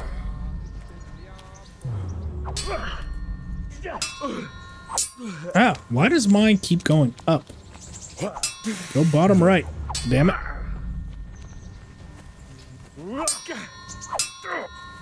There it is. We want to try and stab him in the face, just like that. What's the matter? So, a lot of people don't know this, but I'll show you guys. So, you can actually target stabs to the face in KCD 1. You can't do this in KCD 2. But if you're at any of these lower portions, right, so either left, right, bottom, anything like that, when you stab, you're going to target the chest. Notice how it's going down low? See how we stabbed him in the chest? However, if you're up in this top region and you stab, you target the face. See how we stabbed him in the face? And that does a lot of damage. So you can actually target your stabs to different parts of the body. And usually when I stab, you'll see me go up first and stab because that is the best way to go. Blacksmith? One Capon's hunting bow. Talk to Bernard. Beautiful. And now we go off to the bailiff. Bailiff is going to give us a mission to patrol the town, and that's when we can start really getting our OP on. Mr. Stab button? Yeah, the stabs in KCD 1 were pretty good. I kind of miss it too, if I'm honest.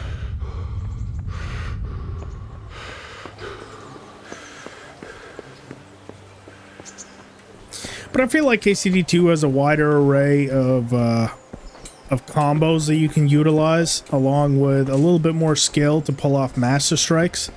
So it's still, it's combat in its own way, but it's definitely been simplified. I'll put it like that, to appeal to a wider array of people.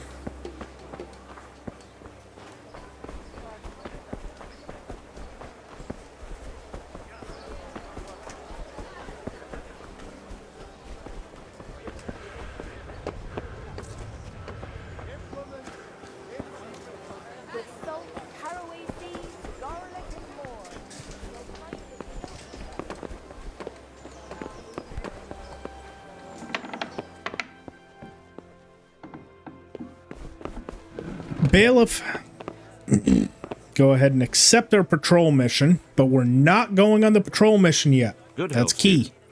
So join the bailiff service as soon as we have this selected.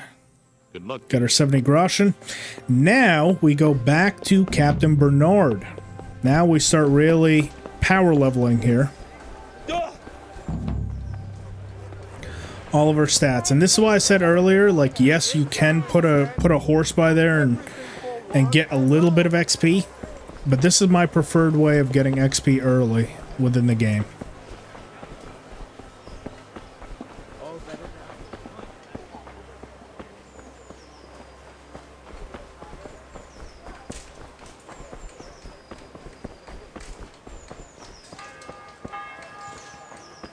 Also, if you've made it this far into the stream and you're enjoying it, make sure to hit the like button so the stream reaches more people for YouTube reasons. I do appreciate everyone that's in the chat, contributing, chatting. Make sure to hit that like button. Really helps me out when you do.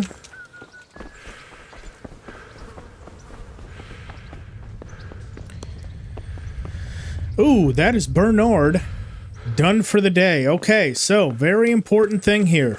Kind of part of the reason why I wanted to go back to him. So, NPCs have their own routines throughout the day. So notice how in the clock it's 1800 right now. If we were to talk to Bernard right now about training, see how it's only defense, axe, and sword. That is because he is not at the training arena right now, right? He has to be here, and it has to be during the day when he's available for training in order for you to do this combo, exploit, glitch, whatever you want to call it, XP farm. He has to be standing right here, and it has to be between the hours of 8 and noon. I think he takes a 1 hour lunch break, and then between 1300 or 1400 and 1800. If you run into Captain Bernard anywhere but at the training arena, you will not have the option to do this. I got so many comments that say, oh, I think my game is broken. I can only do defense training with him now. It's not broken. It's because his NPC code is taking him to go rest, to, you know, go do whatever Captain Bernard does when he's not in trainer mode. Now, the other reason that we don't want to do the quest right now to patrol is going to be because it's going to lock Captain Bernard out of being a trainer for the next several quest missions, because then we're going to go hunting with Hans Capon. And then we get into the whole Neuhof stud farm and all that different stuff. So for now, because Bernard is not available for training for the rest of the day, he won't be available again until tomorrow morning. Let me show a very important detail about game economy. And this is going to require me... do I have beer? I do have beer. Okay. Let me show you my favorite way of making money early in KCD. Well, not only making money early, but also washing gear and how the economy system works and how you can use it to your advantage in some way. Actually, it's going to be best to start right here, and then I'll show you how this kind of works. I think you train with Bernard. Hans can basically be done at any time. Yeah, after this quest, the next morning, exactly. As long as you catch him during his trainer hours, which is at 8 to noon, and then 1400 till 1800, he'll be available to do this. So, during the daytime, these traders have all of their equipment out on the table. Right, that's going to work with the armor and the weaponsmith along with the apothecary here. So notice how all of his inventory, right, the Aesop potion, right, antlers, all this stuff. Now this guy keeps his inventory in this chest, and there's 2 more on the other side of this door, which I can show you if we go around.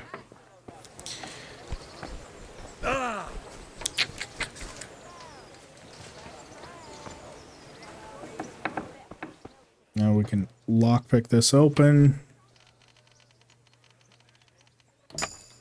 Bam. What was Uh-oh. that? What are you up to? Oh, Thief? shit. He caught me. We might be able to talk our way out of it. I'm not too sure. Just be careful. The main thing I was trying to show you is this guy keeps his inventory During the daytime, it's all out, but at night, he puts it in this chest, and that chest. It's split between the three. We'll go ahead and surrender right now. It's not a big deal. All right, you win. Woo! Bastard. You should have thought. Okay, that's fine. 60 groschen, that's nothing. We'll pay it. There we go. Okay. Now, as far as the tailor, he's already closed for the day, obviously. Tailor's always the last one to open and the first one to close. Now, this guy has all of his gear put away right now. He's still technically open, but notice how all the gear is put away. So if we were to ask him, let's talk trade. You see all this different stuff, right? They have a set, like, inventory on resets that they have every single time. So this guy is going to have, right, the 15 armors kits, Hercules in his diet, 30 small tailor armors kits, all this stuff. Any excess gear, so if we were to sell him gear, it gets transported into his tailor's or his inventory chest. It works a lot like Skyrim. Like, you know how Skyrim has the chest underneath and that's where the inventory that they pull from comes from? This one is much the same, except these are actually accessible. So the armorer over there is going to put all of his gear into these chests. I'm going to show you where the armorer keeps his stuff. So we're trespassing, I know, so it's going to be split between that one, that one, that one, and that one. He has a lot of chests. And it's kind of random where he puts everything. So if you're looking for something specific, it's kind of random where it is. But this is his entire inventory. So, or part of the entirety of his inventory. So we're going to take all that, lockpick this.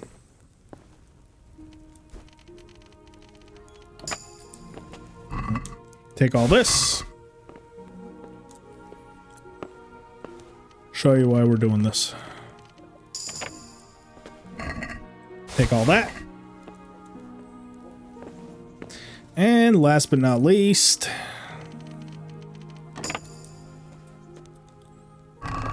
and that's where he's keeping his 2,000 groschen. And last but not least, we're going to take all that. Now, away we go. All right, we've got 600 pounds of gear right now.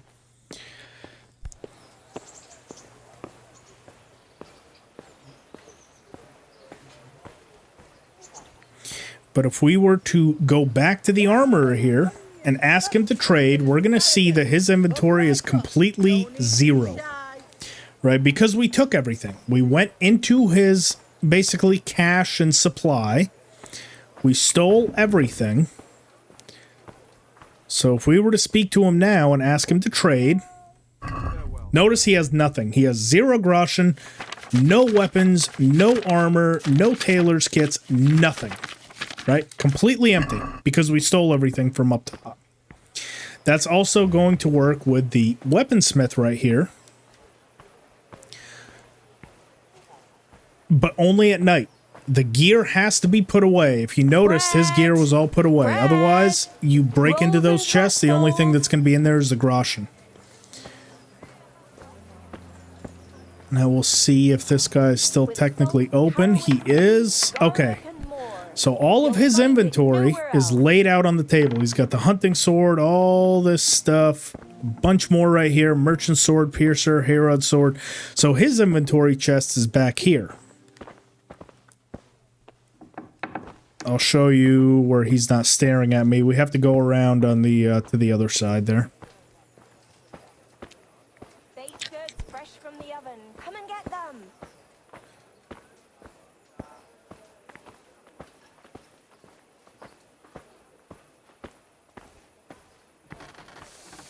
We'll open this up. Sneak upstairs. Actually, I think his might be right here, if I'm completely honest. Now, if I get caught here, this would be unfortunate. Seeing as how I've got all this other stolen gear on me. I don't think he heard me. Okay, perfect. Yes. Okay, so this is his supply, but because all of his stuff is sitting out on the table, I'm gonna drink another beer so I get that luck of the drunk perk. Because all of his stuff is sitting out on the table, if we were to loot all these, there's nothing in here. Even though they're locked hard, or very hard in this case, barely anything. There's a few right there. Maybe a couple more right here. Right? Some kind of low-level stuff.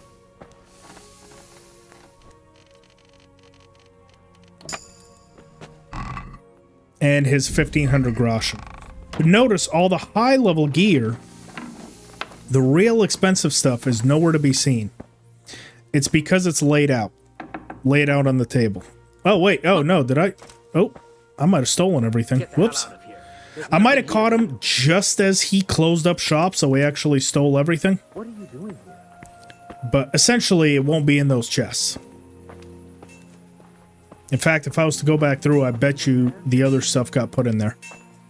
But the thing is, every time that they do that little inventory kind of buff, where they lay it out on the table and then put it all away, yeah, see, it did. And now I can't lockpick in there because he's going to see me. But every time they do that, they lock and relock the chests. So it's not efficient to do this with the armor, the apothecary, any of these guys here. Where you want to go, and my favorite way of making money in this is between Peshek and the Neuhof stud farm. And I'll show you kind of how that works. And you can do this over and over and over again throughout the playthrough.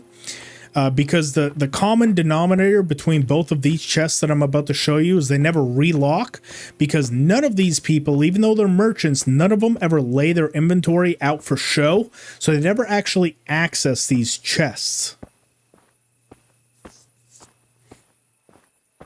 I remember being able to store gear in the barrel by Bernard's Canopy. Did they change that ability? You still can. It's just in my opinion, I guess it's not efficient, because you also have the Broken Wheel Tavern right up the road, and you can just put it in your share chest. So it doesn't really make sense to kind of do that.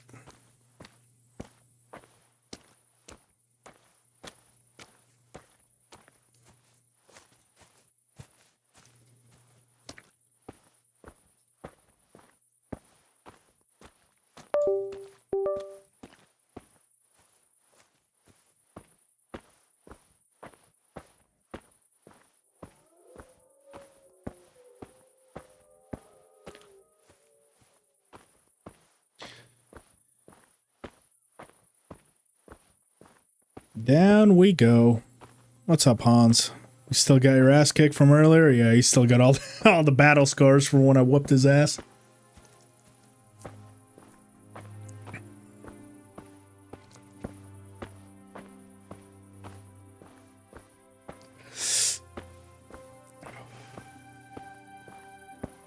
You already robbed the armory, and I'm going to do it again. Give it to Peshek to sell. Absolutely. So that is the strat. Now, currently we don't have Peshek unlocked as a merchant because we haven't done his ring sale, but it doesn't matter, because all of the NPCs in this game, like I had mentioned, they all have a set inventory that they can kind of choose from, right? That's their base inventory. So they have X amount of groschen that they always start out with. So for Peshek's case, it's 1,000 groschen every time his inventory completely does a reset.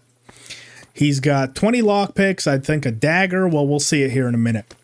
But essentially, anything extra that is in that merchant chest, that includes the ones up in the armory, the apothecary, anything that is excess that they don't actually sell themselves, when their inventory resets about every 3 to 4 days, the extra stuff will disappear and just reappear in the form of extra groschen. Now, the reason I like doing the Neuhof stud farm to Peshek consistently is the Neuhof stud farm resets about every 3 days.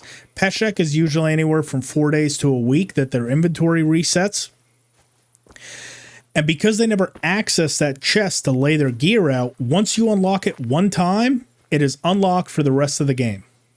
So you can just constantly do that loop of Neuhof or loot the stud farm, put it in Peshek's chest, and then once Peshek's inventory resets, you just take the groschen from it. You don't have to sell it to him. Now, when you do sell it to him, the end goal is the same. It ends up in his inventory chest, but you don't need to. It's just a faster way of doing it. So let me, as soon as we get down here, unfortunately, I won't be able to sell him anything because we haven't done his ring quest yet, but all in good time.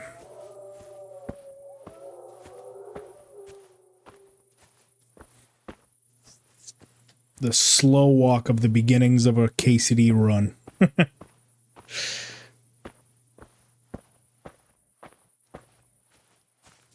And the reason I'm trying to rush to do this is I believe at the very, very start, his inventory resets extremely quickly.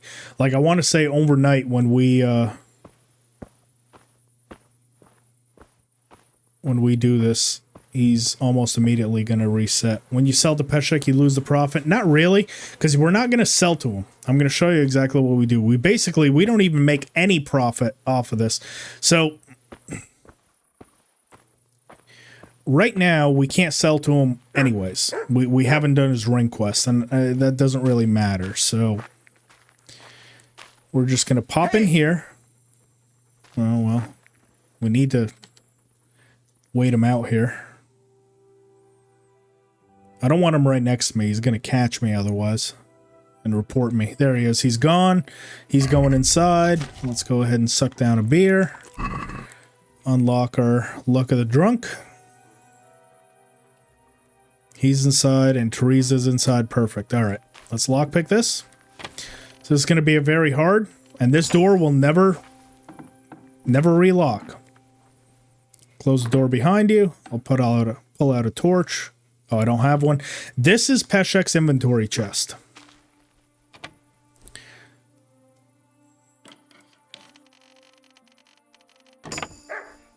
All right. So he sells a dagger. He always has 1,000 groschen, 20 lockpicks, the rule of St. Nicholas, and the treasure map. So we can go ahead and take those. We'll take 1,000 groschen. And then everything that we just took from the armorer, I'm just going to go ahead and put in here. We can sell it to him, right? We definitely can. But right now, we've just taken his 1,000 groschen. He doesn't have any money to buy this stuff. And besides, this is going to be way too much for him to buy anyways. He's only got 1,000 groschen. Most of this stuff is 200-300 groschen. So it might seem like it's a waste of money, but we just got it for basically nothing. We're also going to go ahead and put all this stuff in there. Why not? I'm actually going to take the dagger because technically that is part of his base inventory. I'm going to keep the armorer's kits. I'm going to keep this. That stuff can all wait. And we're going to take one of these. We'll take both the daggers. Okay. So we saw what his base inventory was, right? 1,000 groschen, a dagger, and the treasure map, and the book. All of this stuff is not part of his base inventory. He never carries this. Therefore, when his inventory resets, the extra groschen is automatically going to be in this chest and we can just collect it.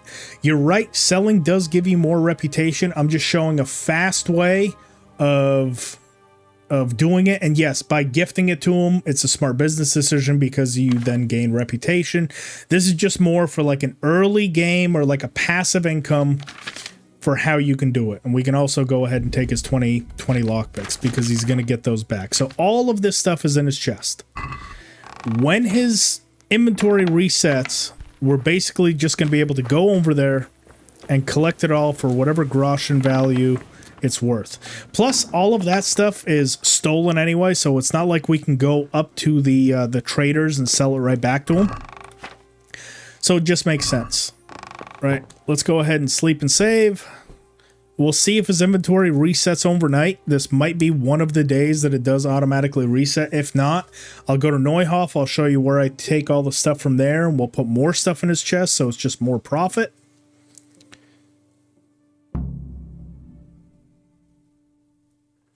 And we can also train with Bernard.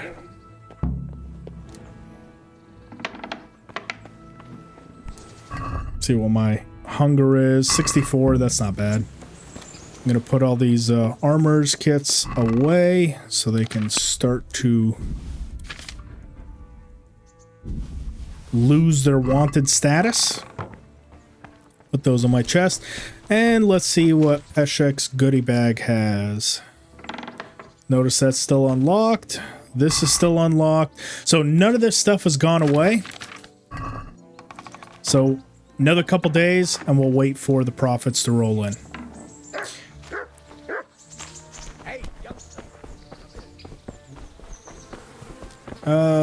We can also go ahead and start his ring quest.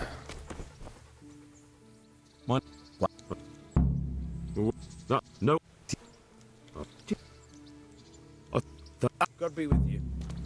There it is.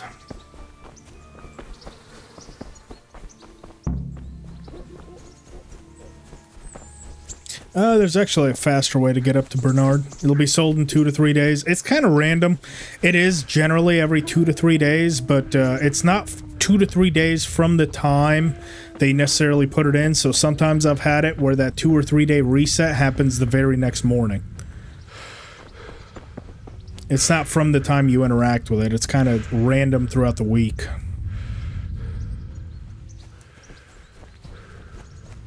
Hell, sometimes it'll take like 7 days. But either way, that's potential profits waiting for us the next time we're back in town.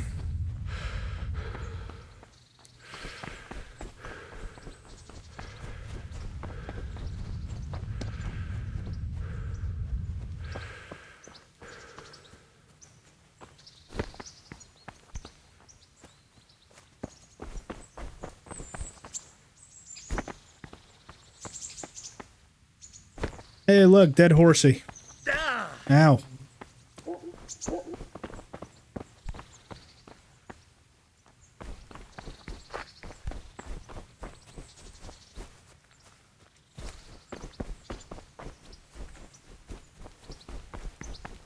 Peshek has depth collectors if you ignore his quest. Yeah, that's why I went ahead and started it. Plus, it doesn't take much to finish his quest.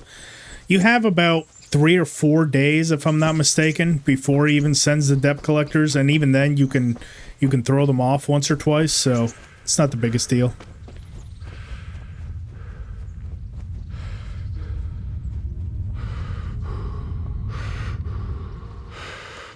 We're gonna complete it pretty quickly.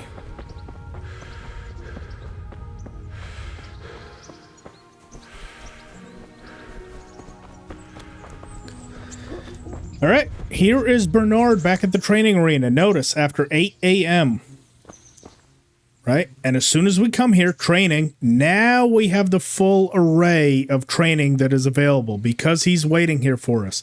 The first thing we do, Master Strikes. I think I've mastered. I see. And we'll go ahead and learn it with a sword. Stand there, take your weapon, and fight. If you look like you know what you're doing, I'll teach you a trick or two. Now, Bernard sucks in this tutorial, honestly. He is not very good. If you know that Zornort Rat Strike, you should be able to pretty much bully him. You just continuously...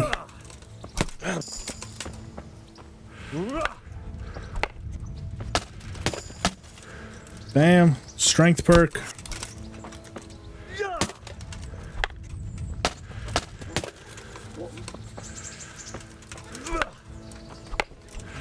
Enough. Just keep hitting him with it. There it is. So now we know Master Strikes. All right. It seems you're ready for the next lesson. Now, pay close attention.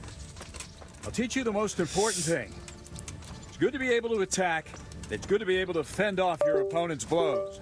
But the best is when you're able to do both at once.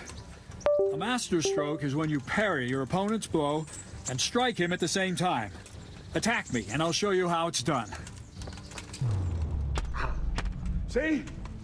I parry and strike in one move.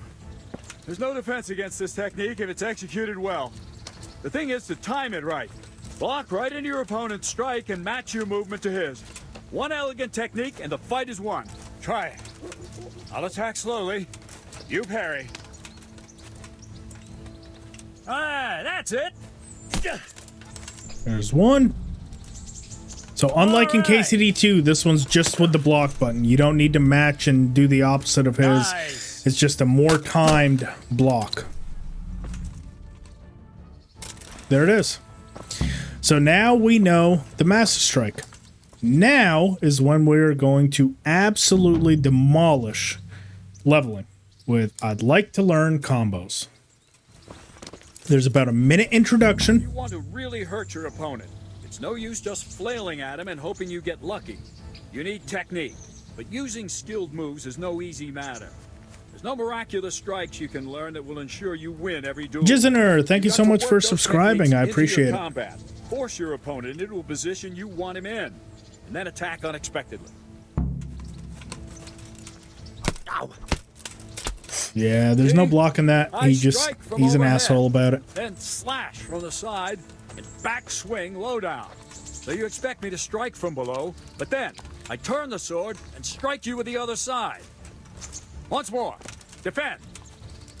I love how he says defend, but it doesn't give you the option to actually defend. Strike from above, then from the right, then slash. The strikes have to follow quickly, one after the other. As soon as one lands, you start the next. You have to keep exactly to the sequence, otherwise it won't come off. Slash from above, slash from the right, slash from below. Go! Alright, so we're not doing that combo. We're gonna do our Zorn Ort Rast Strike. He never blocks, he never defends. We get a shitload of XP every time we do it. That was wrong. Try to catch the rhythm. Now, the other thing I recommend, go to your settings, sound settings, and voice volume. Turn that shit off, because you're gonna see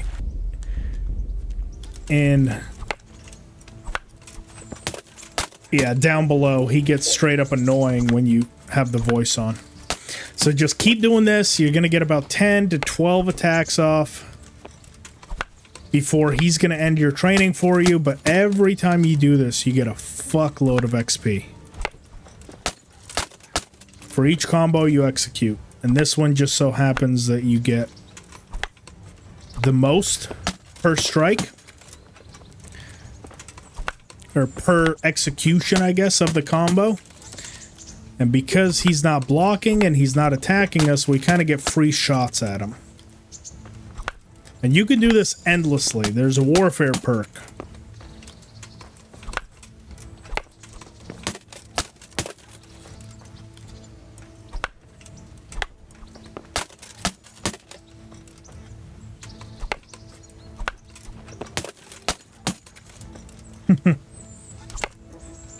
Ah, damn it. Okay. Now we do it again. So let's see kind of where we start, and that way I can show you how much XP. So strength, we're all the way up to 6, and current XP is 205 at level 6. Agility is 111 at level 4. Warfare and sword. Sword is already almost up to the other one, so we're actually going to do the Scar Maker as well. Along with warfare, we're going to go ahead and do bloodletter. I'm going to wait for the next one. This one, I'm going to wait for that one as well. Off we go. Training, combos, once again. You got to sit through that same minute introduction. But you can do this kind of endlessly. That is while he's at the arena. If he's off somewhere else, you're not going to get the option to do it.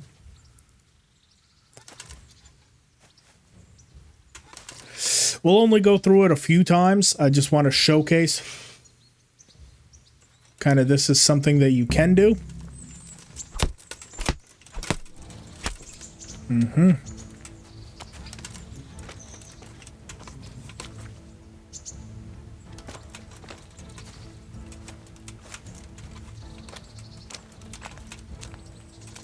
So if you're looking for like a big jump or a boost in levels early,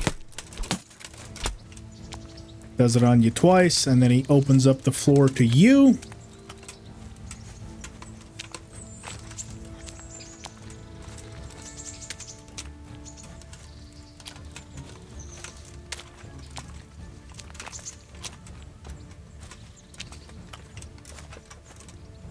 And we're back on our bullshit. In fact, we can even do the Scar Maker, because that one's even a little bit faster. A little bit harder to fuck up. There it is. Strength level. Right. Pretty much doing every longsword combo that we know outside of the one he's trying to teach us. And notice how we get it every single time.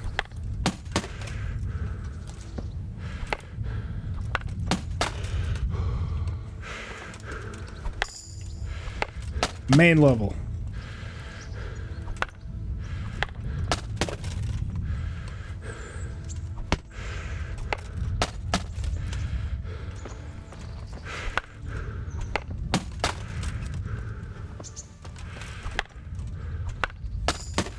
Agility.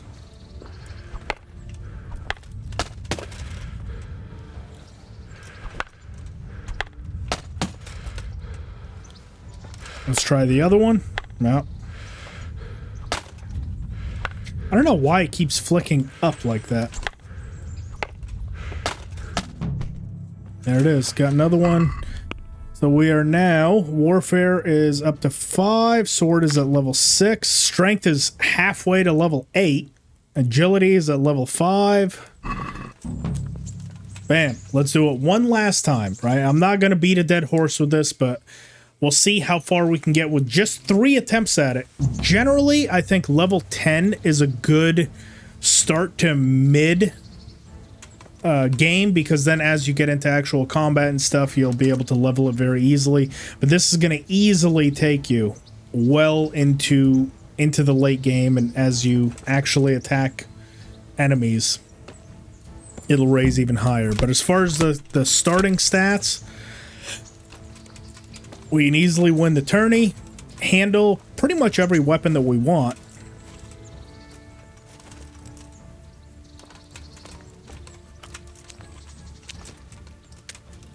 At least for the start.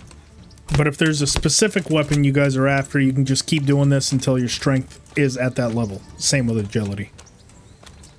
No, no, no! Not like that! Yeah, it gets really annoying listening to it. Trust me. I've done this so many times that I just know instinctively to turn the voice all the way down. Otherwise, you're gonna get driven crazy by this asshole.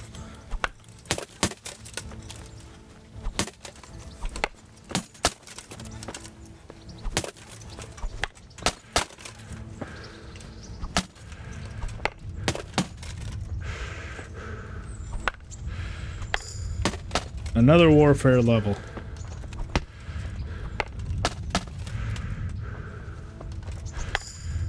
A sword level.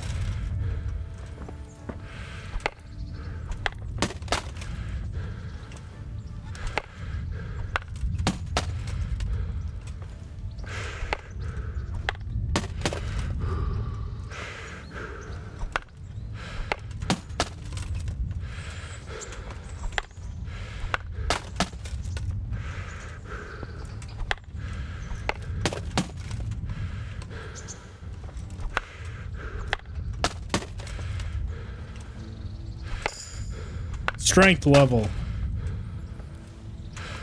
Can we get an agility out of it?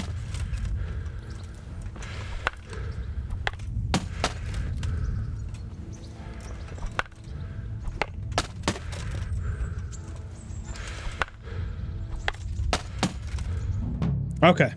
So the very last time that we're going to do this, we're actually going to learn that combo. So if you notice now, if we go over to sword, right, we have the Zornor, we have the Scarmaker, but because we haven't actually done this lesson properly, we don't have the combo that he's trying to teach us. So this last time, we're actually going to go through and do it correctly, and we get a free sword combo out of it. Now, the only downside is if you ever go back at any future time to do this kind of training, even if you know the sword combo that he's trying to teach you, which is like the upper right, lower, and whatever else for the stab, if you do this again incorrectly, you will forget that combo, so you'll have to do it again properly.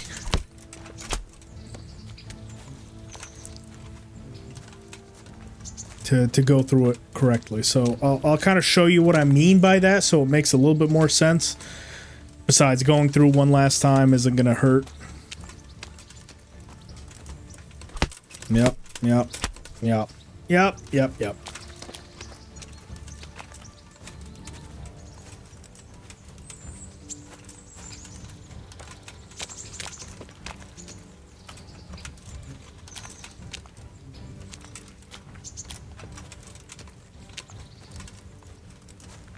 Forget combo? Yeah, no. So watch. So we're going to go up, right, bottom left. 1, 2, 3. All right. So now we have this combo learned. Just one for the road. So if we open up our sword and we look, now we have the false edge. That's the one he was trying to teach us. So notice, Zorn or Scarmaker, false edge. If we were to do this training combos again, like let's say we continue the run and we come back and we want to train a little bit more, we do this exploit by just gaining a bunch of XP. I'll show you what happens if you do it incorrectly. So don't be surprised by this. This is intended. But I have been caught off guard before because I do like this combo that he teaches. And I've come back for more XP and did it incorrectly and then went out, got myself in a fight and realized that I didn't have the combo anymore. So I'll go through it one last time. Or I guess the second to last time because we'll need to go through and do it correctly.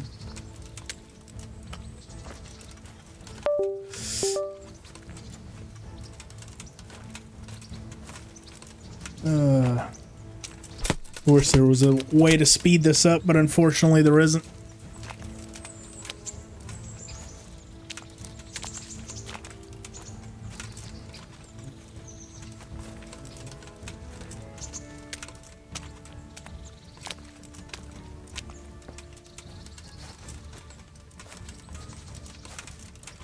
Okay, so it's later on in the game. We decide to go through and grind out some more XP. We're doing it incorrectly. Right, we're doing our own combos, not the one he's trying to teach us.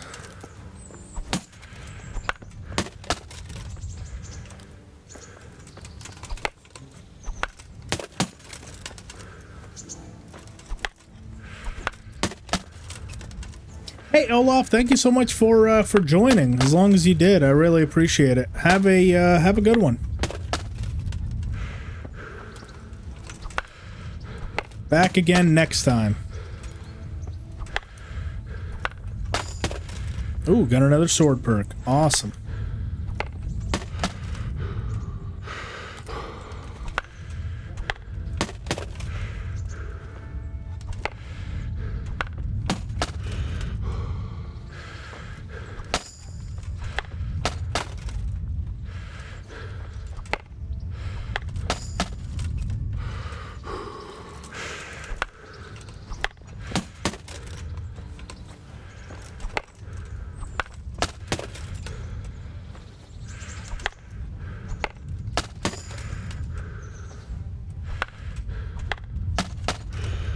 Okay, so notice how we did it incorrectly. We didn't do the proper combo.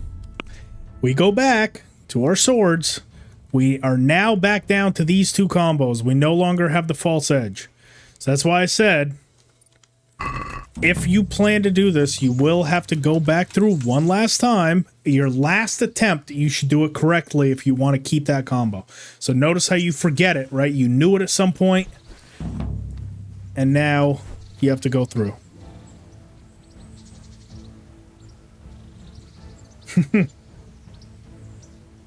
Long time no see. Happy to catch up a bit. Yes, Advent. Thanks for stopping in. Absolutely. Almost done with the replay. Love it. Awesome. It's good to see you. We're going to do this one quick. We're going to do it properly, and we're going to be done. We're going to go over and do the tourney. I'll show you how you can generally do it at this point, as long as you stay patient. We'll go through the sequence with Black Peter. I'll show you how I knock him out. We'll head over to Neuhof. We'll steal all that stuff. I'll show you how Peshek's kind of inventory, you can very quickly get that done. How you can also wash gear that you might want to use.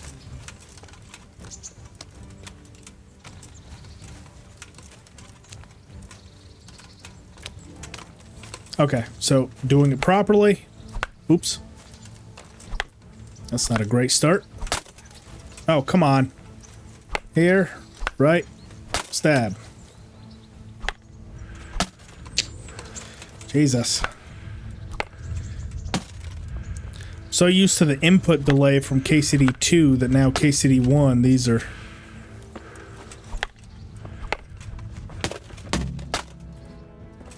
And there it is. And now that we've done it properly again, false edge is back there. So that's why I've always said make sure you do it properly your last time through.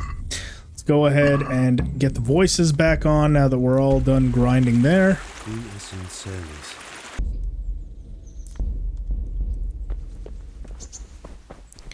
And do the tourney.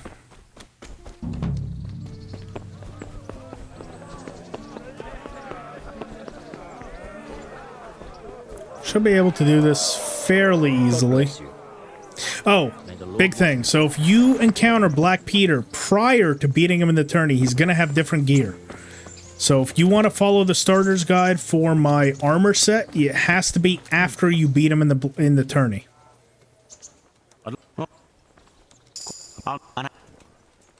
We're going to take the longsword. Should be fairly easy. Meeting face to face in this round will be Henry of Skalitz from the company of Sir Radzig Kobla. And his adversary will be Pavel, called Roebuck, from the garrison of Sir Sebastian von Berg.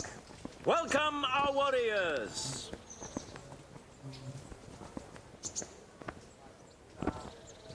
And this very first bout will afford plenty of entertainment. We will witness a duel with longswords. So the first opponent is never very challenging. Pretty much just bully him. And like I mentioned, you can stab to the face since he has an open visor. That can do a lot of damage.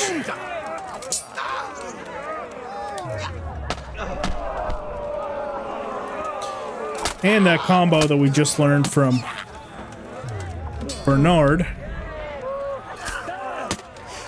Oof.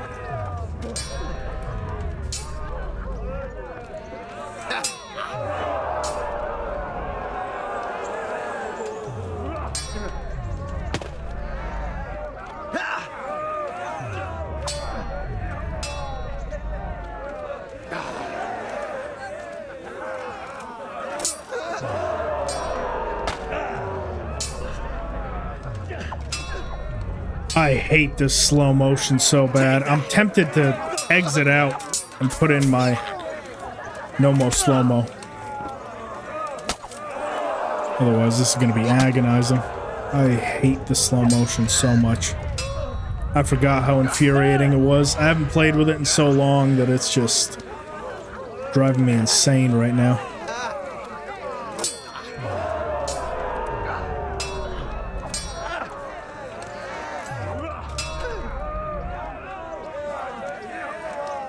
Alright, we'll just wait to Master Strike him and then pull off a combo on him. Fucker!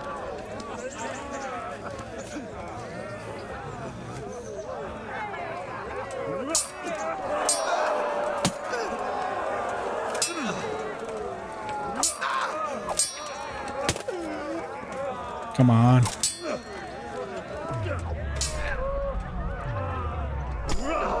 There it is. Got him. Can I exit and quit? No, I can't.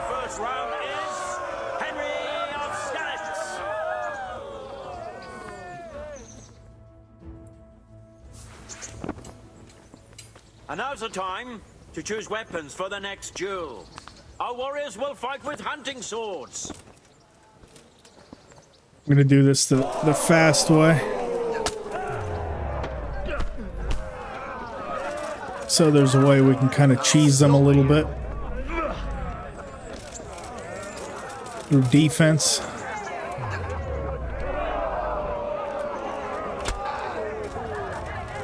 If you disengage, you can pretty much get him every time as he's swinging.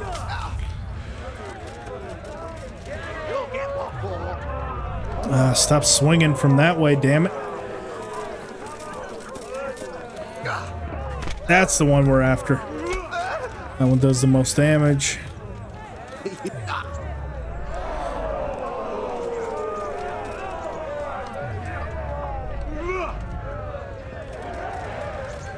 You're dead.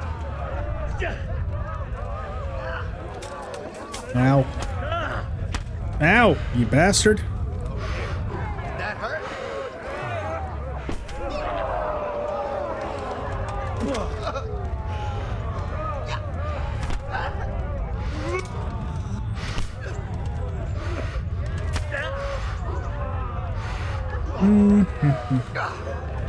That's the one we want to get every time. When your shield is to your left and he swings from the upper right, that's the perfect block you want every time, because it's going to stab him directly to the face.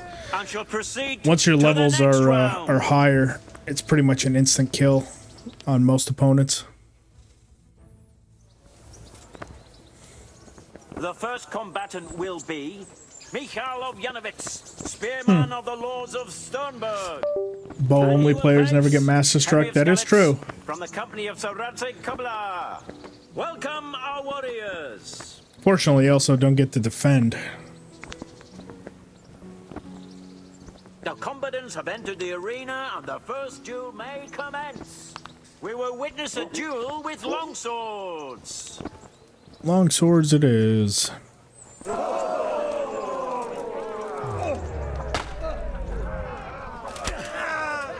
Good stab to the face.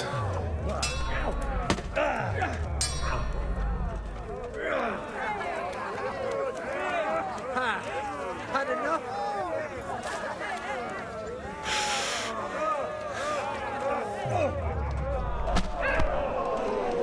Stab to the face. Oh, this one can master strike. Okay, so we're just going to go ahead and play on the defensive with him. Slowly chip his health away. Get a stab in when we can.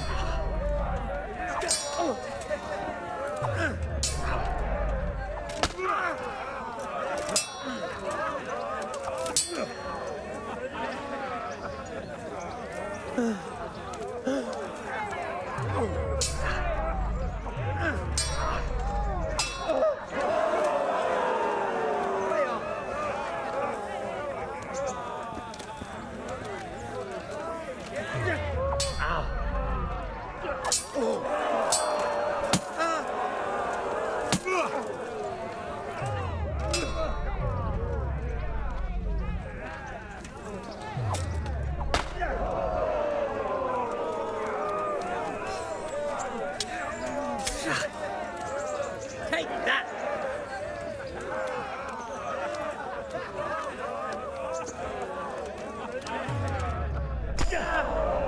Nice. Got a defense perk. Another stab to the face. He's just about done. So that purple bar at the bottom is his health. Right next to our red bar with health.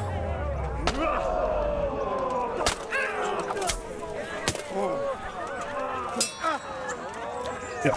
His stamina is low enough that we can just bully him at that point. That's the end of the first round of combat, and the victor is Henry of Skalitz.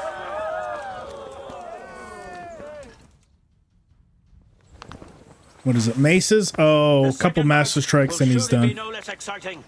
This one may decide the winner. The combatants will engage in a duel with warhammers and shields. Specifically when he attacks from the top left.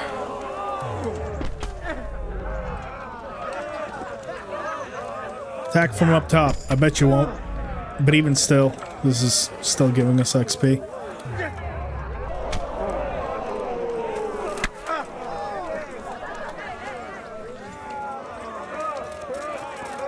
You'll get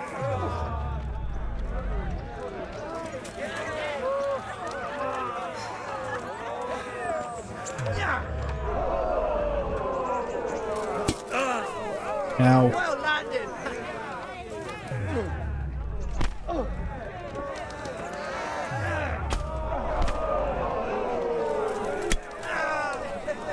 Alright, he's just about done.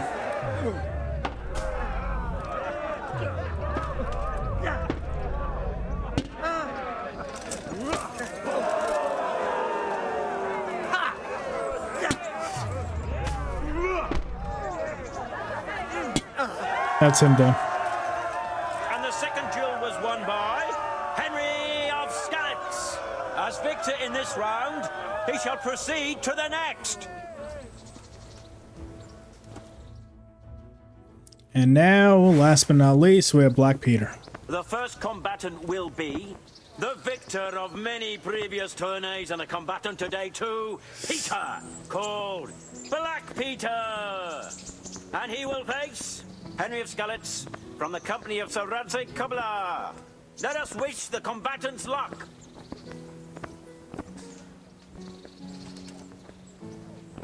The combatants have entered the arena and the first duel may commence. We will witness a duel with longswords.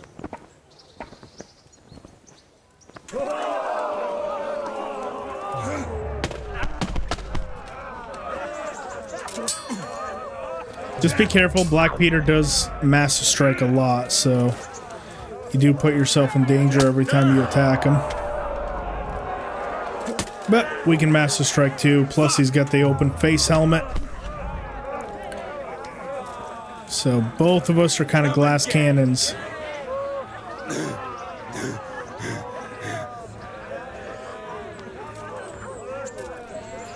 Come on, attack.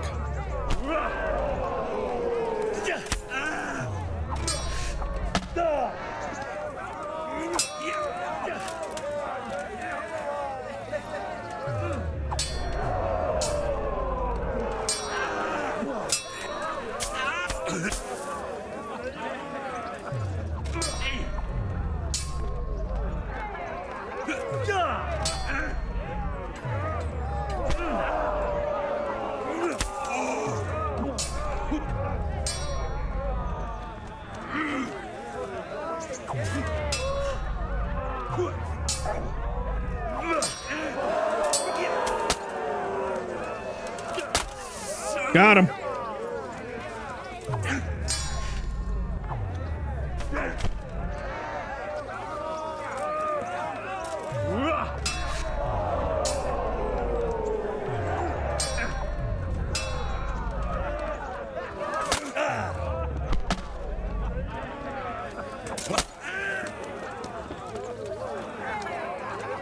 What's up? Shit yourself? Not yet. But I might. Ow.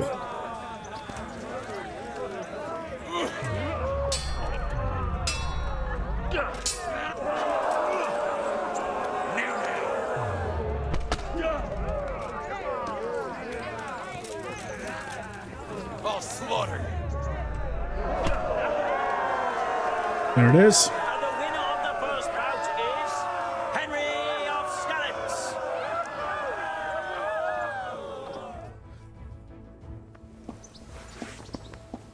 The second bout will surely be no less exciting. It's doable, but it's definitely a lot harder. Prepare to watch a fierce fight with axes and shields. But yeah, I would say less than the stats. It just matters if you know the Master Strike. If you don't know the Master Strike, it's going to be rough.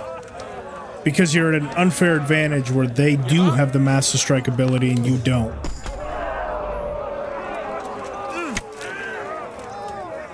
Attack. Attack, please. Yep, that's the good one.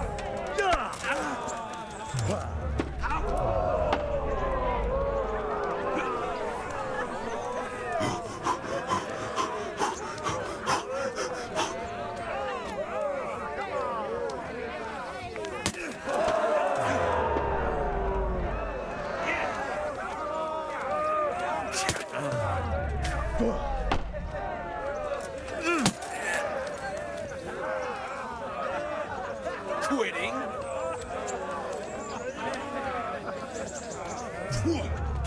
That's the one I get every time.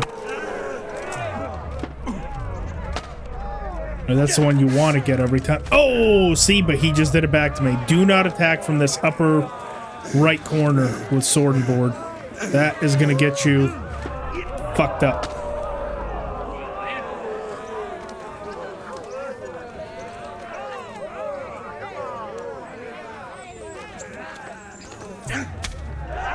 There it is. And the second duel was won by Yay! We won the tourney. Lords and ladies, good men and good wives, you have just witnessed the final duel in today's Ratai tourney, for which we all owe gratitude to Sir Hanush of Lipa. All glory to the victor, Henry of Skalitz, man-at-arms in the company of Sir Radzig Kobila. His prize will be given to him by our gracious Sir Hanush. And there we go. Head on to Hanush, get her prize, and then we'll go out the back door here, meet old Black Peter down below. For the bastard that he is. Take him out. Take his stuff. Kill him. All without a fight. So we head out the back of Skalitz. Now Black Peter is going to be waiting for us just on the other side of Peshek's, about right here. So we're going to go down, kind of the same way we came up here. We're going to go down, follow this road, go up, and then choke him out.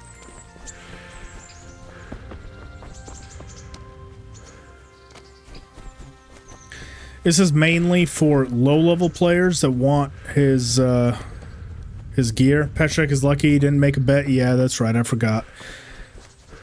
I forgot to do so. But yes, we can make a bet with Peshek, and that gives you extra money. Like I said, it's been a while since I played KCD. It's definitely forgetting a lot of the OP stuff. There's a shitload of chamomile right there. For anyone that is in a chamomile shortage. Feel free to collect all of that.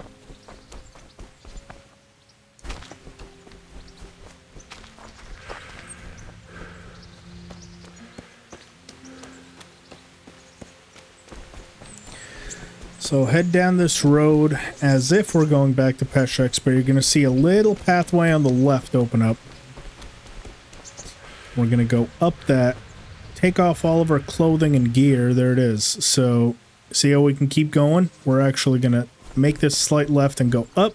You're going to see a conciliation cross right there, and we'll see Black Peter down below.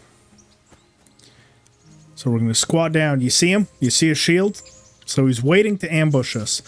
Now, much the same as I mentioned earlier, characters that are sitting down cannot fight you off if you're trying to choke them out. So if he was standing right now, we'd have a pretty high likelihood we probably wouldn't be able to knock him out. But because he's going to be sitting on this little stump, if we sneak up behind him, and I've taken all my clothes off, that way we're not making any noise. Bam. Knock him out. Loot his gear. Take everything. Kill him. And Black Peter is no more. Easy peasy. And there's his poisoned page's sword, along with all of his gear. And we got the Lords of Lipa gauntlets. Black Peter done easy. Let's see if Peshek's gear has turned yet. I doubt it. But it's worth checking.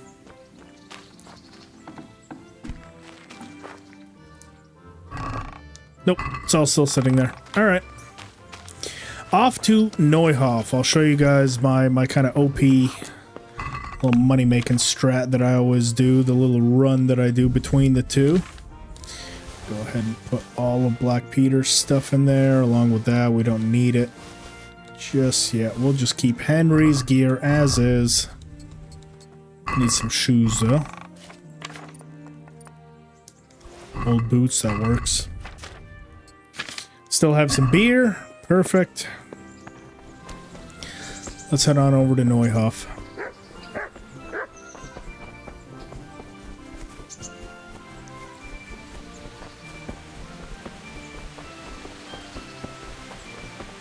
I'll also show you guys how to quickly wash gear. so you can use it right away without having the stolen tag. That's also done through Peshek. Technically, once again, it could be done through any of the merchants, but it's just easiest to do it with Peshek's because he's right there. He never strays too far from his chest. You always have access to it. But technically, it could be done with anyone.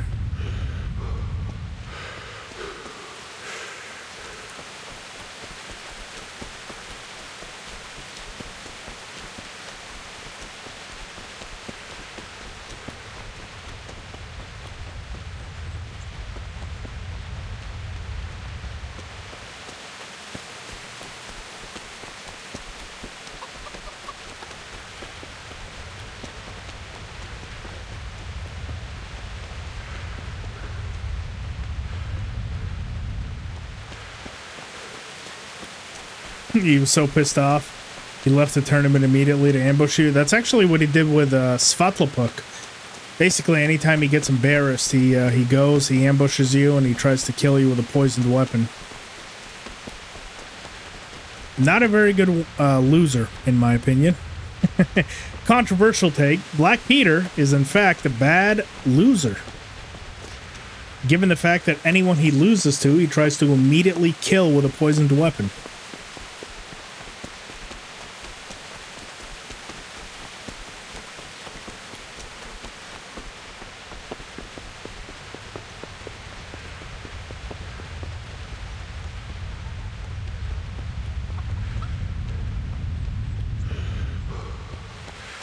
Can you get your cloths from Prologue back if you sold them for charcoal? No. If you sell them for charcoal, I don't think there's a way you can get them back. Oh, am I hungry? I am hungry. Ah, that's fine. No big deal.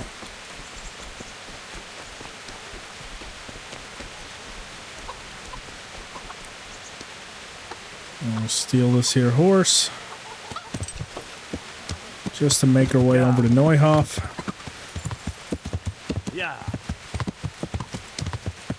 Yeah.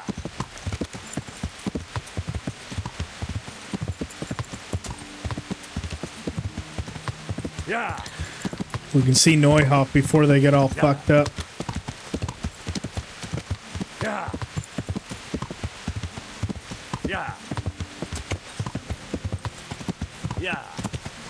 And this will work at pretty much any time except for when they do get ambushed. Anytime after that, like once things settle down in Neuhof, you can also go back and take all this stuff as well. Yeah. Yeah. Yeah. But yeah, just during that quest line, the following quest line after the Hans hunting trip, just know you probably can't do this. Yeah. Yeah. Yeah. Yeah. Yeah. Yeah. Yeah. Yeah. Yeah. So unlike in KCD 2, Yeah. where if someone notices you on a stolen horse, they can still report you. As long as no one sees you actually mount the stolen horse, then you're good. So we're going to take this horse and we're going to plant it out here. So that way they don't see us getting it back on it. I'm going to run here into Neuhof. And then in the back over here, chug down a beer. Same thing once again. She never accesses this chest, so basically stays unlocked for the rest of the game once you do this once. Unlock, and the reason we do it specifically at Neuhof is they have the best horse stack in the entire game. So anytime you want either nobles, pretty much anything here, we'll take everything and I'll show you everything we get from it. So we've got plain bridle, the noble saddlebag with 4 saddles, which we already have. However, we also have the noble horseshoes, the noble bridle, the military horseshoes, and golden spurs. So if we want to use any of this stuff right away, Let's see. I've got 6,500 grosh, and I should be able to buy the horse pretty easily, which we're obviously going to go for Alberak. Now, Alberak is not my favorite. Warhorse Jenda is my favorite. That one's all the way out in Mirhoyed. But Alberak, for the purposes of this, just so I can ride back to Talmberg here, I'd like to buy a horse. I have, and Alberak. We'll go ahead and haggle. Should be able to get it for somewhere around 26,000. Maybe even less. Yeah, let's try for 25.50. 25 on the dot. Well, done. Take care. 25.20. There we go. And we already have a horse. So now, let's go ahead and load all of this stuff up onto our fine horse. We'll put those on along with military horseshoes, saddlebags. Just load the horse up basically so we can easily drive back there. We'll put the military horseshoes on. Noble bridle. Alright, let's head back over to Peshek's. Yeah. And we already own a horse. Yeah. How neat is that?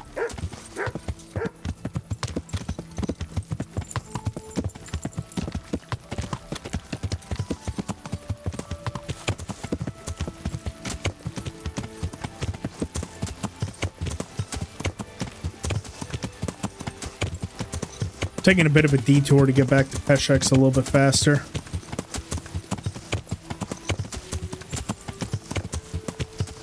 Pinky's also great and much cheaper. That's true.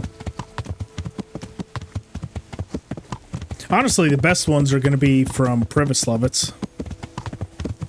Like, that's for, like, the real kind of, you know, min-maxing. If you want the absolute best, it's probably going to be from Privislovitz. But in the base game, Warhorse Jenda is the best one that you can get. Maybe not the best value, but definitely the best one you can get.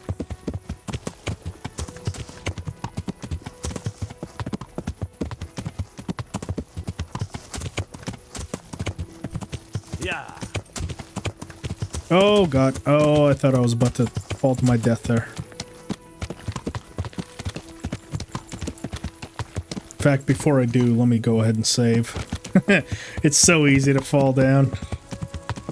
Just die immediately. Less so because it's not hardcore mode and we don't have the brittle bones debuff, but still very easy to lose health, especially on horseback like that. But it's fine. We're about to sleep anyway.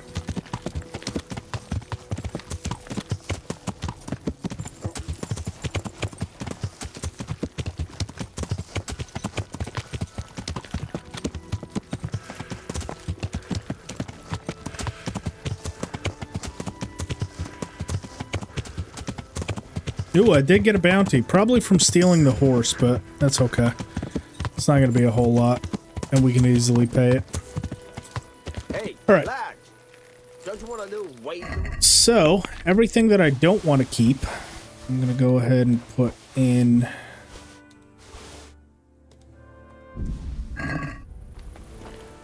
Peshek's chest. However, what I do want to keep, I'll keep on the horse for now. Now, it's going to retain its stolen status, but once we get the ability to trade with Peshek,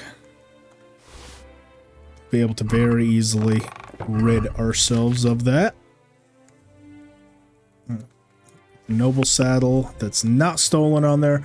What else do I need for the horse? Let's see, we've got the noble bridle, the military horseshoes, and the noble saddle. I think we can do the comparison. But I don't really need to, if I'm honest. The comparison doesn't really add much to the horse, and it just makes it heavier and slower. So generally, I don't put one on. And everything we don't need, we just pop in here.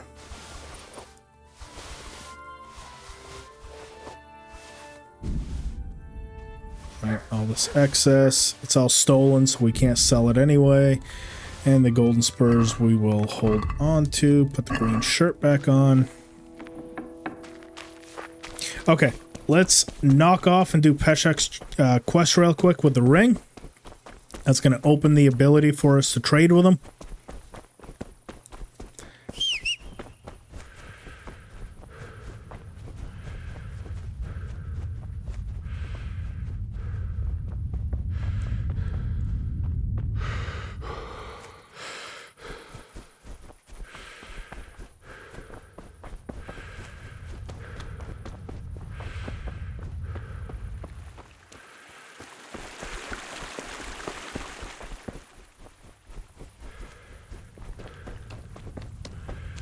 Should have probably taken a torch with me because it will get dark here very soon, but... Oh, and I don't even have a spade, so actually, come to think of it, I need to go back anyway.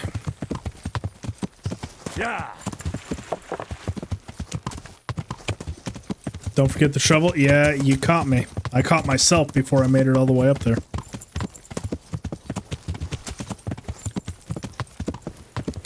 About 70k. I don't think it's going to be quite 70k. If I had to guess, it's going to be somewhere in the neighborhood of 20 to 25,000. Once Peshek's inventory with all the stuff from the armor and all the stuff from the Neuhof stud farm converts over, I'm going to guess we're going to be somewhere between 20 and 30 because I know just one trip to Neuhof every couple of days is about 13 to 14,000.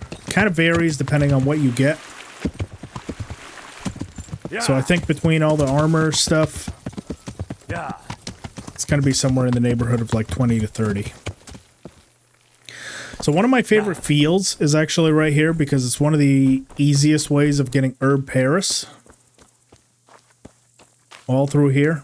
You'll see the little blueberries kind of looking things for the herb Paris.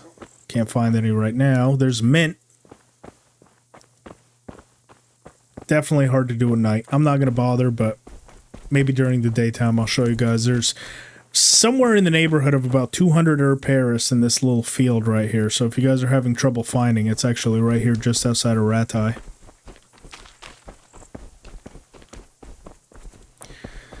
Trying to hurry up and get this done. The wife is off of work, so we're going to spend some quality time together.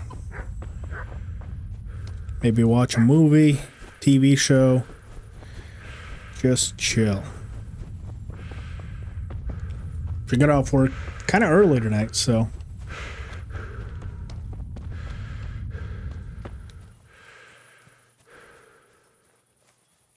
There it is.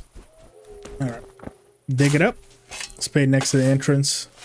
Oh, there is. Yeah, there's another spade. That's right. By the executioner's house. Good call. Nothing on the left hand. There's that. Oh shit, there's nothing there either. Where the fuck is that ring? Oh, the stench makes me want to puke. Peshek will pay for this.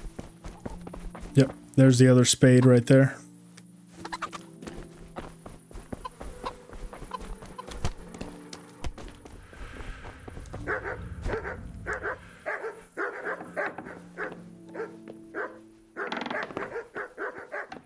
Oh, damn it, Herman.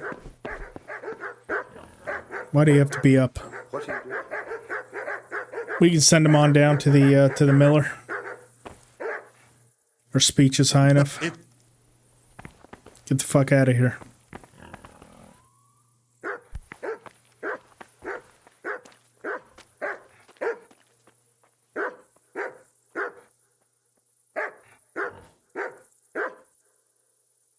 There he goes.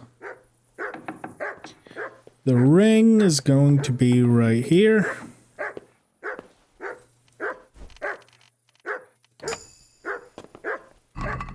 What? Dead man's ring, pair of savior schnapps. Beautiful. And then to complete this quest, we're going to need to give it to the other miller that's down the road, but now that we have a horse, that's going to be pretty easy to do.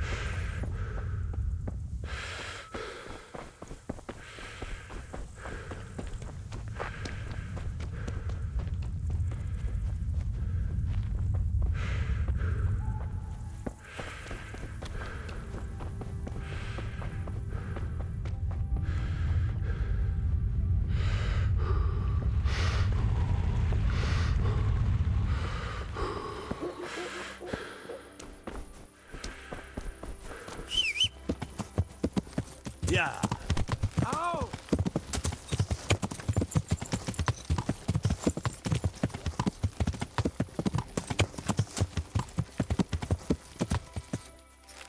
Hey, lad. Fancy a little wager on the Ratai tourney? I'll see you later. Beautiful. Let's hand the ring off. Hopefully I don't get ambushed because it is nighttime, and there are a couple of random ambushes that can happen along the road right here. Once again, I forgot to take a torch, but it's fine. We're going to try to avoid any of the bandits that appear on this road. Alberak's stats should be high enough to where he won't buck us off. If he does, it's almost instant death for us, so I'm going to save just in case. But I don't foresee any sort of wrongdoing going on. Ah, there it is. See? Told you we'd get ambushed. Almost always, there's at least one ambush on this road. See, Pebbles there would have instantly bucked me off, but luckily, because we have a good horse, one that isn't complete dog shit, we got away no problem. Hey! Where's the Miller?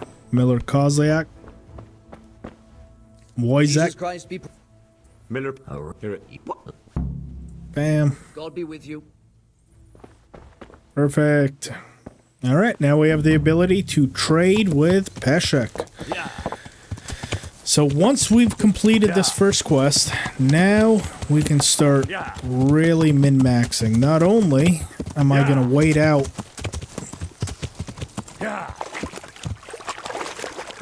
until he has something. Shakespeare, gotta go. Awesome. Well, hey, thanks for stopping in. Same with you, McGregor. Hopping off. Have a good one. Yes. Have a good one, y'all. We're almost done. Thank you so much for stopping in. On your way out, make sure to hit the like button if you haven't already. You guys are very loyal. I see you guys in pretty much every stream, so I thank you for that. And I hope you guys have a wonderful night. And thank you with the good luck for paramedic class.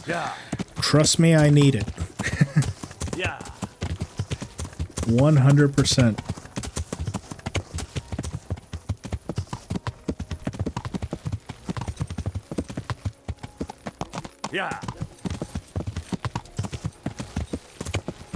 Oh, hello. Alrighty, so this is a fast way where we can wash gear. Okay? So, now that he can, how can I sell stolen goods, right? So if we do this sell stolen goods, we see everything that we put in his chest earlier is right now in his inventory. So if we were to buy it, it basically erases the stolen tag. So you can either sell it to him, right? So I'll show you that. All right, we take the military horseshoes. We're going to need to sell both of those. So let's say I was to take the military horseshoes. And this is a good way to get some reputation with him, because right now we're basically going to have to give it to him on a heavy, heavy discount. Talk to him real quick. Oh, well. Sell stolen goods. We're going to sell the military horseshoes. You get 285. That's next to nothing. And we're going to go ahead and sell him the golden spurs. We're going to sell him all of that stuff.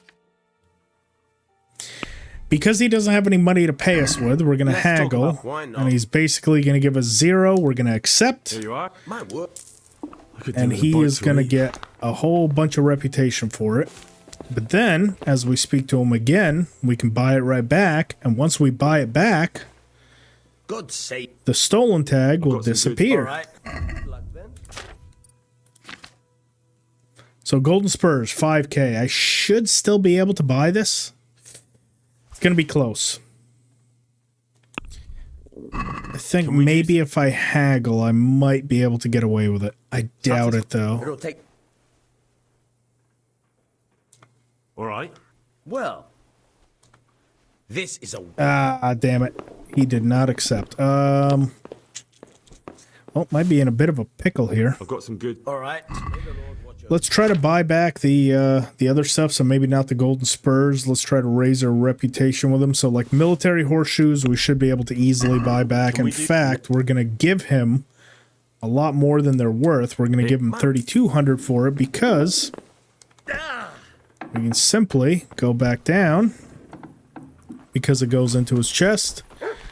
Come over here, rob him, and take our 3,200 groschen back. Now up next we go. We do the same thing for the next item.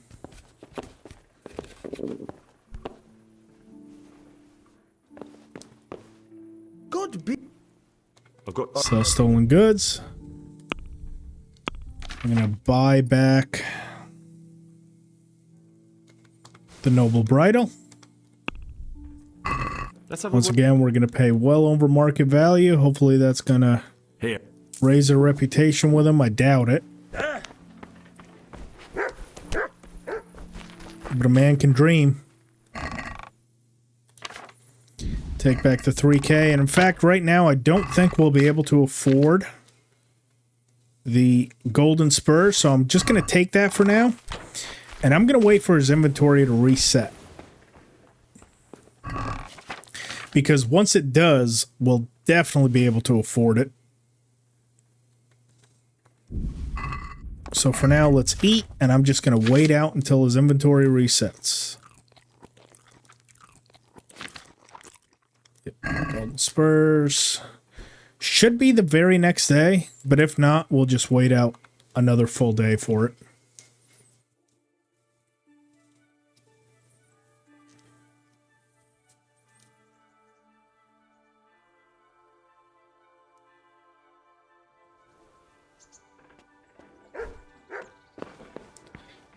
See if his inventory has...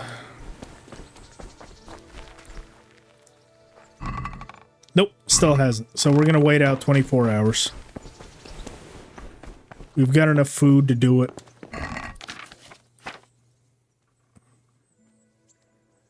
Probably take a little bit of damage doing it, but we've got enough dried food. Shouldn't be a big deal. Smoked sausage. Could get us pretty far. Alright, 24 hours.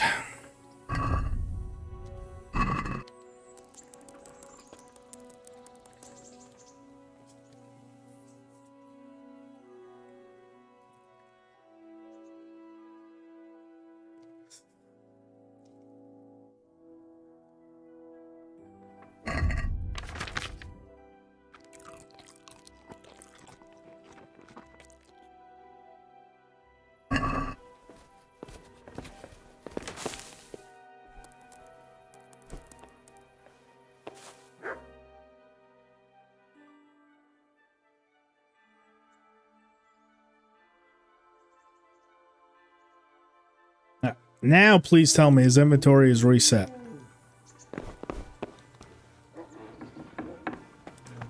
Because once it does, we are going to be 1,000 God damn, Peshek, come on now. Another 24 hours? At this point, I don't even give a shit if I go hungry. Let's just go ahead and wait him out. I guess the first time takes a little while. We'll be able to fix the hunger, no problem. I wonder what Teresa's up to. Probably still hanging around at the mill, Henry.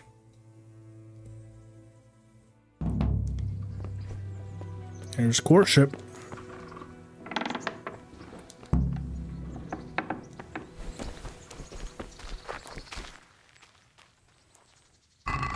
There it is, and look at that, 30K. So you see he got his original inventory back. Everything extra that he doesn't normally carry has reset. And now we can take this 30K groschen, and it's ours now. Bam. And now we can easily, very, very easily wash those golden spurs. And the way we're also going to raise reputations is because he doesn't have any money to haggle with. When we sell him those golden spurs now, he should get quite a bit of reputation. Right? For basically giving him the biggest discount ever seen. Sell stolen goods. Sell him the golden spurs. I'd like at a massive discount. I'll have to get something to eat. Bam. Buy them right back. For 5K. Let's have a word. We'll even pay him extra to raise more reputation with him. And then all we got to do is simply go back, take our 5.7 groschen back, and now the golden spurs are in our inventory and no longer stolen, along with those two, which we were able to buy back earlier. Now we've got a full set of stuff for Alberak, and now, because we waited out the next couple of days, we should, theoretically, I'm going to go ahead and fast travel. I usually don't, but theoretically, should be able to just fast travel over there to Neuhof. Ah, damn it. Yeah.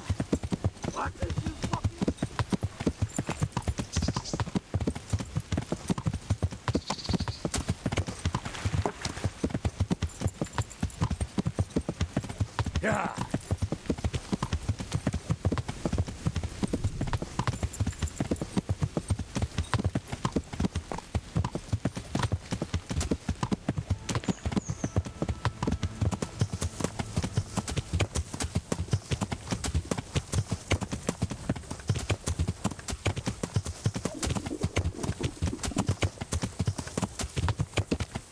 So because it's been a couple of days and this inventory is probably reset, right? Every time Peshek's does, it's pretty safe to assume hers has too. We just go back, it's no longer locked, and look, she's got another 400 groschen and all of this stuff back. So we take it all, put most of it back on our horse, right? Another set of golden spurs, more military shoes, noble, all this stuff. Just put her right on the horse. Bam. Travel back to Peshek.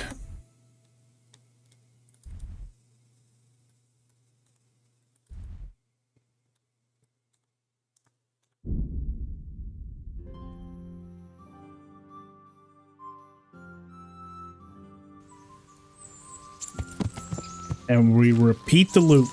So now everything we just stole again.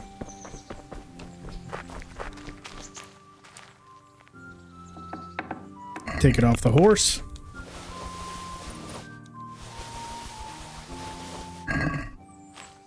Pop it into the chest.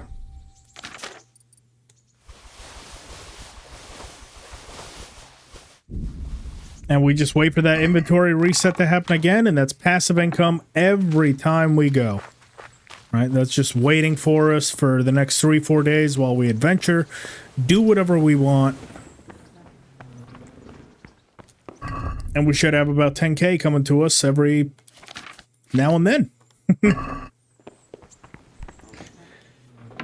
Alright, so let's also go ahead and equip some of our better armor, and we'll kind of see how we did in this one live stream.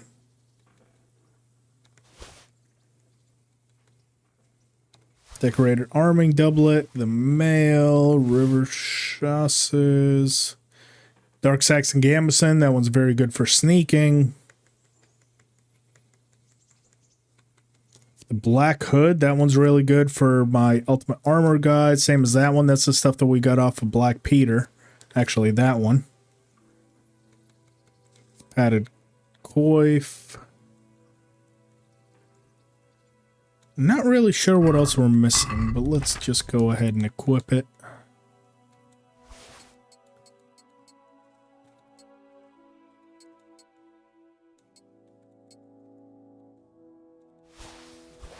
I mean, not too bad for just starting out a few hours ago, right? I mean, especially considering what part of the game we're in, we're still not really that far in. And we've still got all this stuff that we need to get rid of, right? That's all the stuff that we got from Talmberg. We could also put this right into Peshek's chest, but this is more worth going to the dealers up top because none of it's stolen, so you can actually sell to them. Unfortunately, stuff that's stolen they won't buy. So this is worth going up to like the armor and the traders and everything to sell. but I won't do that right now. Capon's bow. Let's see, what other decent weapons do we have that we can pretty much right away use? Might as well do the bailiff's axe. Whole bunch of stuff.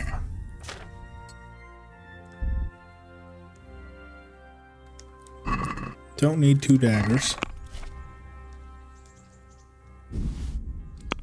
Do need 1 dagger though.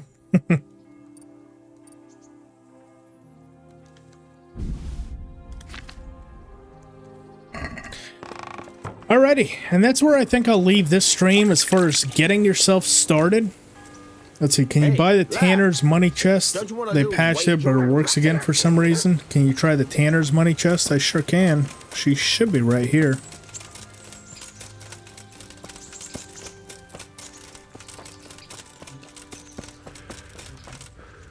If I'm not mistaken, his should be in here.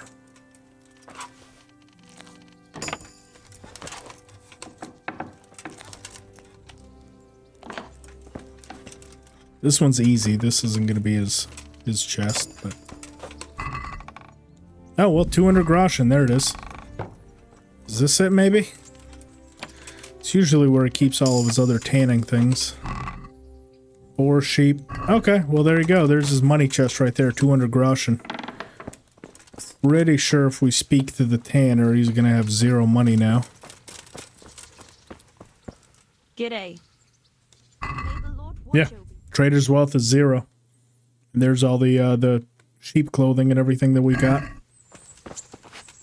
So, still works. I think every couple days his will reset too. Honestly, 200 groschen isn't world-breaking. But still, I guess it's 200 groschen you didn't have before. So, there's that. Any other questions for a shootout for the night? Anything in the area? I think I will keep going with this save. We'll just kind of keep this run going. I'll show you some other things that I like in the area. My favorite hunting spot. Eat something. My insides are where you can get armor for your horse, which is kind of useless because it doesn't actually protect him at all. I guess aesthetically it's just kind of pleasing.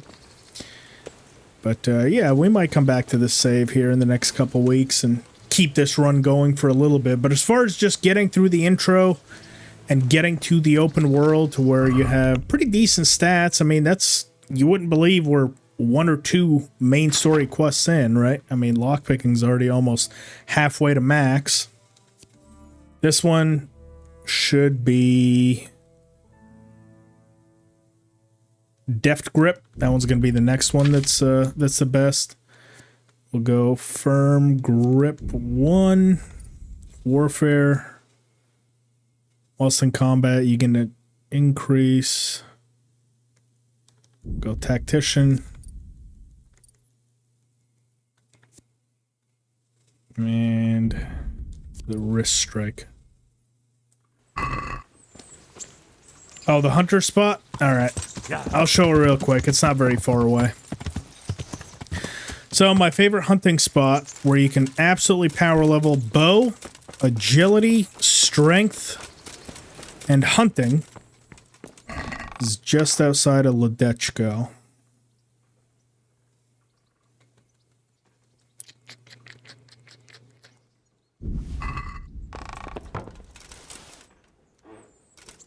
Not that. Eat from pot.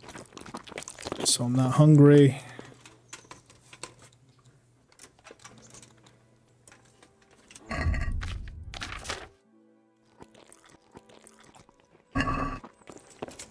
Alright, let's go hunting. Just when I think they're just when I thought I was out, they pull me back in. Yeah. So obviously the best thing to hunt for raising hunting XP is going to be boar. Now, unfortunately, boar tend to have quite a bit of health. However, each one that you kill is still worth your while. It might take a couple of arrows, but as your hunting XP goes up, you will have the option to do extra damage to animals. And between Capon's bow and some decent arrows, as long as you're not using hunting arrows, which are the lowest damage ones, I think with these long distance arrows with 120 damage, along with Capon's bow,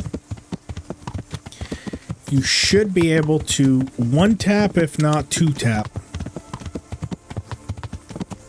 How is that horse that fast? So it's Alberak. It's one of the faster horses in the game, but also I've got the military horseshoes on it, which makes the speed go from 39 to 54. Yeah.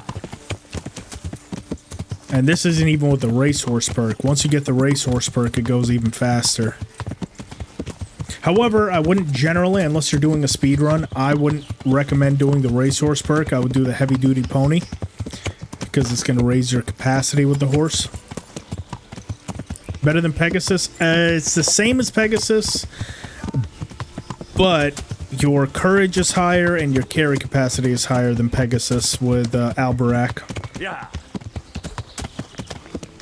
Yeah. Okay, so my favorite hunting spot is right about here.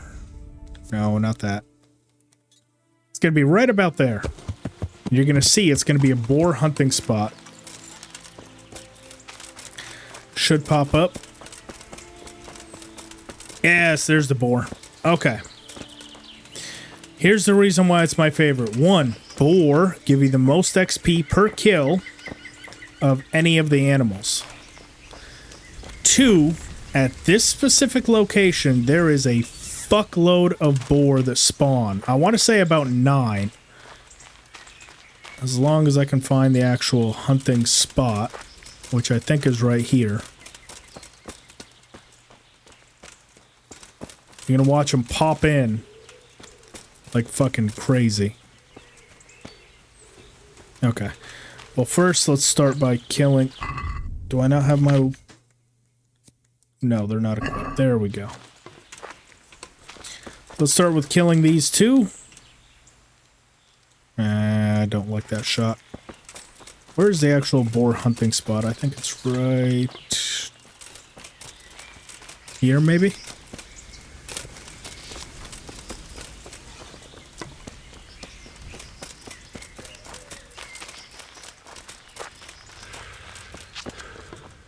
Yeah, well, once I kill these two, I'll look around some more. Totally missed. Wouldn't you know it? Oh, okay, it is a one-shot kill. With Hans's bow and some long-distance arrows. If you can hit them, you should be able to one-tap them. That one, not so much. But that means the second arrow will definitely kill it. There it is. So we've already gotten 2 hunting levels. Those 2 that we killed has taken our hunting from 0 to level 2 and then some.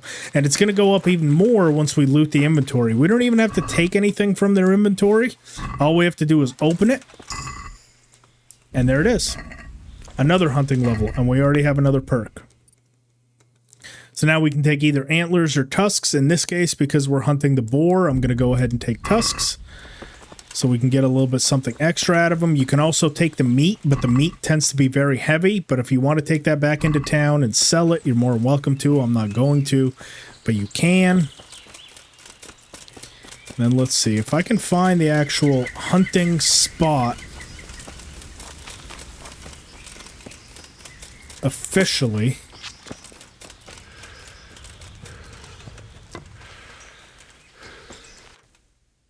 Where are you? You bastards. It might be a little bit more kind of towards this way. Ah, there's the rest of them. You see how many boar just popped up? So we had 2 over there. Then there's 3, 4, 5, 6. There's probably a couple more that we can't see right now. Now, unfortunately, they're headed straight for a bandit camp over there. Ah, there it is. Oh, almost exactly where I put my location. So it's this boar hunting spot right here. There's probably going to be more boar that actually pop up now that we've discovered it. So far, there's 6. Let's see if we can't get all these guys out. There's a strength for hitting it. I missed that one. Now, as long as you don't scare them, they'll generally only stay about that far away, so try to snipe them out if you can. Unfortunately, I'm missing quite a few of them right now, but as your bow level goes up, the goal is bow level 5.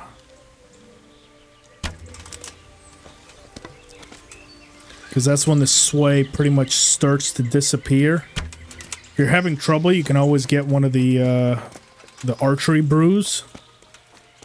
That can help you kind of steady your aim a little bit. Oh, okay, this one's dead. And we'll take the tusks, another hunting level. Look, and there's still 4 more. That's what, 7 total boar that just spawned? That one hunting spot? God damn it. That was so close.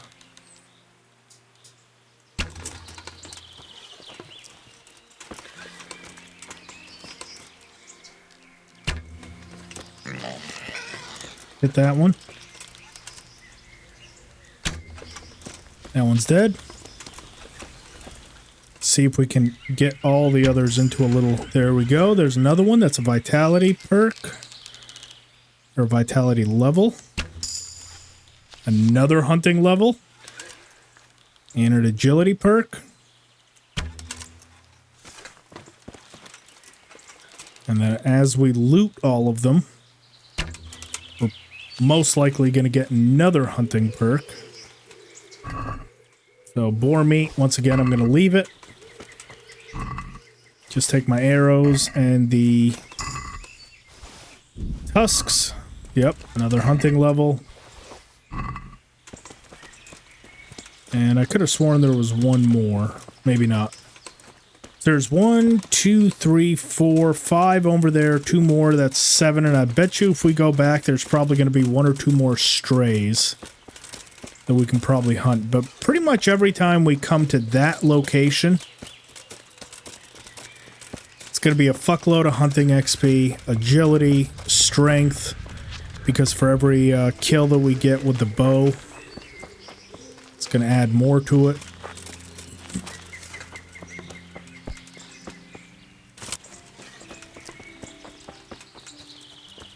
See if we can find it again. Did they respawn? Oh, look, 1 more. So that's 8.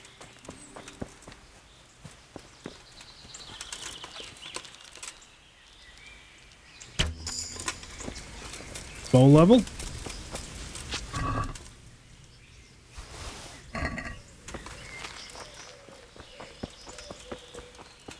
Can I get a knight?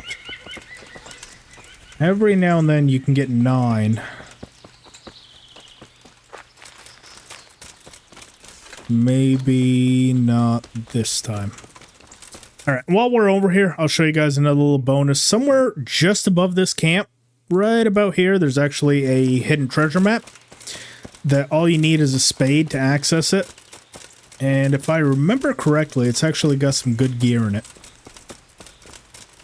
It's just north of the camp in a grave. So as long as you have the spade, you should be able to pretty easily access it.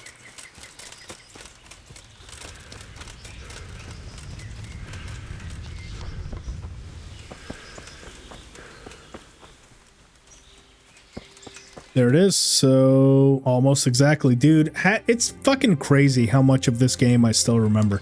It really genuinely is. After 2 years of not playing, I still know where most of the good spots are.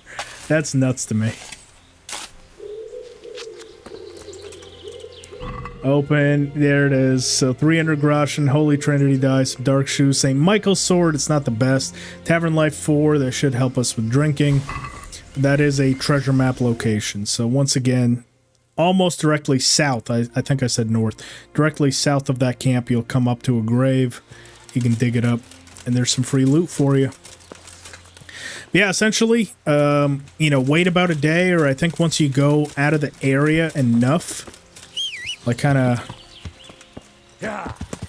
you know, halfway back to Ratai or whatever, if you go back, it should respawn again. Let me test that.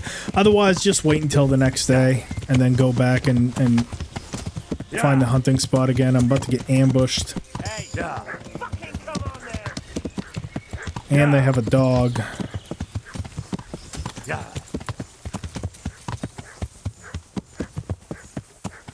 He's just going to attack those woodcutters. Good enough for me. Let's see if this is far enough back for that hunting spot to reset.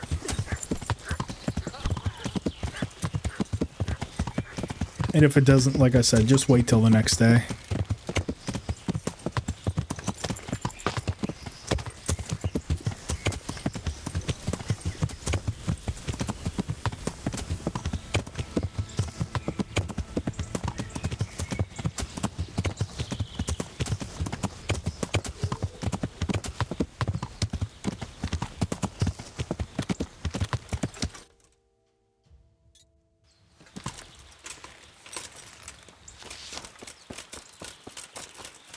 Back at the boar hunting spot, do they respawn?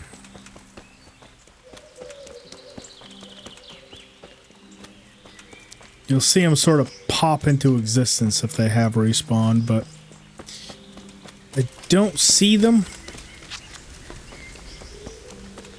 Yeah, so it's just... I'm sure there's a distance far enough that you can go that they'll just respawn in the same day, but honestly, if you just come here once a day, kind of in the morning, hunt down all the boar, you can collect all the meat optionally. If you want to take them with you and sell it, you know, back at the taverns in Ratai or the one in Ledechko, right here. You know, it's not far, so there's a boar hunting spot. There's another boar hunting spot right there, but that one's not quite as abundant. So this one is my favorite, but you can also take them right here to Ledechko, sell it to the tavern, as much of the meat as you can, and just kind of keep that on loop. But for now, let's head back to the Ratai Mill. All right, any other last minute questions? Hopefully ones that don't involve me going anywhere, because I am trying to get off the stream, but hopefully that was helpful for anyone that's looking for a good hunting spot that's profitable and Don't you want a little wager on the one that gives you quite a bit of XP. Stream is the perfect tutorial. Would be Afkuto, greetings from Portugal. All right, hello. Yeah, I think I might keep going with this just to kind of show also mid-game stuff and other cool shit along the way. I don't think I've ever done a full playthrough of KCD 1. You know, outside of challenge runs, which we kind of have other issues that we're trying to solve. But as far as just like a chill one where we can just go through an entire series, it would be kind of nice to keep going with this one. Where do you get those pics of Henry to use in your thumbnail? So I actually take them myself. So if you're on PC, which I know you said you aren't, if you hit Alt F2, you can do free camera mode. And if you notice, right now I have a green screen. But if I was to take that off, now I can align it, right? Take the screenshot of Henry, but then I can also put this green screen mod back on, adjust the intensity of it,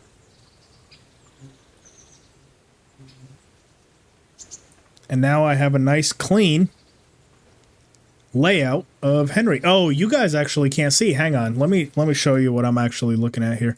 Display capture is going to be the way to do it. Oh, and now my face cam is gone. There it is. All right. So Alt F2 for free cam. Yep. Green screen off.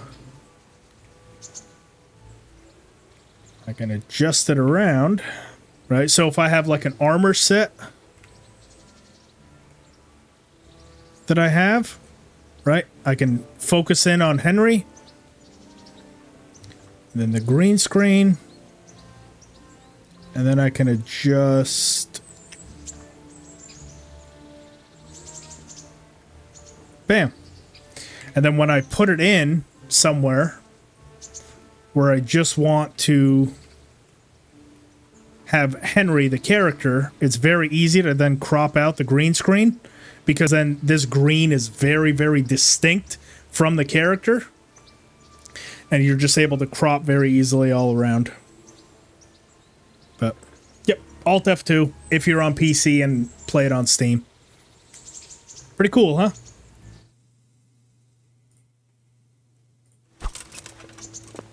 AI. No, I try to get all my own stuff when I can. You know, if it makes sense, and if it makes sense for the thumbnail. But yep, that's also how you're able to do like floating cam as well. So if you were to take the green screen off and just, let's say you want like a floating image of like, you know, like something to put in an edited video. So like if I was recording right now, right? Kind of do like an overview of like the Ratai mill. Henry's face is hilarious, yeah. He just kind of has that like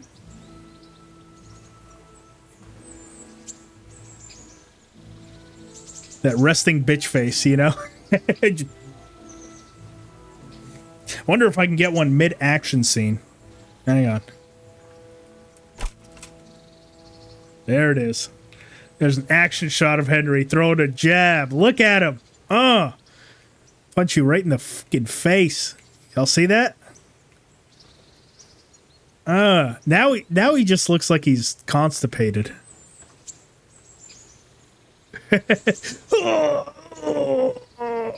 He just trying to pinch one off, you know? It's but there you go, an action sequence, and then you can also kind of brighten it, contrast it. But most of this stuff I do in Photopea. I usually don't mess with the color and contrast here.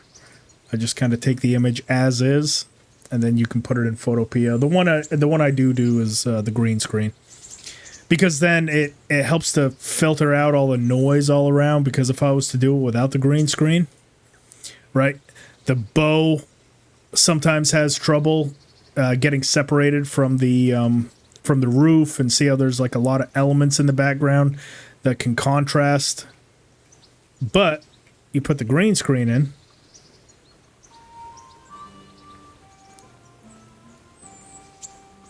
very distinct.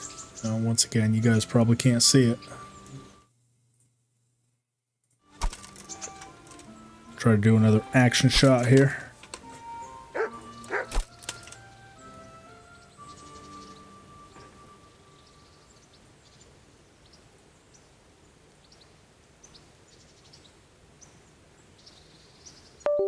Bam. Very easy to edit out. How to aim properly with the bow. Okay, last thing I'm going to address. Just because I do need to get going. I've been saying that for like 30 minutes now. So to aim properly with the bow, it does take practice. And each bow is different. That's the key thing to remember. Not every bow is going to shoot the same, depending on the power, depending on what you actually need to get done with it. Right, so let's say I am going to try to hit that spot right there. So the third log up. Right, I'm going to try to put my knuckle right on this edge. Right, so right about at the bottom edge of that log is foreknuckle. So as you're holding the bow, you want to put this knuckle at the bottom edge of what you're trying to shoot. So if you notice when I release, right about there. Now that one's a little high because this bow has a little bit more power than the last one that I did. So this one might be a little bit lower. We'll go slightly below, bam. And that's about on target. All right, let's see if I can find a better way to kind of put that.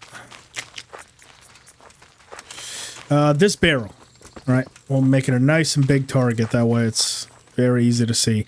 So I'm gonna put Henry's knuckle at about right about there.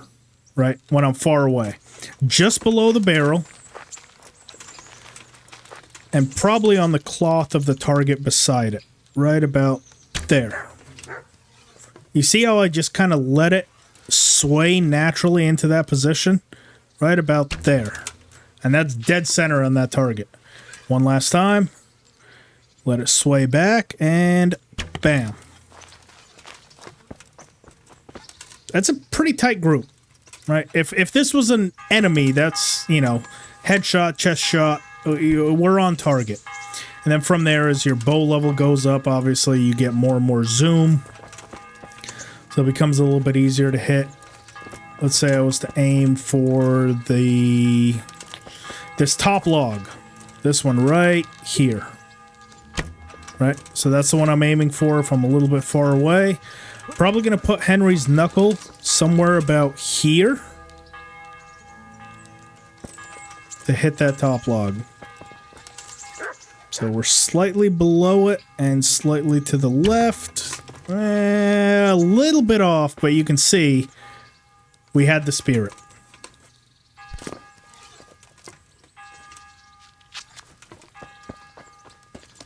Now, if you're on PC and you don't want to learn how to do it, or you want to kind of get your eye in for it, you can always hit, is it cheat? No. WH UI show fire cursor 1. Oh, not recursor. Fire cursor 1. Cheat.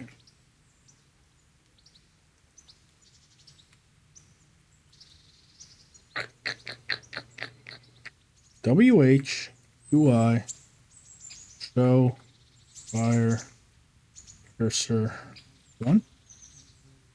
I don't remember what the command is. If you look it up on Google, you can put in a cheat if you're in dev mode to show fire cursor 1. And the reticle that you have, that little yellow one, will stay up also when you have the bow. I never do it.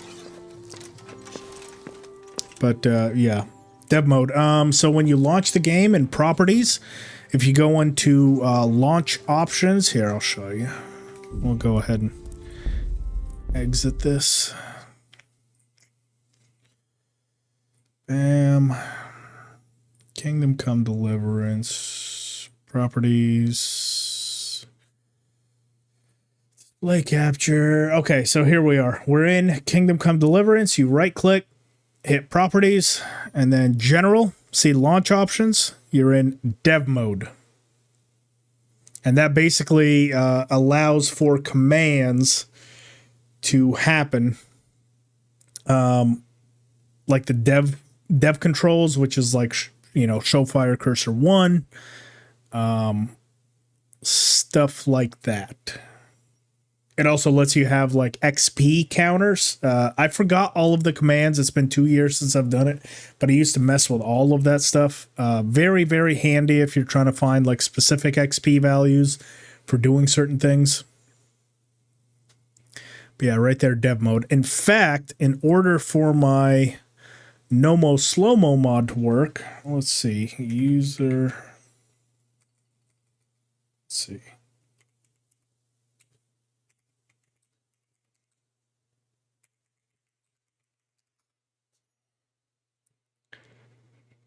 I actually need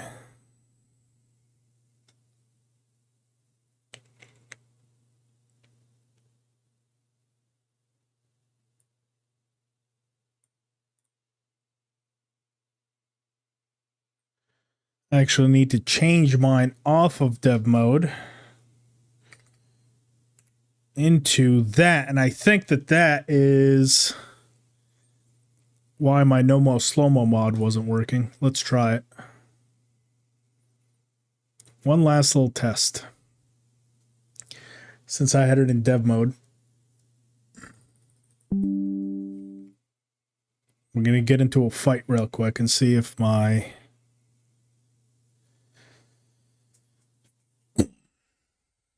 mod started working.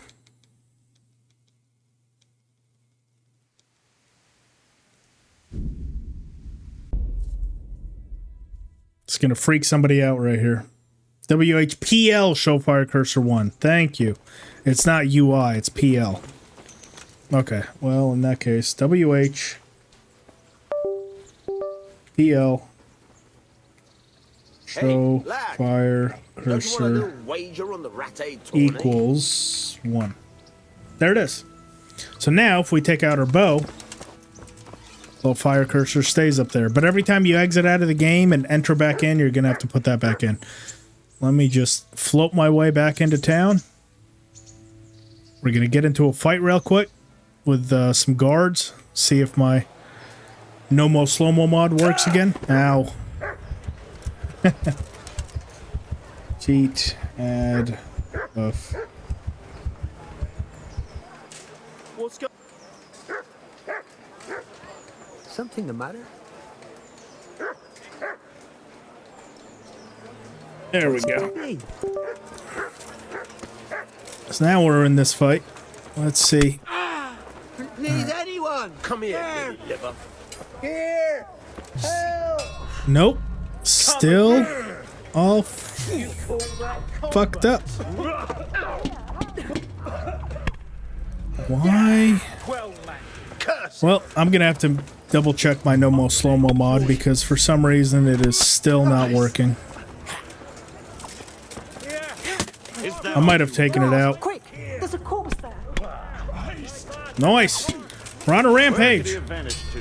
I'll slaughter you. You'll never take me alive. Hey, watch this. I can just float away. Haha, you'll never catch me. Dun dun dun dun dun dun dun dun dun. All right, and that's it for the day. So we'll continue this save at a later date. I'm not really sure when. Soon as my my time with school clears up a little bit, we'll continue this save. Why are they attacking you? Probably because I attacked them first. But I was trying to check and see if my no-mo slow-mo mod was back up and running. Oh, you know what? I know exactly why it's not. God damn it. Needs to be a plus right there. Pretty sure that's it. All right, one last try.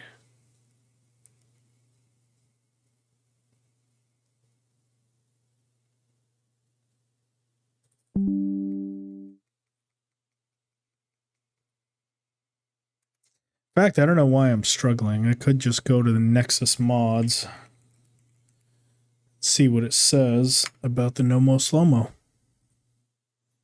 because it's in there.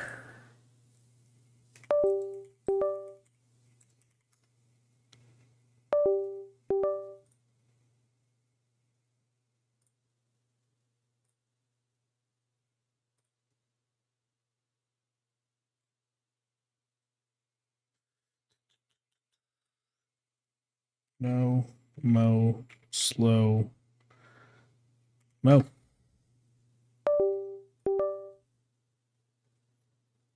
Is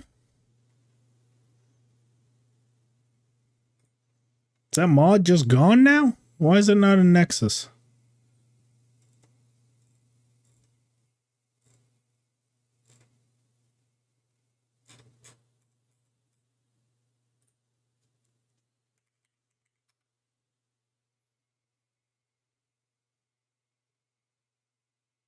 Not users. Mods.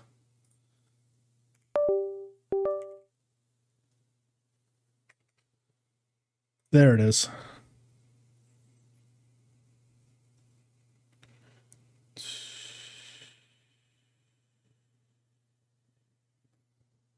User CFG and then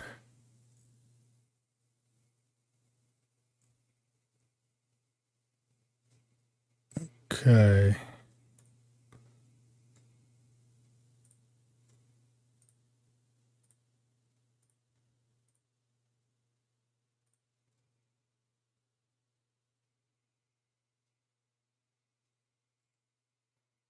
Alright, one last try.